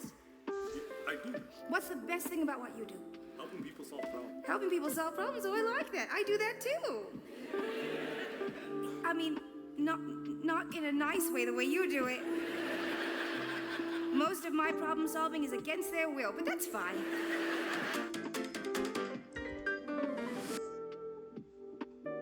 This is a woman's archery dress from about 1855, and it looks incredible, but I want to pay close attention to this belt because it's a fantastic example of an archery chatelaine. Archery was a very popular sport for upper-class women in the 19th century. Not only was it not particularly strenuous, but it was also romantic. Its ties to the medieval period made it the perfect whimsical activity to do with the girls, which often meant dressing up in clothes inspired by history. Lots of women would wear a chatelaine whilst doing archery. They were belts or chains attached to the waist that helped women to carry various useful or decorative objects in a very public way. Women were encouraged to customize their chatelaines with charms, embroidered bags, and useful tools like scissors, notepads, and looking glasses. I've even seen chatelaines with guns on them. Chatelaines for sports and hobbies were particularly common. So let's have a look at what a woman might keep on her archery belt. Here we have a quiver for her arrows, a notepad that has the owner's name and address on it. Her name was Fanny and she lived at 53 Albemarle Street. This little acorn shape is a grease pot which Fanny would have used to stop her fingers from blistering on the bowstring. These tassels, they obviously look very cool and medieval, but it also would have been used to clean the arrows. But what about this mini target shape? Well, it seems like these charms were mass produced, as there's another almost identical example in the V&A collection, and they explain that it's a scorecard. Using this pricker, you'd punch holes into the scorecard to show where your arrows had hit, and then you would take out and replace the card when you had your next game. This is a woman's archery dress from about 1855. Okay, Val, this is gonna be an easy mission. I'll go in as a buyer, secure the deal, but I'm gonna need your support on comms, okay? I got you. Great. Good luck. Nope. That's one of the deadliest assassins in the network. But how you know that? She shot me this morning off a cliff. So we're gonna swap.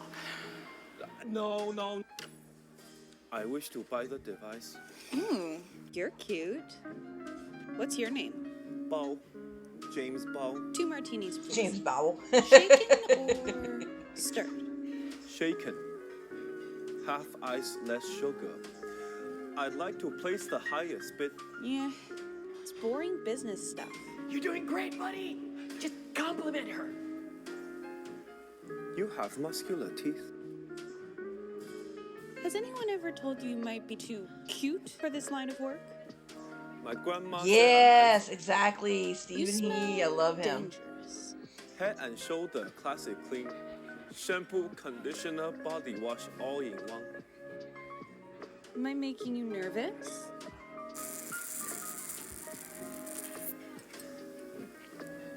Tell you what, why don't we go up to my room and wrap up this deal? Oh, by the way, if you actually manage to survive this, here's my number.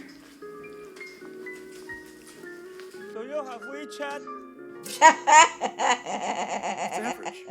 Okay, Val, this is gonna be an easy mission. I'll go in as a buyer, secure the deal, but I'm gonna need your support on comms, okay? I got you. Great. Good luck. Nope. Okay, One of the so deadliest assassins in the network. hold on. We're gonna watch the whole thing now because it's 18 minutes long. Off a cliff. I'm just giving you So we're guys a gonna heads up right now. No. I wish to buy the device. You're cute.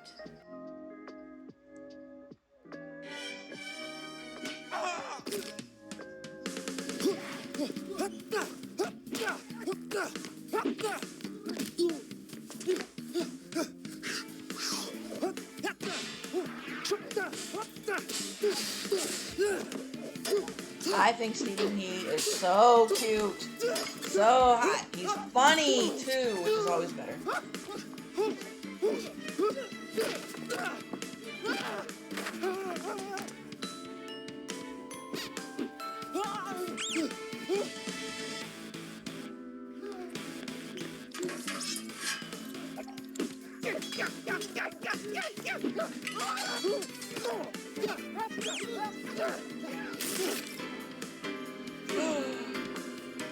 Not okay.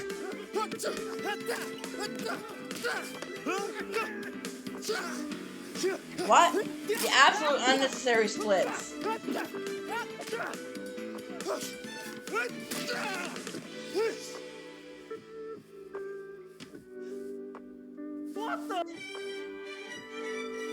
Hello, officers. My name is James Bao, Junior Agent. Thank you for using the delivery service. If you like our service, please give us a 5-star review. I confirm delivery, okay?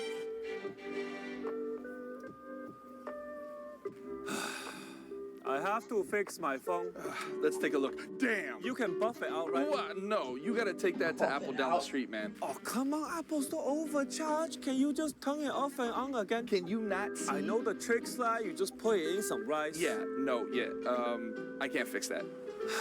Hard to find a specialist these days.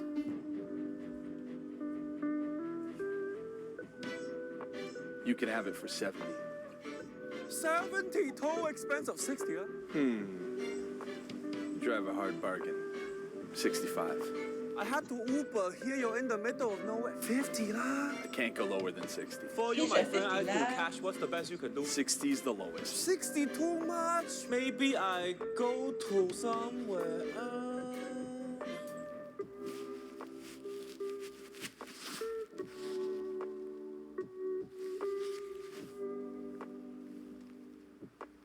Okay, fine. We meet in the middle, 20. 20 is not even close. Okay, 50 is. 550.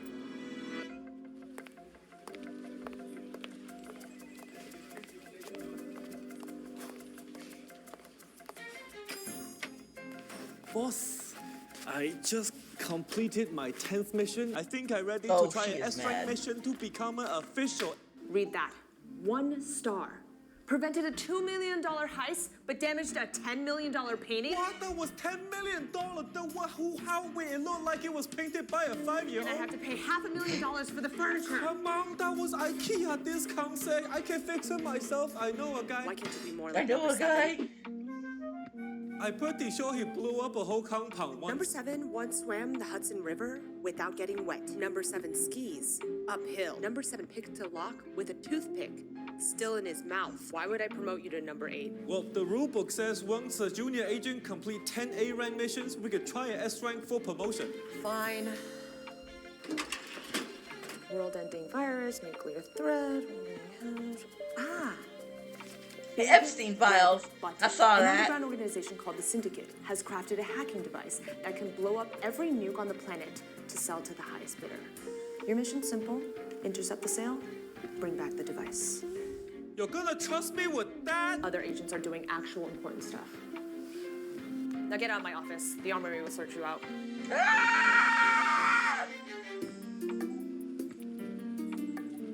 Okay, number 8. Fill this out. Smile for your photo. He said, cover your right eye and read that board. EFG. Okay. Let's take a look. You're gonna receive your license to kill within 3 to 9 months. Thank you. For your mission, you'll be signed standard issue equipment. Don't touch that. Let's start with your vehicle, shall we?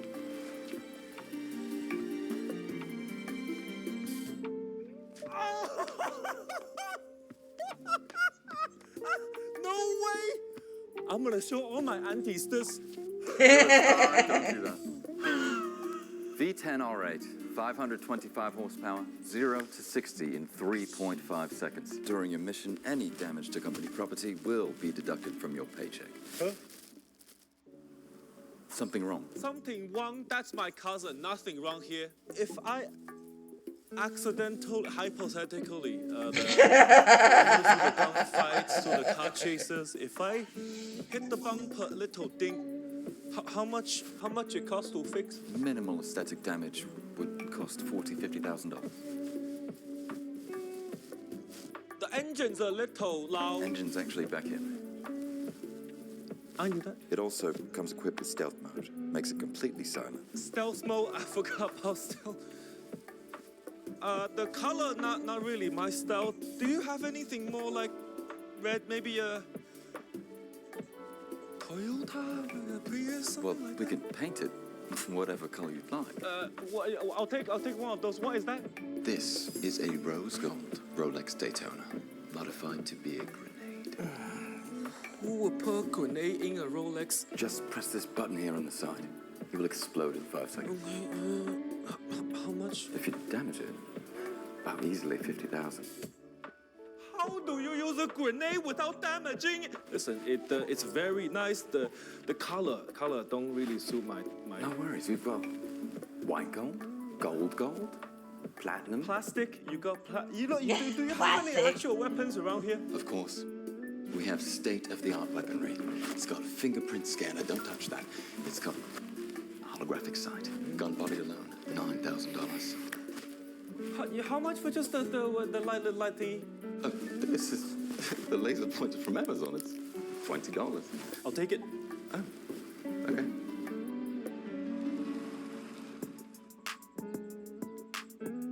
Tiger Cub Gang, known subsidiary of the Syndicate. Pose as a potential buyer of the nuclear detonator. Use a local accent, try and blend in, and bow. Good luck. Hey, I'm trying to cop some fireworks, you know what I'm saying? Depends on who's asking. Oh, just a regular dude shopping for some Christmas gifts. You wouldn't happen to know where I can buy a big red button?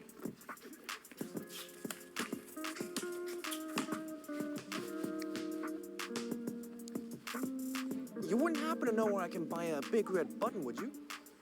I know somebody. You got cash? Big facts. All non-sequential bills, different currencies.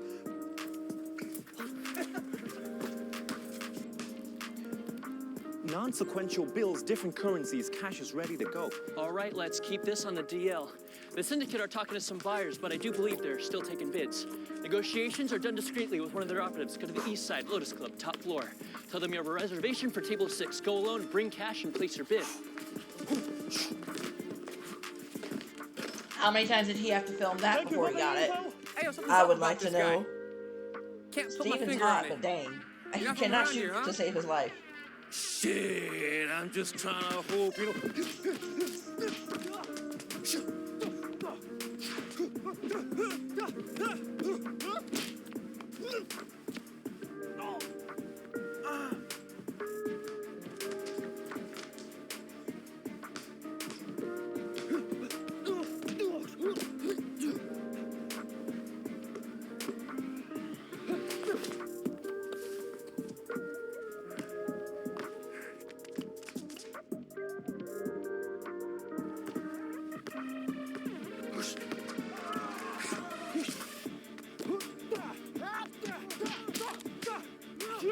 He done punched his. Wow. Okay, bend down off his head.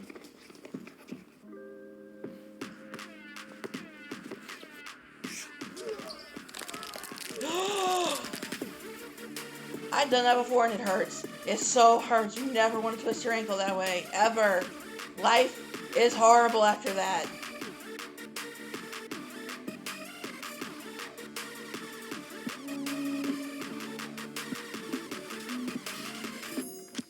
The Syndicate has the black market bidding for this device, the big red button, by ways of secret negotiation at the Lotus Club. This mission just got a lot more dangerous. I'm bringing a seasoned operative to join you. Wow. Meet Agent Number 7.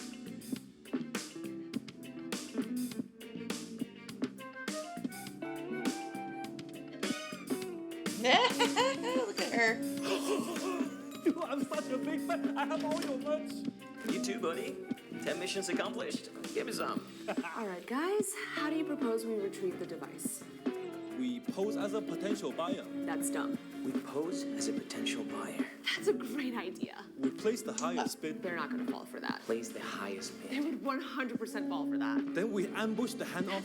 Stupid. Ambush the handoff. Genius.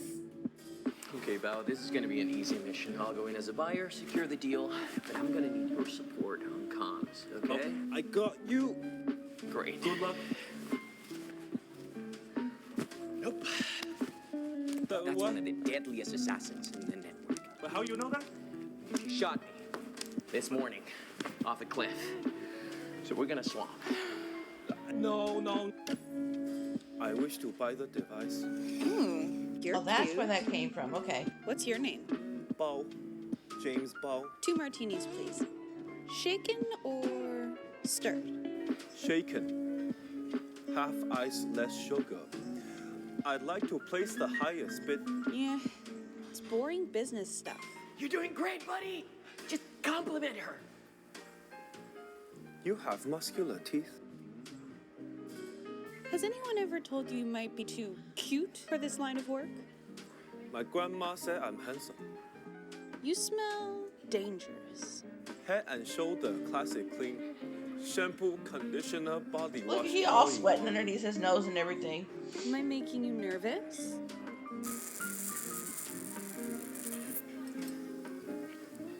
Tell you what, why don't we go up to my room and wrap up this deal? Nice. I knew you could do it, buddy. Huh. Oh my goodness. She really is good at her Oh, job. by the way, if you actually manage to survive this, here's my number. Thank you, Fluffy Key.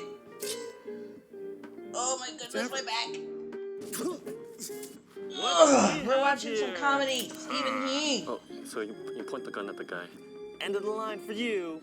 That's not even close. Not making it up this time. He's not 7 feet tall. Well, I can't see anything with his mask on, okay? Okay, what do you mean by that? You know I spent all day on this? What is this hole even for? What else are we supposed to do? Buy a balaclava? There's no balaclava shop in mid-city. Amazon Prime, same day delivery. Baklava, not babaklava. Idiots. No, it's not. You brought bags from work? You guys work at the Starbucks in mid-city. Shit! I don't know what you're talking about. Eddie, why would you use our work merch? His name is Eddie. Damn it! Okay, that wasn't the plan. Yeah, he knows too much. We gotta shoot him now. You literally just told him Bring him all the everything. way to the syndicate. This is the location of the syndicate. Son of a bitch! You're good. I have no idea how you got all that info. Yeah, who sent you? Huh? CIA? FBI? How'd you know about the sale? I was just doing some holiday shopping. Smart ass. Let's see you wiggle your way out of this. Your safety's on. That's the new model. Just came out. No, I see. You got the new 2025 drop bullshit. The new design. I got the 2025. Listen, they changed the design to the other side. This side? Yeah. Yeah, you see on the left side, if you pull the new button. Okay, you got me. It's loud enough for all the henchmen to hear. Damn, they just come up with the new silencer too. Would be perfect. You mean the Stealth S3000? He knows they're dumb as You got rocks. the accessories too. Those people don't even get the accessories. Grade 5 titanium, 12 ounce. Oh, nice. Yep, play. he knows they're stupid as rocks. Dude, this has a 4.7 rating on Amazon, 20 decibel reduction, perfectly. Okay. You got me good with that one. You might want to upgrade the sights though. I know, bro. I keep missing. Listen, I'ma hook you up. Yo! Is that the new laser sight? This limited edition. That is clean, though! Here, put it on. Listen, you look like special ops with this thing. I used to miss all the time ever since I got this. Okay, you're good. But you think that's the only gun we have?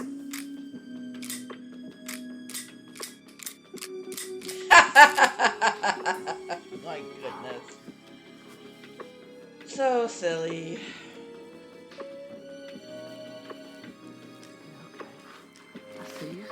I see ya.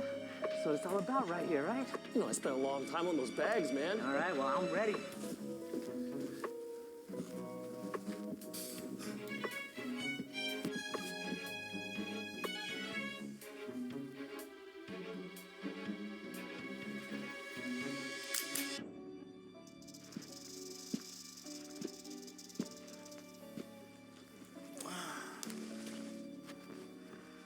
Do you know why they call me the Cobra?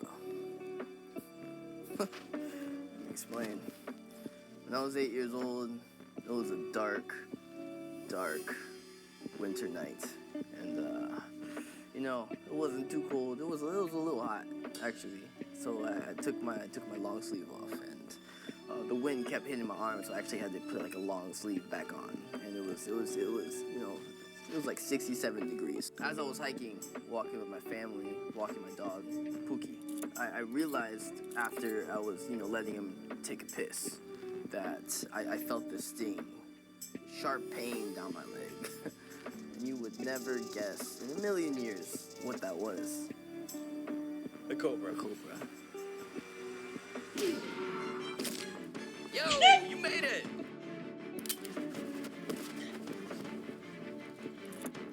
You gotta move real fast for that to even sort of work. And then pray they don't push the button while you're at it. No. Your gig is up, Cobra. Hand over the device. Too bad it's already sold. And it could be You anywhere. use a gold Rolex. Who did you sell it to? Even the negotiation was done in code. The buyer could only initiate the sale saying the code phrase. It's hard to find a specialist these days. Hard to find a specialist these days.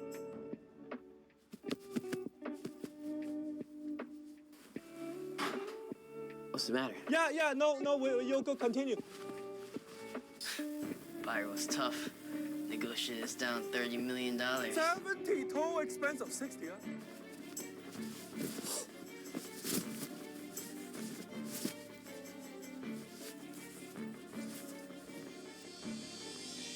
You good? What's the matter? Nothing, all good. You never know what kind of buyer they turn out to be. You know, hopefully it's not like a crazy person.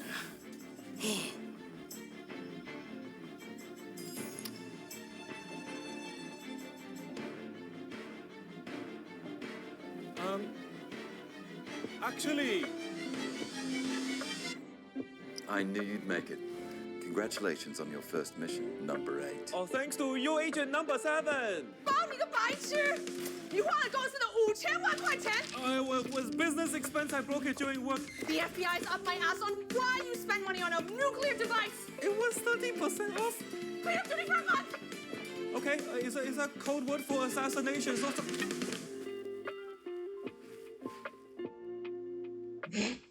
There we go. Stephen He, everybody.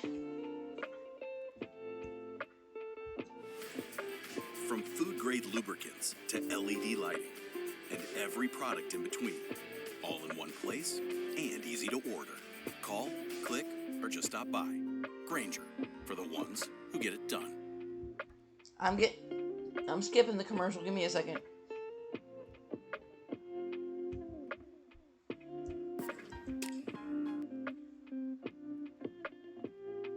What's your name, sexy?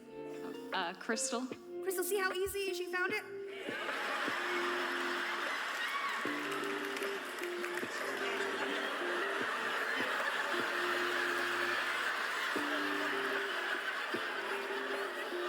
First try. I'd like to know why you then poked this guy. Crystal. It's my husband. He's your husband, okay. And This is our daughter. that's your daughter.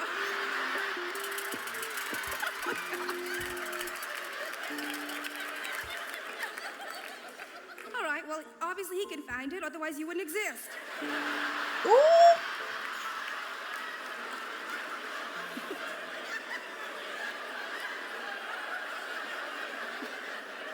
I feel like this is the worst this has ever gone. I'm in hot water. It's been 5 minutes. Crystal, what do you do? I'm stay-at-home mom. You're stay-at-home mom. Yay! That's the hardest. And a photographer. A photographer. Whoa, you have so many jobs. What is your favorite thing to take pictures of? Storms and softball.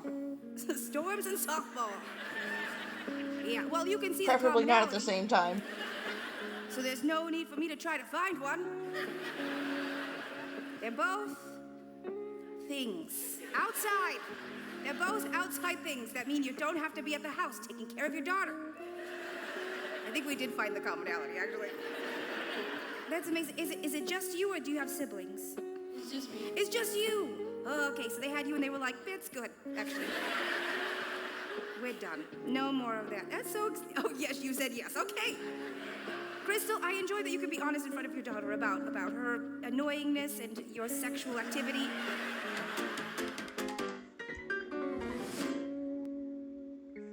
A few months before graduating college, I was sobbing in my favorite professor's office. I explained to him that while I loved my friends and enjoyed learning, I was miserable, and I expected my life would only get more miserable from there on out.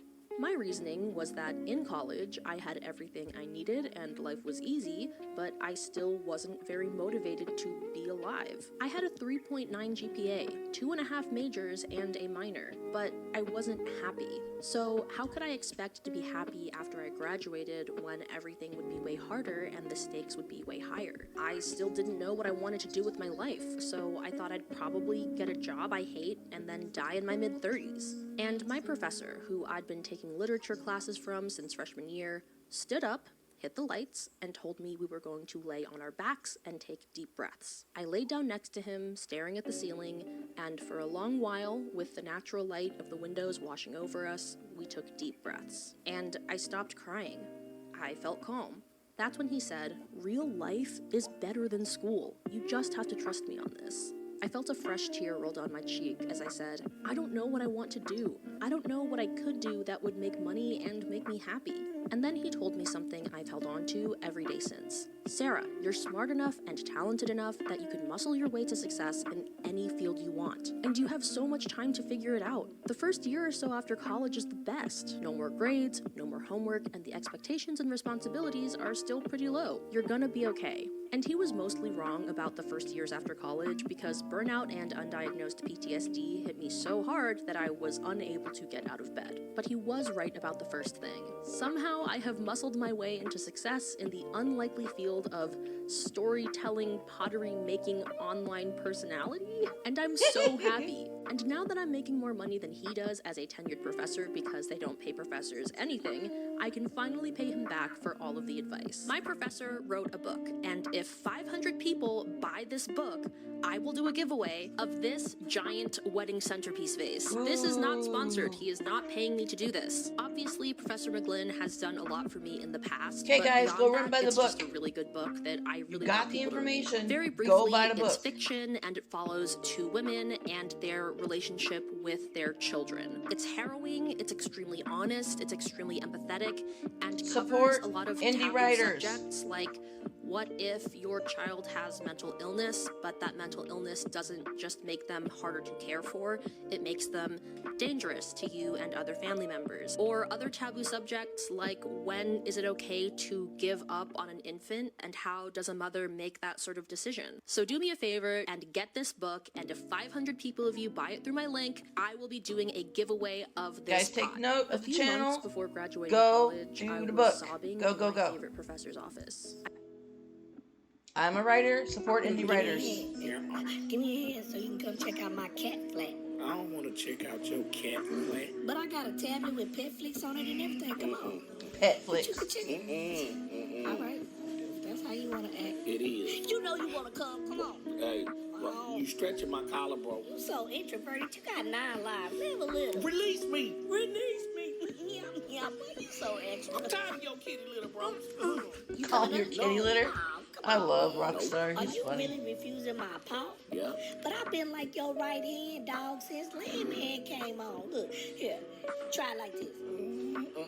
What you mean? I wouldn't drop you on purpose. That would be catastrophic, bro. Give me a hand. He said catastrophic.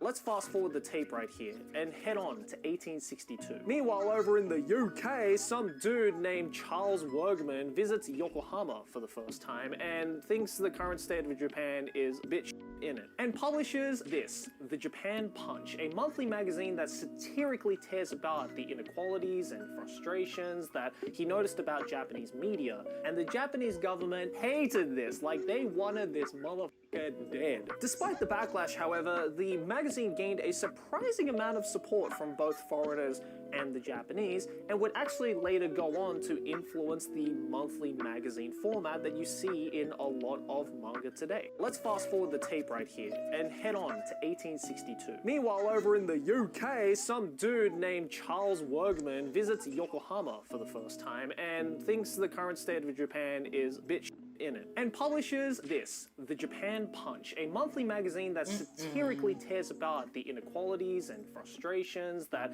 he noticed about Japanese media. And the Japanese government hated this, like they wanted this motherfucker dead. Despite the backlash, however, the magazine gained a surprising amount of support from both foreigners and the Japanese, and would actually later go on to influence the monthly magazine format that you see in a lot of manga today. Let's fast forward the tape right here and head on to 1862. Meanwhile, over in the UK...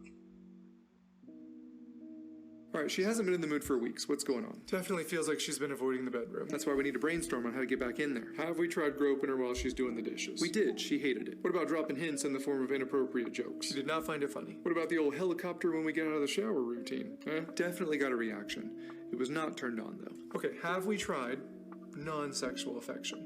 I'm sorry, what? Well, I was just thinking, what if we took the focus off of the bedroom? But that's the reason we're here. Right, but maybe that's the problem. I mean, we're only focused on our desires, right? Have we even thought about hers? So you're saying she might have felt neglected this whole time, like we only value her for her body. So when we push for the bedroom, even if it's our intent to connect with her, she feels pressured, obligated, and unprioritized. Those all sound like huge turnoffs. Okay, so how do we fix it? We could start by building trust and connection through affection and acts of service that have no expectation for the bedroom. We could get curious about and prioritize her needs instead of treating her like a pleasure vending machine. We could make sure we're showing up as an equal partner when it comes to the domestic labor, so she's not so exhausted and stressed. But we're not doing these things to get some. We're doing them because we love and value her. Did I get that right? That's a good point. Important distinction. The path to increased desire isn't through manipulation, it's through showing up consistently in love. Hey, foreplay starts at breakfast, am I right, gentlemen? Hey, yo, I'm gonna go make sure the dishes are done.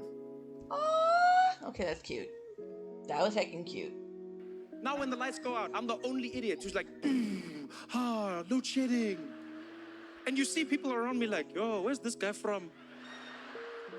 He doesn't even know load shedding. Welcome to the future, buddy. What an idiot. South Africans have had load shedding for so long now that I don't know if you've noticed this, but you've started becoming load shedding connoisseurs. You know, I've heard conversations where people are talking about load shedding, and they'll be talking about their favorite load shedding. People be sitting there and they'll be like, you know, I'm not gonna lie, my favorite load shedding easily is like 2 a.m. to 6 a.m. That's like the best load shedding. That's when you want load shedding, eh? Because like you're already asleep, right? It doesn't bother anything, it doesn't mess anything up. That's like the best load shedding ever. Now, Sí, I was next too. Pues dile a tu papá que los compre unos. Compre. Totino's pizza rolls are like 10 for about $1. Papá, ¿me escuchas? Sí? ¿Sí qué? No, don't use your voice. Talk to me in your head. Me estoy volviendo loco. No, I'm helping you. I saw your wallet earlier. You don't have anything in there. Hey, ¿y por qué estabas en mi cartera? Never mind that. You can get us some Totino's pizza rolls. They're a really big deal in value and epicness. Watch this. Pull out your wallet. Dime dinero.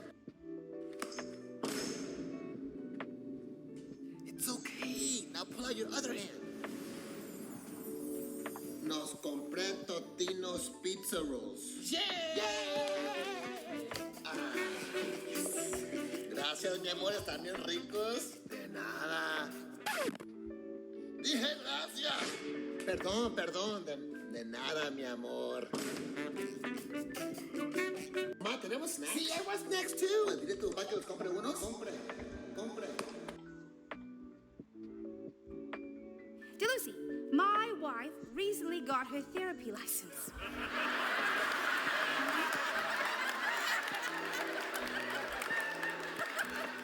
Which is super exciting for her. She worked really hard. Yeah.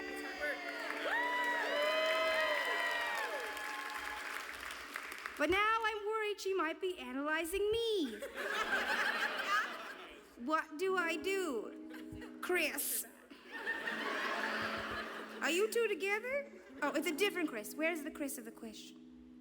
Oh, wait. Woo, give me a woo. Chris? Oh, Chris is in hiding. Chris, my friend, you put enough details in here that she knows it's you. If you were trying to remain anonymous, you have fucked up. Listen, Chris, I have some good and bad news. Is your wife analyzing you? Yes, unfortunately she is. That's the bad news. The good news is all women do that to all people at all times.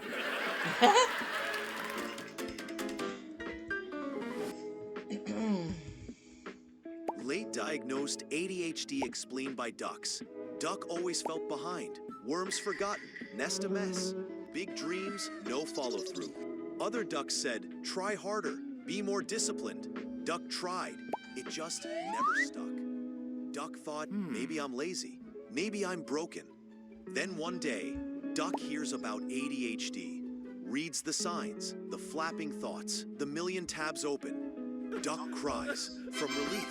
It wasn't failure. It was wiring. Duck wasn't lazy. Duck was navigating a brain built for bursts, not straight lines. Wise Frog says, you weren't late. You were just undiagnosed. Now you have the map. Duck breathes, still unlearning, still flapping, still a good duck. Late duck. Alright, tri-tip for General Ray, sandwich steak for Jay, and mutton for me. Hey, boss, your wife wants you to do something about the ice that's building up on the front deck. But she's already made it abundantly clear she doesn't want me to do anything about the ice on the front deck. What do you think? Red wine pairing, Merlot? Cab Sav? You know what? I'll do it. I'm gonna go salt it, okay? No, she doesn't want salt on that front deck. Her beloved blue meringue lilacs are right there, and it makes them grow funny. Okay, how about some sand? No, she told me to stop doing that last year. It gets tracked all through the house, even though that woman hadn't touched a vacuum in 18 years. Well, it'll take a while, but I could go after her with a snow shovel. Good luck with that. All my snow shovels are all plastic. She doesn't like the sound the metal ones make. Okay, how about I rip the damn thing off and set it on fire? Now we're talking 2 for 1. Slip hazard's gone, and we can cook our steaks. I was being facetious, boss. That's treated lumber. It'll make anything you cook over it taste funny. You're right. The Cab Sav would never cover that flavor up. We should go with the Shiraz. We should probably do something. You know how she gets 3-day headaches every time she has a fall? That would be oddly convenient, seeing as how she's the chauffeur for the out-of-state basketball tournament. Alright, tri-tip for General Ray, sandwich steak. California. I'm gonna freaking kill you all unless you get to. Oh my gosh, I can't believe you thought I was a bad guy. I mean, I could be a little naughty, but like barely. California. I'm gonna freaking kill you all unless you get to. Oh my gosh, I can't believe you thought I was a bad guy. I mean, I could be a little naughty, but like barely. California. I'm gonna freaking kill you all unless you get to. Duchess, get your fit ass out here, right now. What the hells? It's 8 in the morning. So? You're not supposed to be here right now. I would not be here if you put me in a better team for the incoming runs. The assigned teams for each run were optimized as we agreed. Optimized, my arse. Putting me with Wilder and Recluse. Are you dense? What's wrong with them? Unless this is about your problem. With the Wilder being with the Recluse? Oh, don't fucking start. Whom he decides to be with is not your problem. Get over it. I will get over you when I shove a foot up your... All right, let's take a breather, everyone. No need to escalate, okay? Girl, you can swap places with me on the one with them next. Just this once, though. Don't want to give them the hint of you being a bit biased about... Oh my god, that's... wow. That's a hairy. I can't unsee that now. Duchess, get your fit ass out here, right now. What the... Alright guys, that's the 6th hour. Thanks for hanging out with me. Thanks for being around. If you want to vote for who we're rating, you have all the time it takes between me to decide and look back at the chat to take your vote. But we did a lot today. We went through quite a bit on theology, philosophy, and culture. We did that for like 3 or 4 hours. And the rest of the time we just chilled. Now, I don't plan on having every Monday be like this. This was just me stretching my streamer muscles and seeing what hit and what didn't, what felt good for you guys and what didn't. But, I would like to at least try to do this once a month on average. Not consistently, just try something new once a month on the Monday, Measurement Mondays, and Glitch Theory chill streams. Now, let's see who's on, shall we?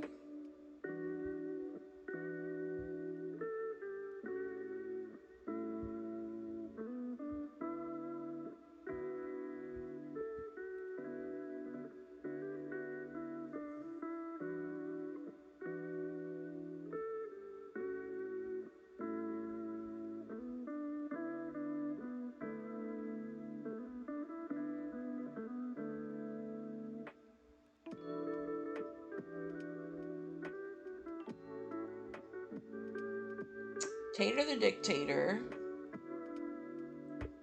Amiku Noah.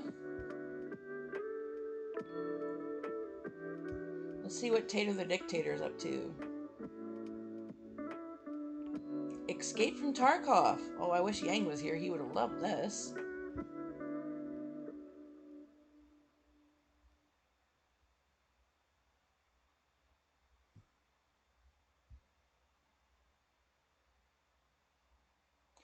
We are going to have our gifted game night, as usual, on Wednesday. And we're going to have our FAFO Friday coming up. I will try to schedule the playtest and who we're playtesting in advance well before the day before, because it's been crazy lately. But I do have several developers lined up for FAFO Friday. And then we have our usual Sunday night for Night Rain. What we're playing on Gifted Game Night, I'm going to try to do Back to the Dawn Part 2 because the internet face planted last week. So we're going to try again and see how that goes. Without further ado, we're going to raid Tater the Dictator at playing Escape from Tarkov.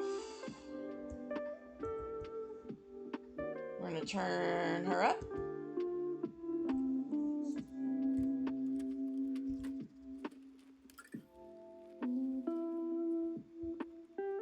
Really?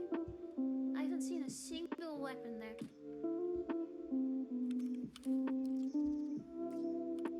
And I will see you guys on a Wednesday. Bye-bye. Get your capital RAIDs out, by the way.